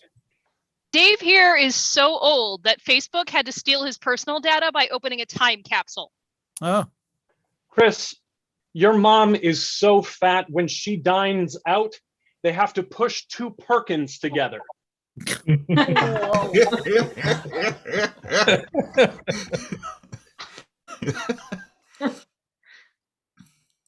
case any veterinarians are watching, could one of them please text me and tell me how long it would take to wean Dave's mom off cock?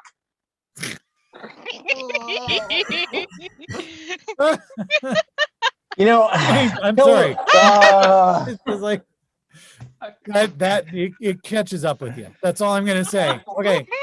Service. James, I understand that you call your dick vodka because you'll put that in anything too.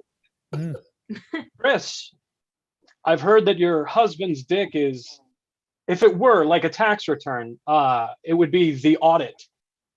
Mhm. You know, James's mom once went to a Chippendales show, and she was real disappointed when Beef Stew came out.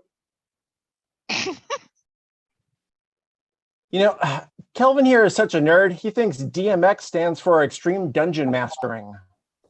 Well, Dave, I understand that you've recently developed a new theory of relativity, but I'm sorry, I don't think that guy is your dad either.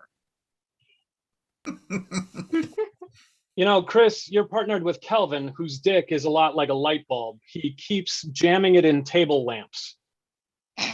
You know, it really worries me when we go to a restaurant and Dave wants to see the kids menu.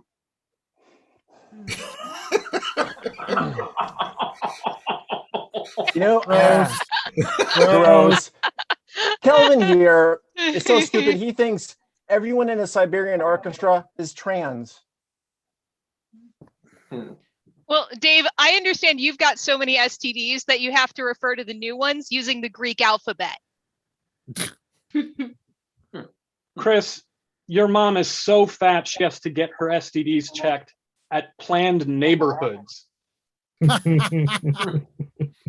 You know, James's mom is learning the saxophone, and her instructors told her to breathe from her diaphragm, and she was like, I am not sticking that thing up my twat.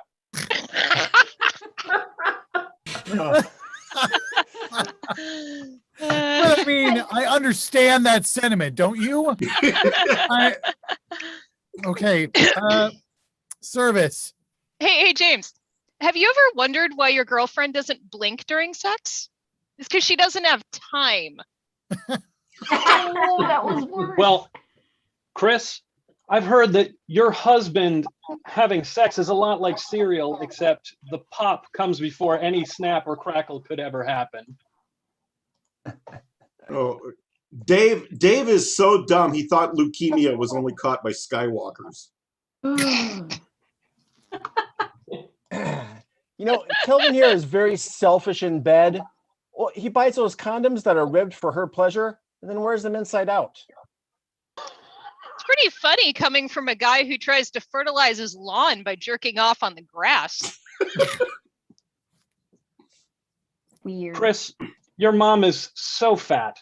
So fat. She reminds me of the Outer Limits, except she clearly can't control the horizontal. James is so dumb he went on Jeopardy once and asked, is there a T? Kelvin is so old, he finished Netflix. Jesus. Well, All right, Dave, well, you said something. Yeah. Well done. yeah, Dave, I understand that your butthole has a lot in common with the U.S. Capitol in that they've both survived invasion by Nazis. Oh. Chris, you're so frigid that all of your dresses' plunging necklines are polar plunging necklines. James's mom is so fat her favorite Calypso number is the Gravy Boat song.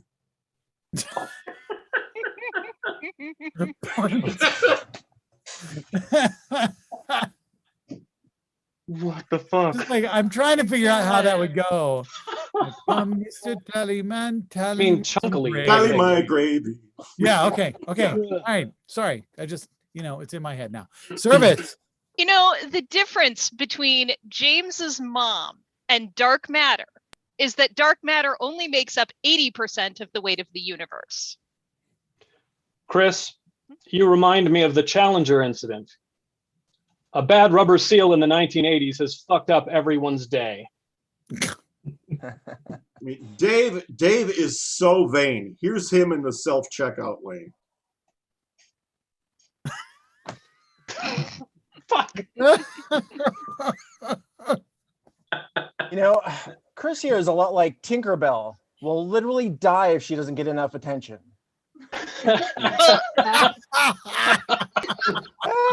Point.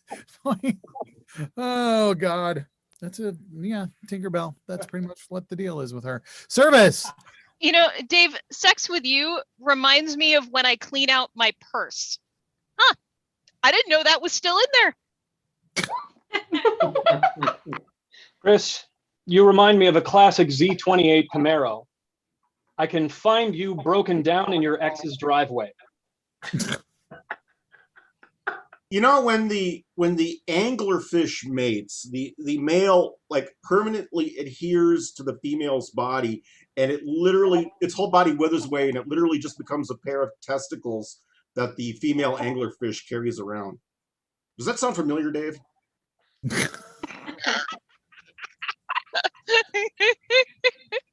You know, Kelvin, he's not great in the dating world. His dating app pictures, they remind me of the TARDIS. They only work if they're heavily doctored. Your dick is so small, not even the thought counts. Calvin's dick is so small that his crabs hang their hats on it. You know, James, the architectural firm that built the Golden Gate Bridge called, and they still can't figure out how to build a bra for your mom. Calvin, your mom reminds me of a Ferris wheel. 25,000 pounds of carnival attraction. James, I understand you are so stupid. You think that the United States could have gotten over the Great Depression if it had just, gone outside, exercised a little more. Oh, point. I think we all feel that joke right now. All right, service. You know, the president can only serve 2 terms, and Dave should really only be served 2 beers. Calvin was asked to unscrew a light bulb, so he shoved it down some stairs.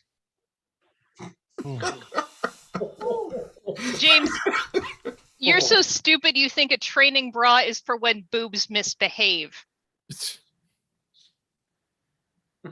Chris's mom is so fat, she was hit by a parked car. Dave's mom is so fat, she caught large pox. Calvin, your mom's so fat that her favorite food is Euros and Mayos and all of their O's. James, your mom is so fat that her refrigerator has taken out a restraining order. Chris, you're so ugly that most of your blind dates start out just a little nearsighted. James, your mom is so fat, her idea of an everything bagel is a bagel with literally everything on it. Kelvin's dick is so small. When he dies, he's going to donate his body to science fiction. Dave here thinks that women, like fine wine, should be savored. Also that they should be kept in a cellar.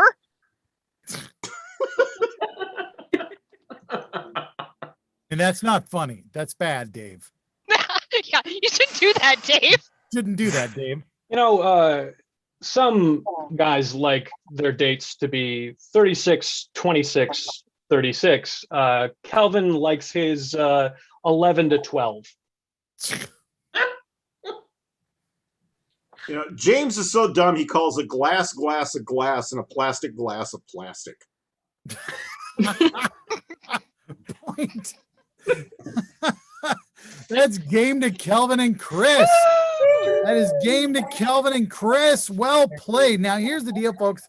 If you've been watching up to this point, or even if you haven't, it doesn't really matter. We have 11 people who could perform for us tonight. I have one more round, and normally rounds consist of 4 players. So here's what I'm going to do. In the first 2 rounds, we've had Merritt, Bob, Heather, Eric Knight, Kelvin, Chris, James, and Dave. One of them gets to play again in the final round. So I need you, if you're watching the show tonight, to go into the comments and just comment the name of the person you think should play in the final round. Get one more chance to play in the final round. We're going to get those tallied up, and we're going to have somebody play in the final round. And when I say we're going to get those tallied up, somebody's going to try and count all the votes and then tell me what they think it is. And if they're wrong, just take it easy. It's all right. It's okay. How do they vote, Tim? They vote by commenting on whatever stream they're watching. Just comment with the name of the person you think should play again in the final round. And then we'll, like I said, we'll tally those up. Somebody will tell me shortly before we start the final round, and we'll bring that person back. And if they don't tell me, I'm just going to guess, because pretty much that's what we're going to be doing kind of anyway. But in any case, if you would like to participate, please comment on any of the streams that you're watching. We will take a look at those streams. We'll tally it up as close as we can to what the number is, and I will know who gets to play an extra round in the final round. With that, everybody go away. We're going to play a game called Wish Granted. Now, this game is for Duck, Kirsten, Eric Thompson, Merritt, and Dave.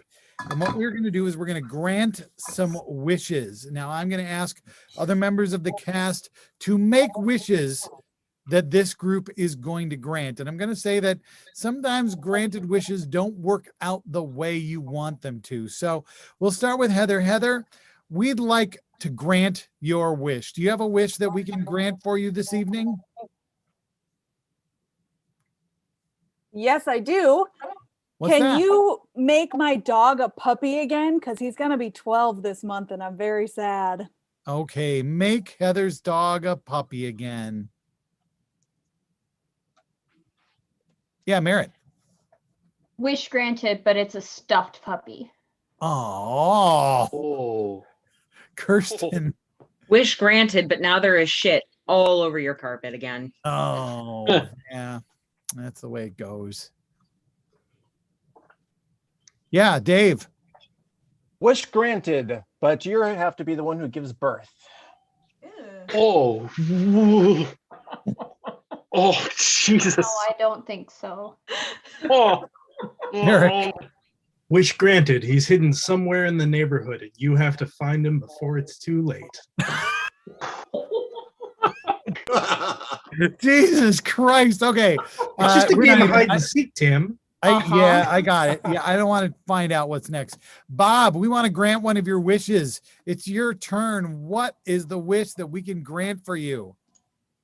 I would like another edit of the Snyder Cut. You would like another Justice League edit? Another Justice League edit, please. Okay, we're going to grant that wish for you, Bob. Yeah, Duck. Wish granted, it's all the footage of Joss Whedon abusing people. Oh. Kirky. Wish granted, it is 4 hours of just edgy Joker talking about how we live in a society. Somebody would watch that. You recognize that, right? Somebody would watch it. Eric. The new Snyder Cut. Wish granted. It is all Snyder pretzels, and it's just someone pretending that they're superheroes. For 4 hours. For 4 hours. I might watch that over the Snyder Cut. That's actually an improvement. Wish granted, but it's in such slow motion, it's basically a still photograph of Batman.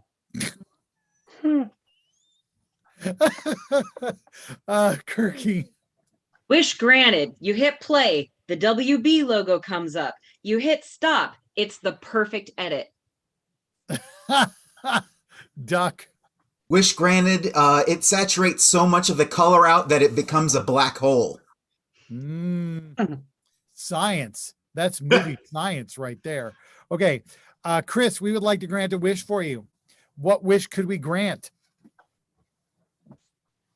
I would like the new Star Trek film that was announced today to be the 4th in the Kelvin timeline.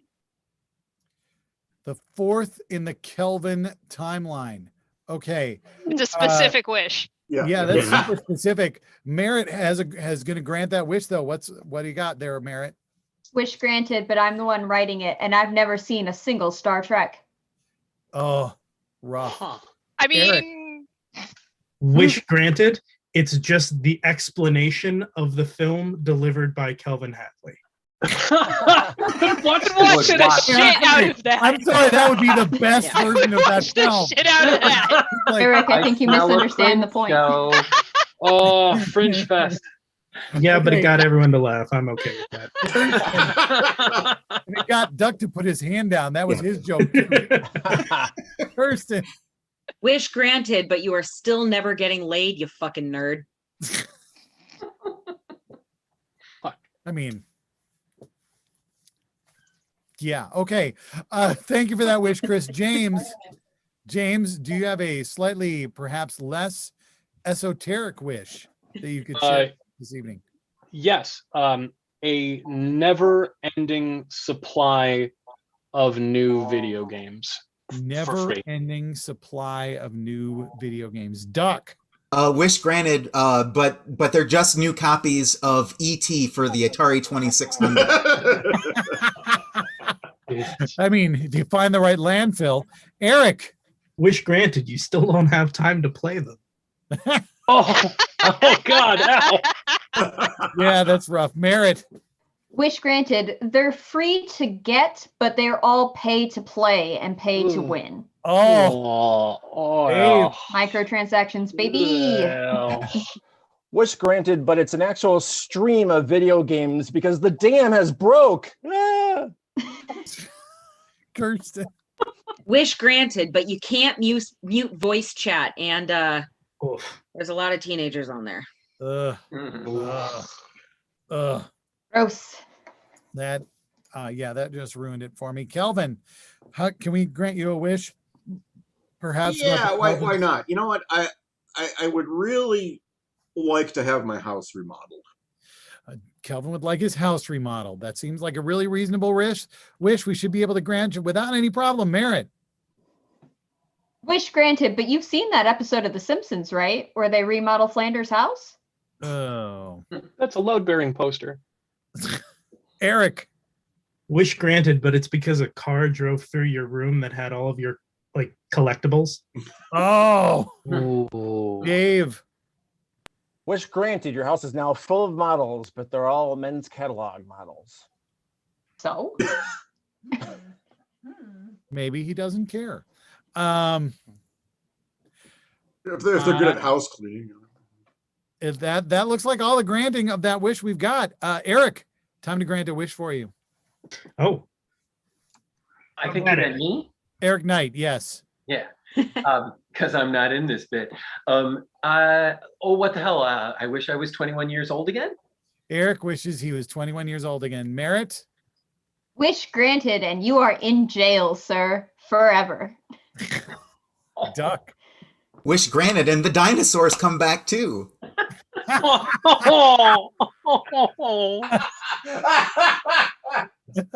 Kirsten. Wish granted, and now you also have a 21-year-old's hormones and impulse control. Wish granted, you now have the taste for beer that you had when you were 21. Duck. Wish granted, now you're only 4 years older than your girlfriends. Yes. I was thinking It's just a matter of time. I was thinking wish granted, but it's still pedophilia. You're still in jail. Eric. Wish granted, but you still work at Renaissance festivals? No, he did. He did when he was 21, I know. Sure did. Because I did too. Anyway, that's not funny. Okay. All right. So I'm gonna go for a wish.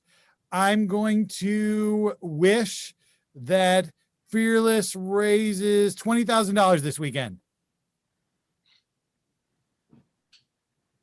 Yeah, Duck. Wish granted, but you have to shave your head to do it. Oh God, my wife would never talk to me again. Again? Person. Wish granted, we're all getting audited. Merritt. Wish granted, but we have to buy a building with that money. Oh shit. Oh. we're screwed. It sounds like a good thing, doesn't it? Oh, Eric. Wish granted. It was donated by Tim Wick. Shit. Okay. Wow. All right. All right. So, folks, we have a winner. Oh, yeah, Eric. Wish granted, but you have to do it in the old price for Lego walks. Ah. I don't even want to think about it. Okay. Okay. So we have a vote winner for our final round. So I'm going to introduce the final round of vilification tennis. This is our last round for tonight. Remember, folks, really help out Fearless if you can. If you enjoyed this tonight, there's a donation link at dielaughingmarathon.com. Drop a few bucks, $5, $10, $20, whatever you can afford. We'd really appreciate it. Fearless would really appreciate it. And, you know, it makes it worth it for us to have to stay up until 12:30. So our final round is going to be Eric Thompson and Kirsten versus Duck. And the highest vote getter for the final round is James. Let's bring it back, James. There he is. All right, James. I don't know why he got the most votes. Perhaps because somebody who knows him was watching. And that was the only person watching. So we're going to, because James has used a little bit of his material, we will go ahead and give the serve to Eric and Kirsten. Score stands at hate. Service. Duck's dick is so small, General Mills said it was just sugar clumps. Kirky, I'm really glad you decided to wear your chastity face to the show today. You know, Duck thought that a stimulus check was when he reached down his pants to see if he was kind of aroused. Kirky, those breasts are an apology for the rest of you. Whoa. Almost a compliment. James, your dick is so small you can literally screw in a light bulb. The only reason that AMC is still in business is because Eric saw Sonic the Hedgehog that many times. Jesus. The only way that James got laid this year was off. That's rough. Hey, you know what has 4 legs and barks? Kirky's husband cheating on her in the woods. Your mom is so fat her vital organs are protected by a McRib cage. Kirky is a person who says she doesn't see color, which is why she ran that stoplight and killed that kid. This is a red flag, by the way, Kirsten, or it's red. Red.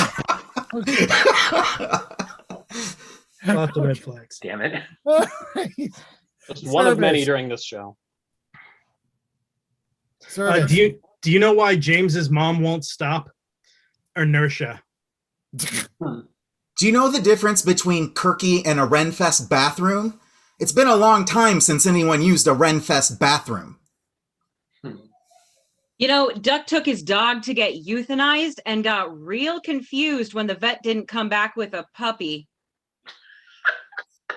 Kirky, you're so stupid. You were on an airplane, and when they announced they were going to taxi, you asked to get off because you thought you were headed to Florida.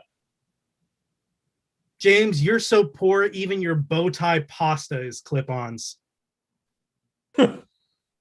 I'm really excited to say that Kirky has now gotten her second shot. So now she's protected against rabies and parvo. You know, James is so ugly, he strips on OnlyFans. Kirky, your mom is so fat that when she drinks Grain Belt, they have to let it out a couple notches. Your mom is so fat, when the bitch dies, she'll have to be whipped cremated. Your mom is so fat, Eric, that she starts every day with a Bryant Lake bowl of cereal. Your mom is so fat, her action figure has realistic fast food grip. Eric, your mom is so fat on Easter they had to roll her away from the front of Jesus's tomb. Point. You know, I realized I could have let that fat mom volley go on for a while longer, but I just like that when it's topical. It's topical. It was just Easter. Okay, service. You know, Duck thinks that 15 an hour is way too low. He could easily fuck 20, 25 an hour. Hey, Kirsten, do you know why I'm always talking about your mom? Because nobody knows who your daddy is. Duck is so terrible. Whenever he goes fishing for a compliment, he catches a boot. You know, the audience may not know this about Kirky, but she's got a lazy eye. It matches the rest of her. Oh. I gotta say, I loved watching the last season of The Mandalorian because we found out that Boba Fett actually flew out of James's butthole at the end of Return of the Jedi. The condom in Eric's wallet is older than the last person he had sex with. James couldn't pay people to come to his birthday party because he is also poor.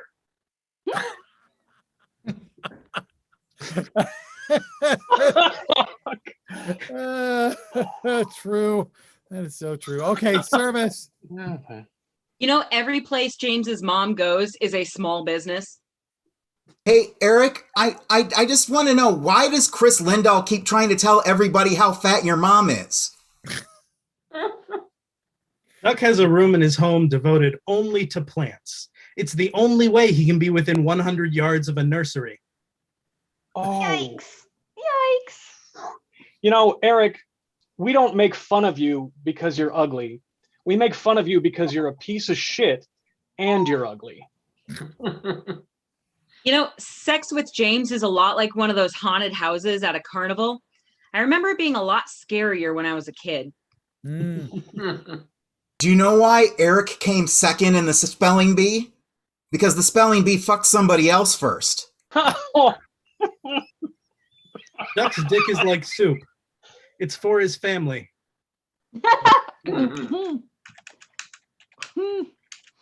You know the great thing about doing this show on Zoom? You can't see that Eric has his dick in a cantaloupe right now. Wait, although you almost can. Anyway, yeah, it's a watermelon. That's why we almost can. Anyway, Service. You know, an Amber Alert popped up on all our phones before the show, and Duck got real upset that he couldn't swipe right. Eric's dick is a lot like untreated wool. You can improve it by throwing it against a board with some spikes on it. James doesn't believe in Freemasons because bricks are expensive.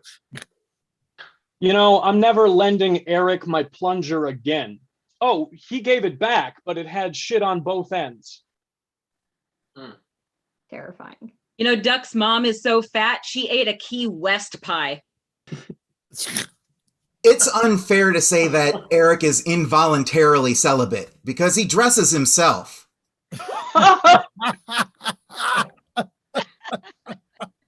Wait. Oh, man. I mean, yeah, okay, I can see it. Service.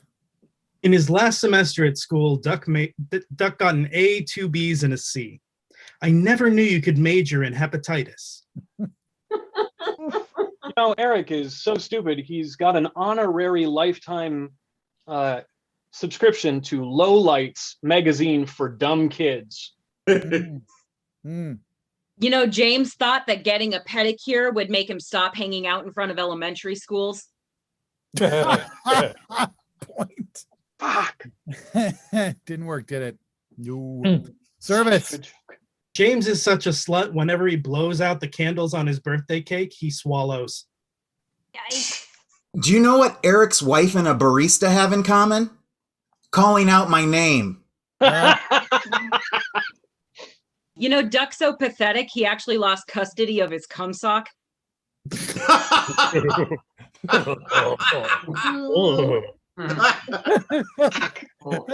That's disgusting, but I liked it. Okay, Service. James is so stupid he thought French groceries were carried in baguettes. Eric has a dick like a snowplow. You're gonna see it out on the freeway.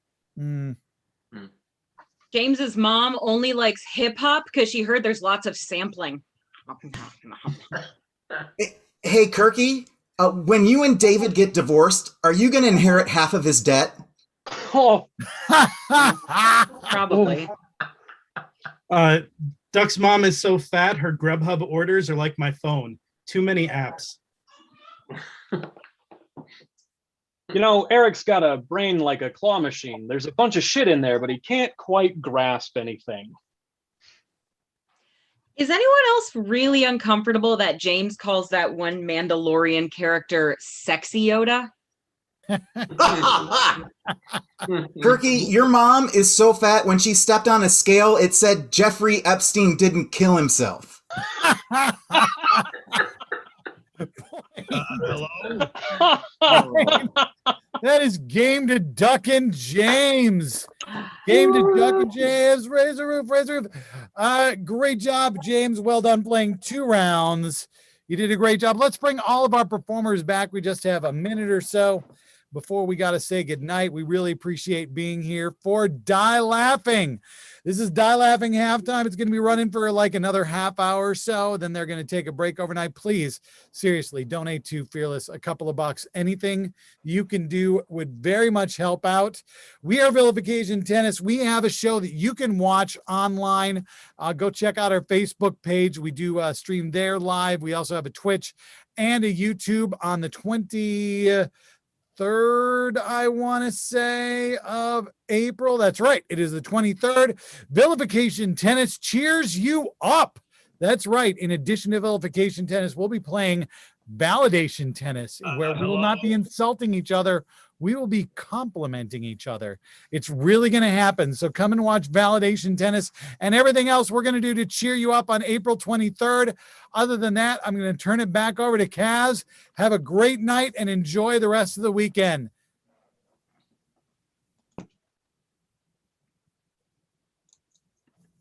Oh my goodness. I did have to clutch my pearls. That was a lot to take in. That was definitely one show you don't want your mother to see.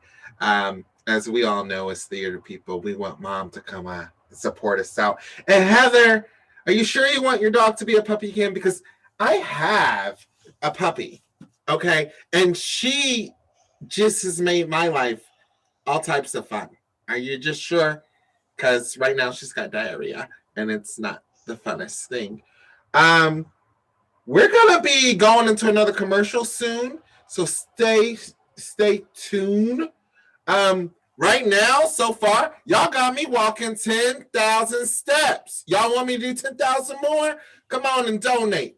Get that change. I'm trying to step these pounds off in 2021 because I got to look right and good. So, yeah, what y'all think of that? Woo, they went in. I'm thinking about making a reaction video to the Vilification Tennis because I just was the whole entire time. So I really, really hope you liked it. And yeah, we're going to have a commercial coming up. But donate. Get me out there walking. And me and Lila. This is Lila.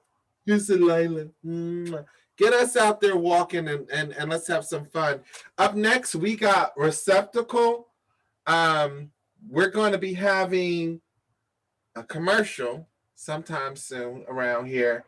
And yeah, so here's our commercial.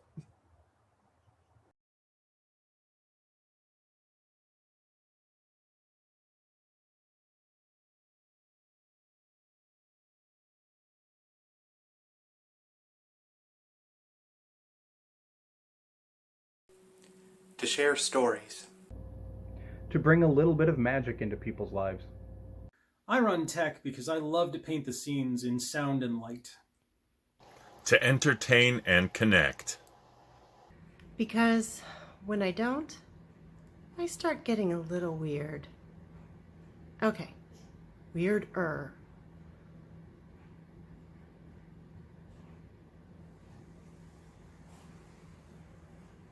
Because I have an addiction to entertaining others and fueling their emotions, especially joy. Laughter is a powerful drug and everyone needs it. To push boundaries. And to amuse myself. I write